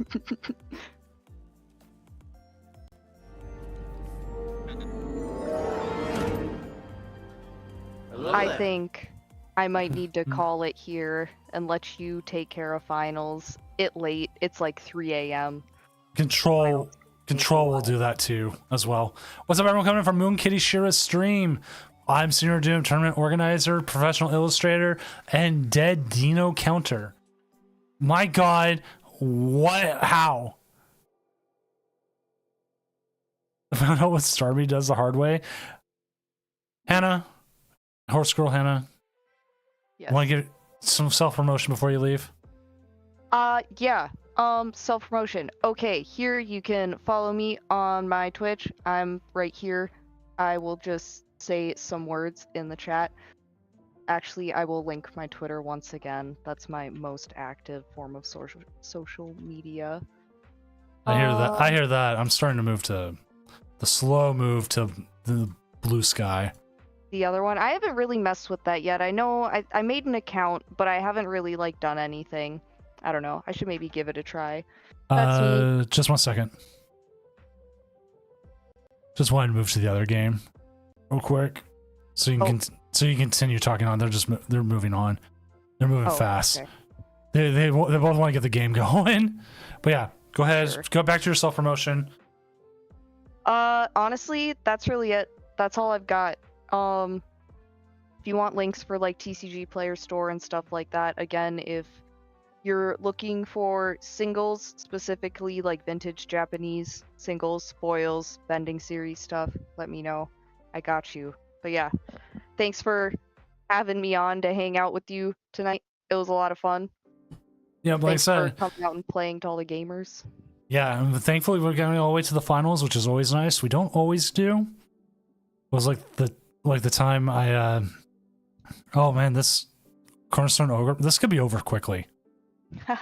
Well, actually, you know what? They have the baby Duraludon's gonna attack. But yeah, this could be over quickly. So yeah, that was awesome having you on. I'll talk with Emmy about getting you back on at some point. I have so many people I need to bring back.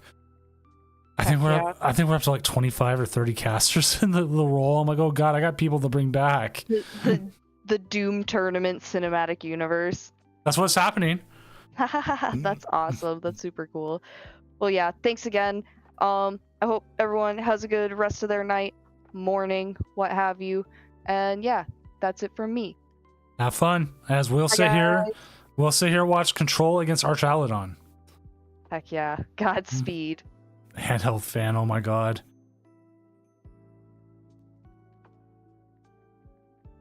Now this is actually one of those things where like we're kind of watching here, but the Stellax is playing against something it's new against. Like, okay, they're bringing the Mimikyu out, right? But Duraludon here doesn't have to evolve. Duraludon can sit here and be like, okay, I'm just going to use Raging Hammer. I'll use Hammer in. Actually, Raging Hammer, I think they have to be damaged to do more damage with.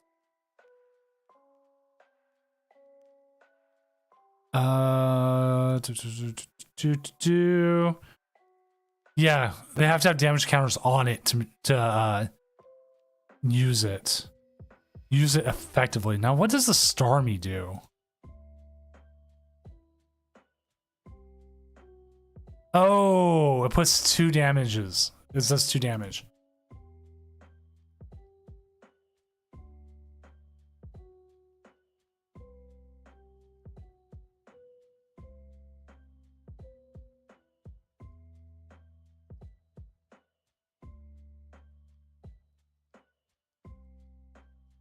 All right, I'm gonna just keep hitting here.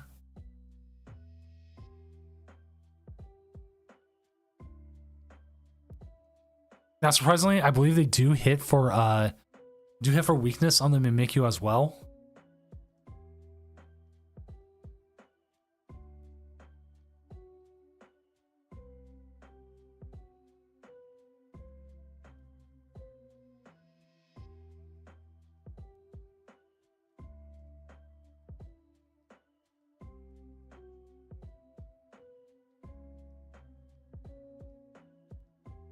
Right? That Starmie is 100% like against Pika. I don't know if Pika's ever fully worth putting down early to stall with sometimes. Okay, sometimes you have to, but I've seen more people like sell out trying to KO Pika, like whatever moves they're doing, than anything else. Actually, chat, I need to take a moment. I will be right back.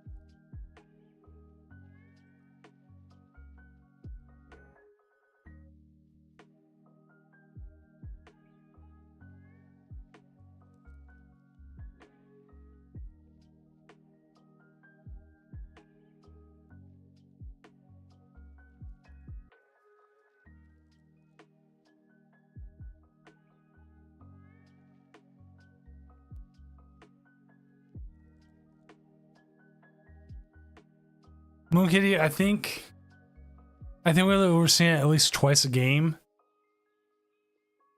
I'm guessing about 12. That was our guess. Was about 12.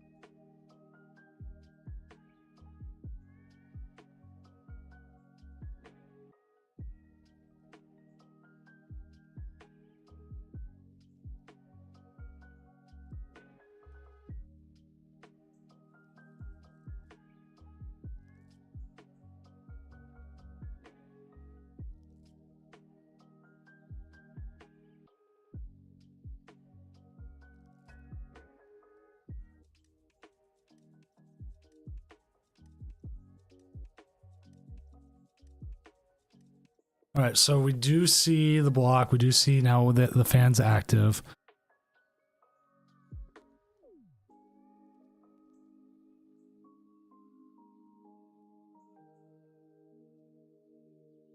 Multiple fans. Oh man, fan is just brutal.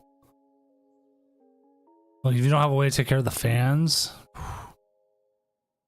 so we see the penny boss's orders as they're looking for a way to get the stuff out of there. We do see the Mimikyu get picked up, and then another fan put onto the Snorlax. A little bit there, like they're trying to bait the big Duraludon. Because the big Duraludon can come in and take some prizes, but you don't have a way of getting rid of all those Snorlax.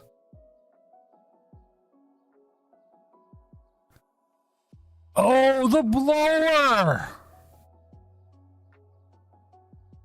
Oh, I see your handheld fan and I blow it off. Oh my god, that was too good.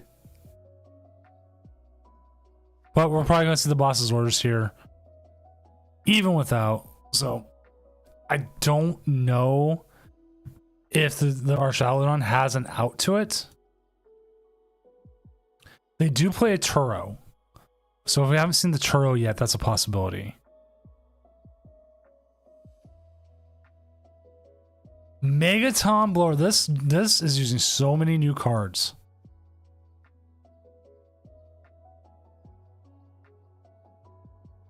So the question is, do they have access to the Turo?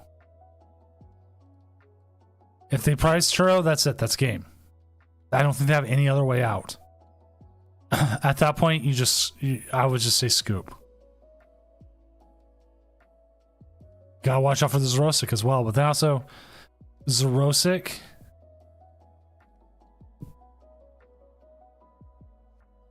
would also allow them to thin out any possible Pokemon in hand. But you don't need anything else. You got the Greninja. Okay, see the Ultra Ball, probably seeing some dead cards, yeah.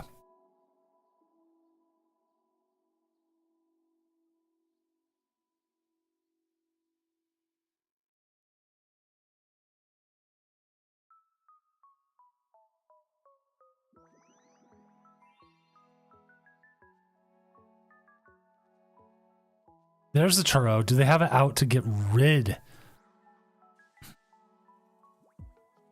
They have to have an out to get rid of that Greninja. Otherwise, they're sitting there. Then, like, they gotta see if they have it out to the Mimikyu.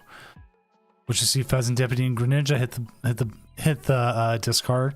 You could see a baby Duraludon come down, knowing they have access to that. But we'll see the Metal Defender for 220. Pick up the KO here. There goes Lax.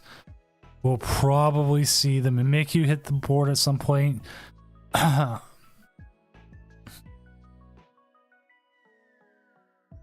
Another Lax. Erica's Invitation. And nothing in there. Exactly what they wanted. Instant charge. This game looks like it's starting to move towards Archaludon's way, but the Mimikyu, they have to have the ability to get around the Mimikyu. You can KO Snorlax here, then you're hoping on the flip to get the Rotom V for game. And then that could be game one here for John P. Would you see a baby Duraludon come down, threaten Mimikyu? Night Stretcher probably picking up one of the energies. So now we got that. So baby Duraludon's down. That gives us an option to possibly take care of the Mimikyu. So research hit the hit. So they got another energy off that. That might be their last energies. 220. Like Frizz, like it felt like Scooperinos, but again, like I said, it came down to if they had what they needed. Another Snorlax coming up. Giacomo is not going to do much good here.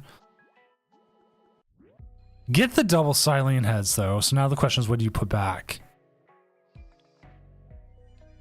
Double Flute, hoping to hit like maybe another Duraludon here. You can counter catcher it up. You know they're not going to Turo out. Get the flutes back, get another Mimikyu.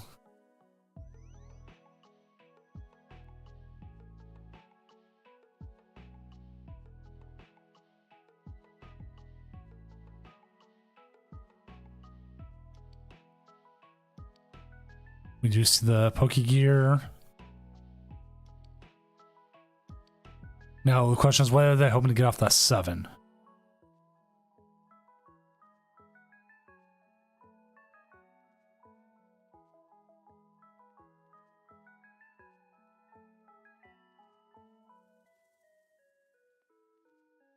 Do have the boss.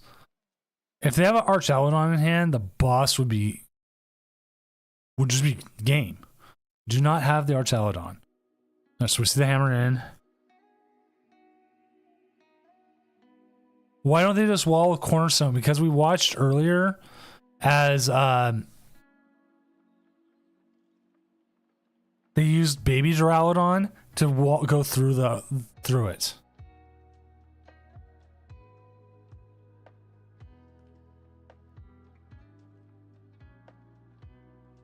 There goes one Mimikyu. One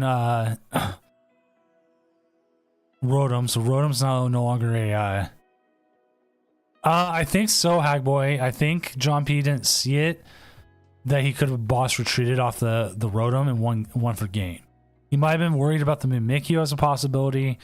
The Relicanth is still a possibility as well, getting stuck in the active, because we did see Turo be used earlier. Baby Dura does 80, but it also hits Mimikyu for weakness.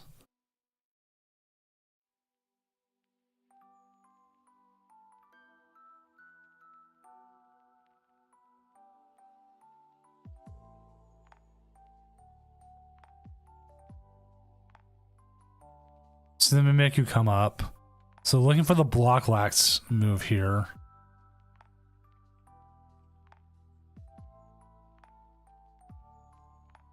But they still haven't found what they're looking for one more piece. And that's either boss's orders or alternatively counter catcher. Archaludon here does take the KO. Duraludon, not Archaludon, takes KO here. Now the question becomes, what's the top deck by Papaluo King here? We know there's a boss's orders in there. They took the penny instead of the boss earlier. Switch cart. Zerosic's not going to do you any good. Can't put the Mimikyu up there. Team Yell cheers the Arven and the boss. I mean, he has a possibility of the turn, but then again, if John P has the Archaludon in hand, just evolve and we're going to a game 2. We don't know, and that's the problem with not being able to see both hands.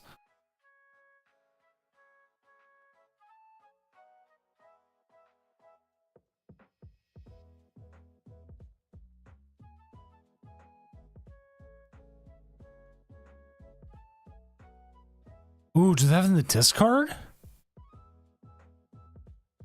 Or are they just grabbing? Oh, are they going for it? Are they just going to go for it with the Greninja?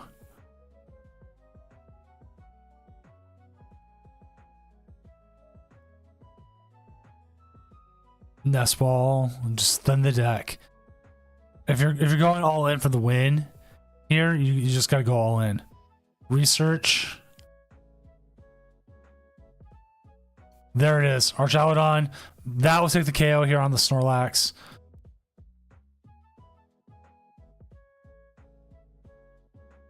Metal Defender for 220. Nothing left on the bench. Nothing else there. We will see John P take game 1 here over Snorlax control.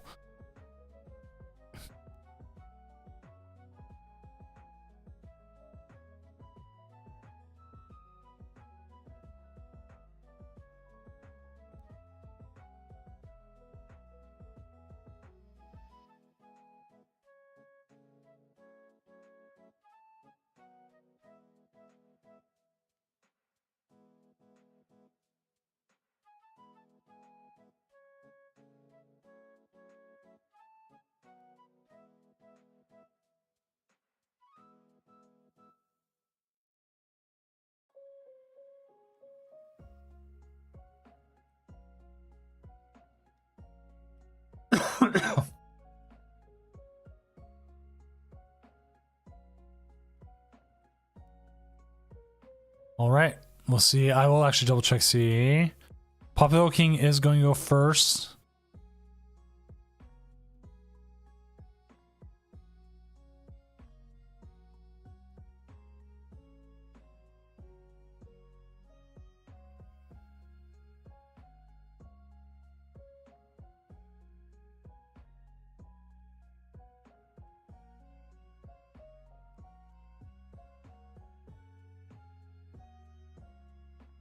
All right. Rotom and Mimikyu, we know they're not attacking. Hear this? Well, they are attacking. Hammer in. They're just not going to get the KO here on the Mimikyu to start, but it does hurt. We're going to probably see another Duraludon come into the active. We're not into the active, onto the bench. It doesn't hurt to have both. Oh, we're going to see the Staryu. Okay. Okay, you know the thing about the Staryu is the Staryu does turn into the Starmie, and the Starmie does put damage out there.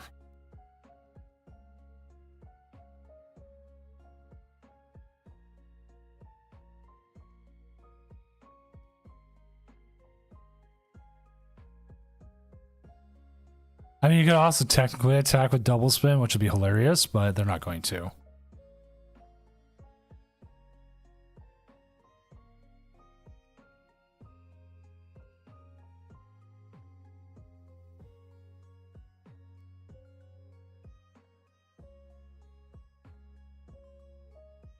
As funny as it would be.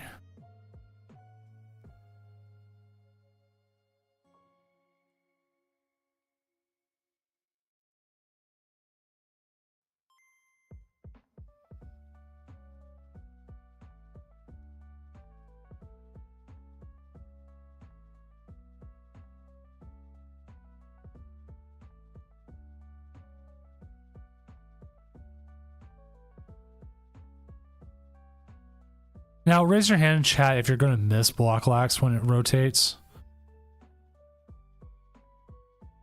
Double Counter Catcher here. Double Staryu. Looking for some damage output here. There goes another Duraludon. Probably, yeah, looking for the Starmie. Here comes the Starmie. Going to get a Mysterious Comet here, which we'll see it go to the discard pile and take the KO here on the Mimikyu. Goodbye, Mimikyu. We hardly knew you.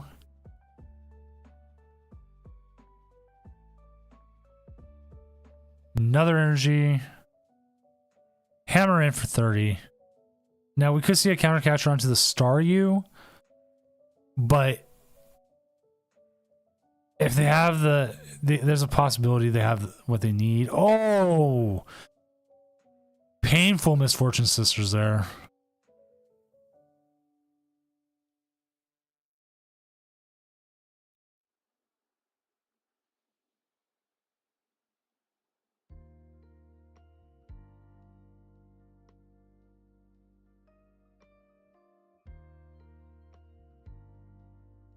See the research.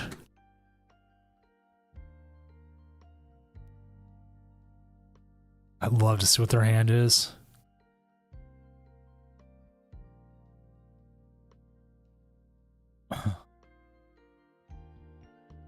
Double spin time.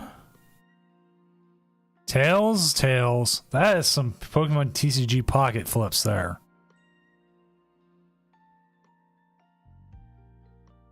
More Block Lax. More Block Lax.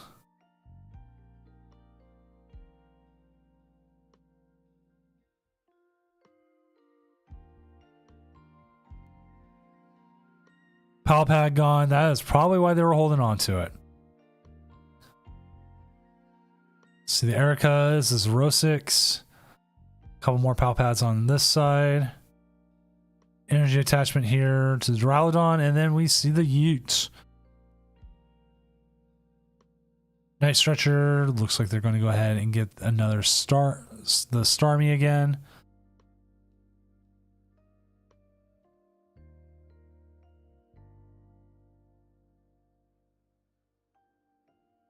Mysterious comment. Whoa.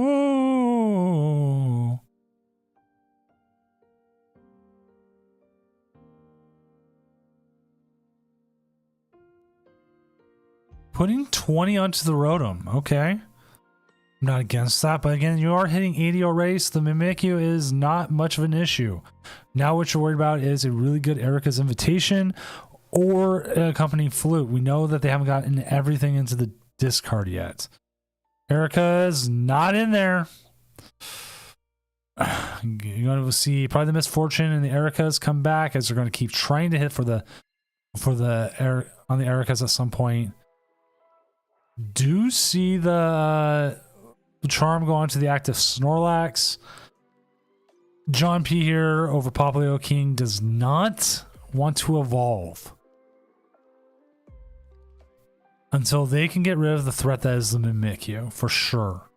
And even then, Mimikyu is still just a general threat. So the question is, what happens here? Is the Pokegear possibility of boss? We do know they still have access to a supporter. Flash in the Turo.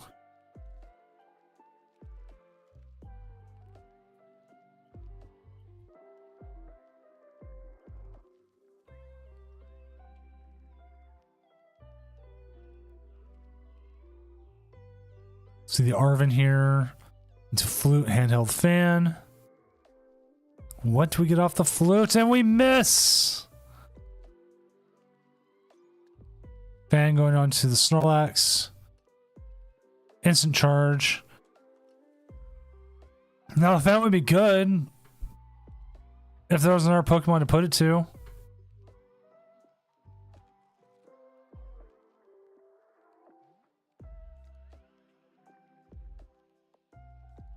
And like if they flew into another Duraludon, I mean, what is it hurting?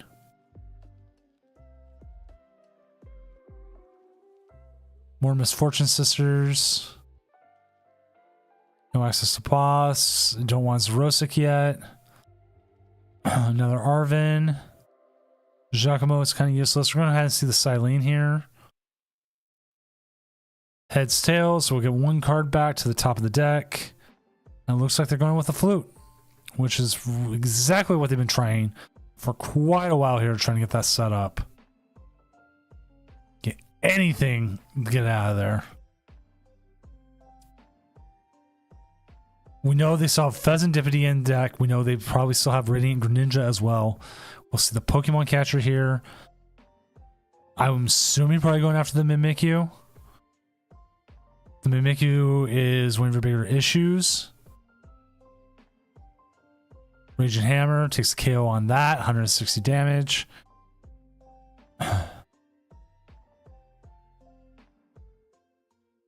So then now you're looking for Archaludon, boss possibly. There's the Ericas. We can see what's in their hand. This would probably be the best time to hit it. Miss the Flute again. Ericas and miss the Flute again.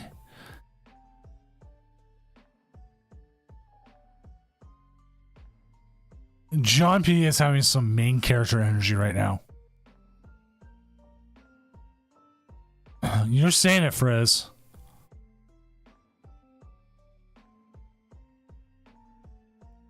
Raging Hammer. Just keep Raging Hammer right now.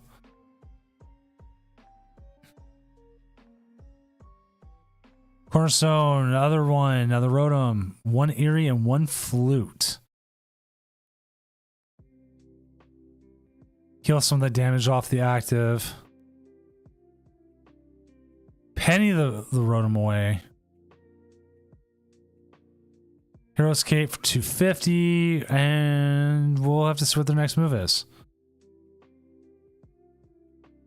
We know they have the Archaludon in hand. This would be a great turn to be able to Iono. They do play a couple Ionos in their list.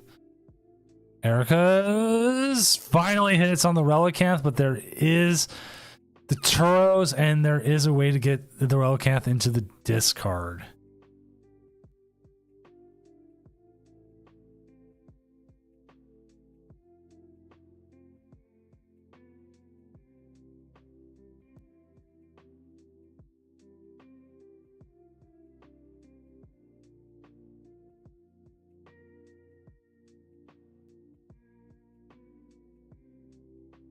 Now the question is, John P want to do that or not? I feel like you kind of have to do it now because there's always the possibility, as we see a little bit of lag here, I apologize. There's always the possibility of getting Zerosicked.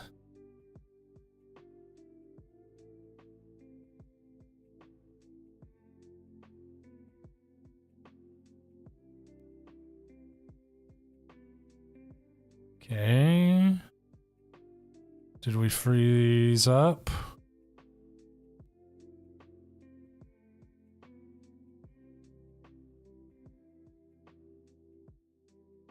Looks like we got a bit of a freeze up.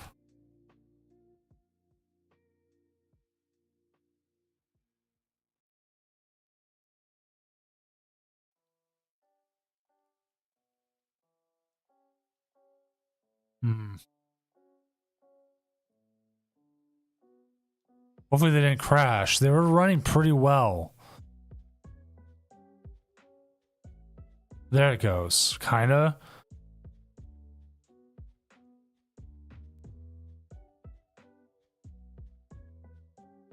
See the double flute coming back for the Silene.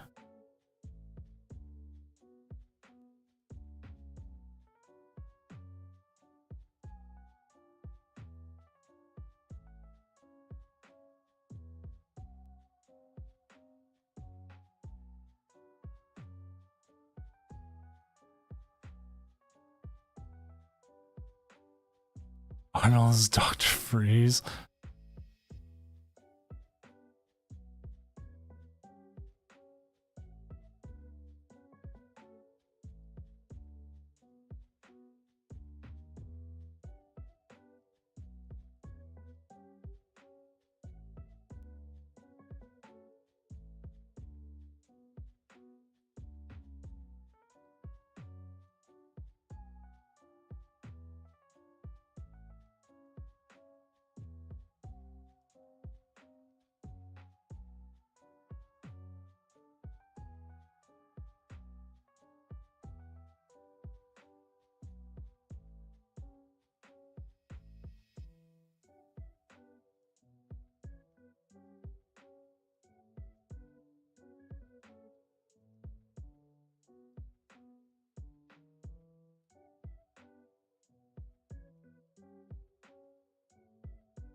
All right, there we go. Okay, now.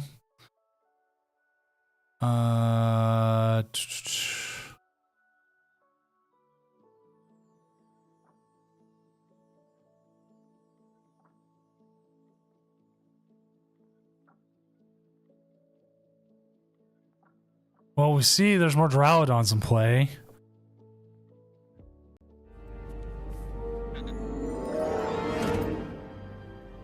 Hello there. What's up, High Flyer UK and everyone coming from High Flyer UK stream? I'm Senior Doom, professional illustrator, lumberjack, and overall really tall guy. Part-time lumberjack, I apologize. We're currently in the finals of the Tournament of Doom as we're watching Control Snorlax going up against Arch Aludon, a new archetype, as they currently have multiple Duraludons in the field. They took game 1 pretty convincingly, and now they're currently in game 2 with the Megaton Blower scene play. Hopefully your stream went well, which also... Oh, that KO'd the Snorlax! Oh!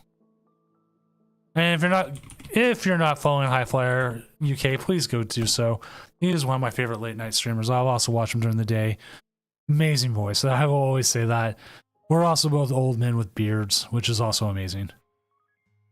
I'm a Danish guy.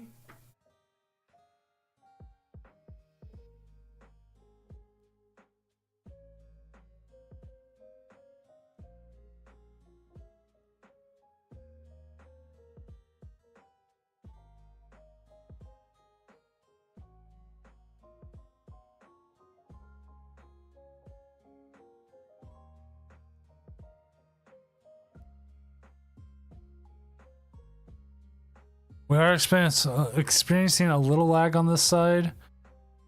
It kind of sucks, but I mean, sometimes that's what happens.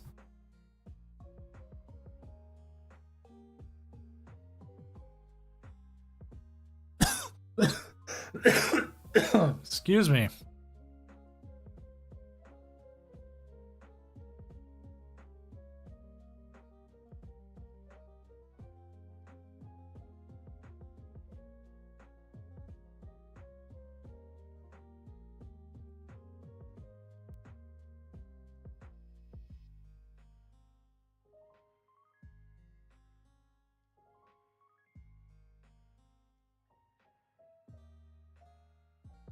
So again, we see the fan is back.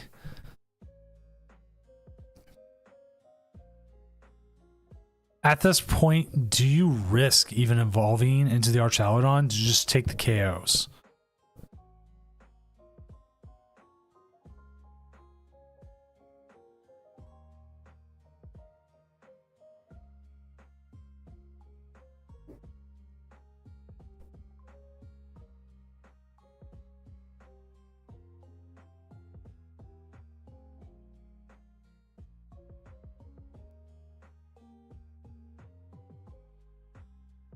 I'm going to do a quick disconnect, reconnect chat.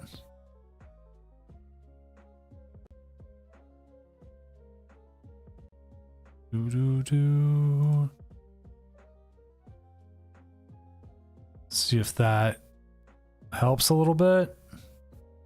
I don't know what happened because I was like running so fine and now it's just a little bit worse. I don't know if it's on my end or if it's on the streamer's end. You never know.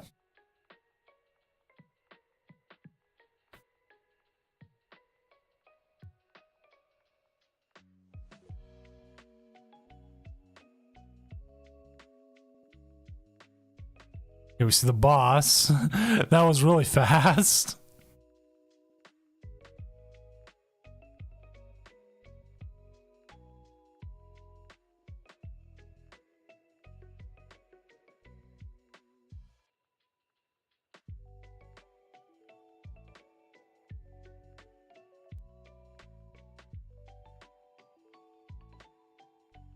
Oh, we do see the hit here. We're going to see the Greninja come up, and that might actually be game because we did see the Turo played earlier, and if they have no other outs, because we did see the Pal Pad also get disconnected as well.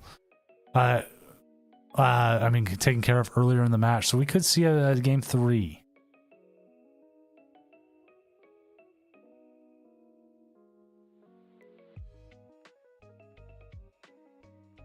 Which, if we go to a game 3, I will ask Papa King just to do a quick reset and just make sure that we are at a point where we can see things a little bit better, so we can hopefully see a game 3. Right now, we'll just wait until this game is done before asking said thing. Yep, opponent conceded.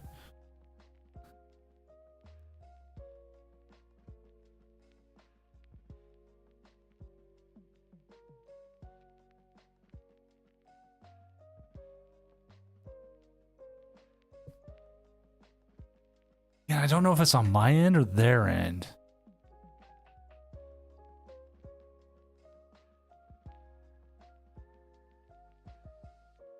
But again, I'm just gonna have Pablo. I asked Pablo if they can just be able to reconnect here.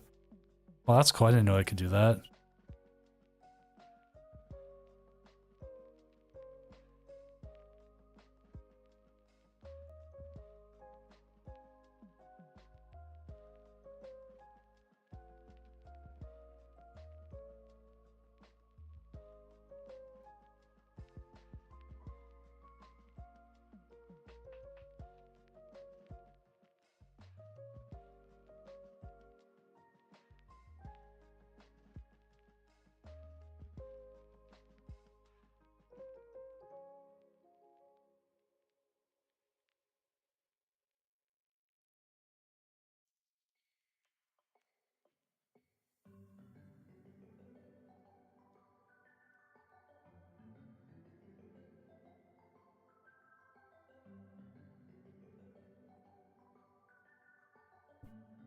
All right, he says he's having issues with his internet. He's going to try to he has to move to his phone for the game 3. I'm asking John if they're able to. I don't know if they are or not. If they're able to, that'd be great. Otherwise, we might miss game 3, and I apologize for that.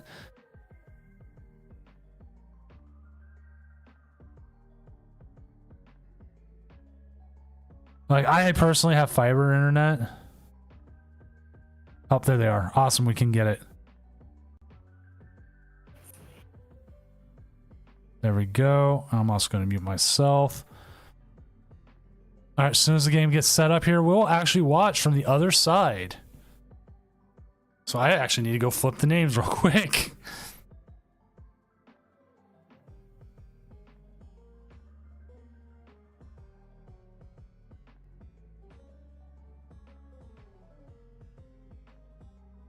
All right, so we got game 3 coming up. As they have already started into the game, we will be able to see from the Arch Aladon side.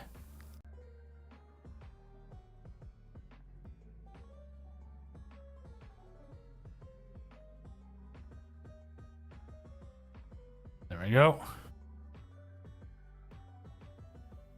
As that's a start, but it might be the best start they want. And actually, do you even take a mulligan here? I think you might.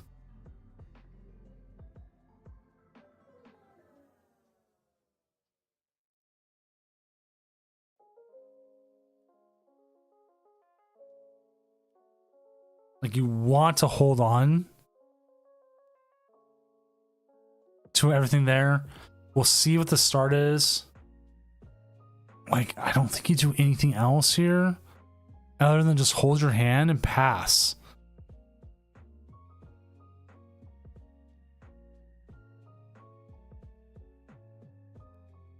Like, this is everything you kind of want in your hand. Like, if they don't, let's see what the flute does. Flute gets to star you, but again, the star you, you already get rid of a couple ultra balls here. Now you know they have the Turo. Oh, this is gonna be game.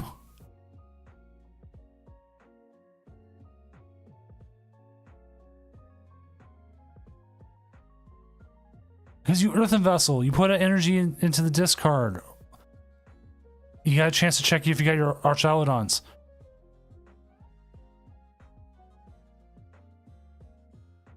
This is where you should have price checked. You should have price checked. There's your Arch Aladon. Just put the Arch Aladon in play. Yeah, Arch just wins. Does he see it?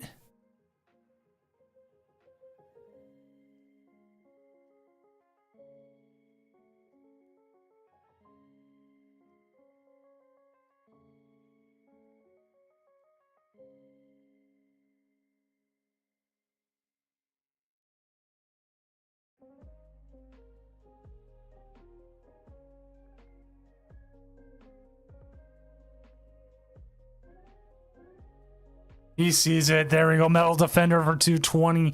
And the quick game 3. As Arch Aladon and John P here. Does Silly Rabbit is our new Tournament of Doom winner. Our first Tournament of Doom winner here in the Surging Sparks set. We'll go ahead and check out their list here as we get ready here for the end of the night. Here it is. Arch Aladon taking the big game here. Super quick and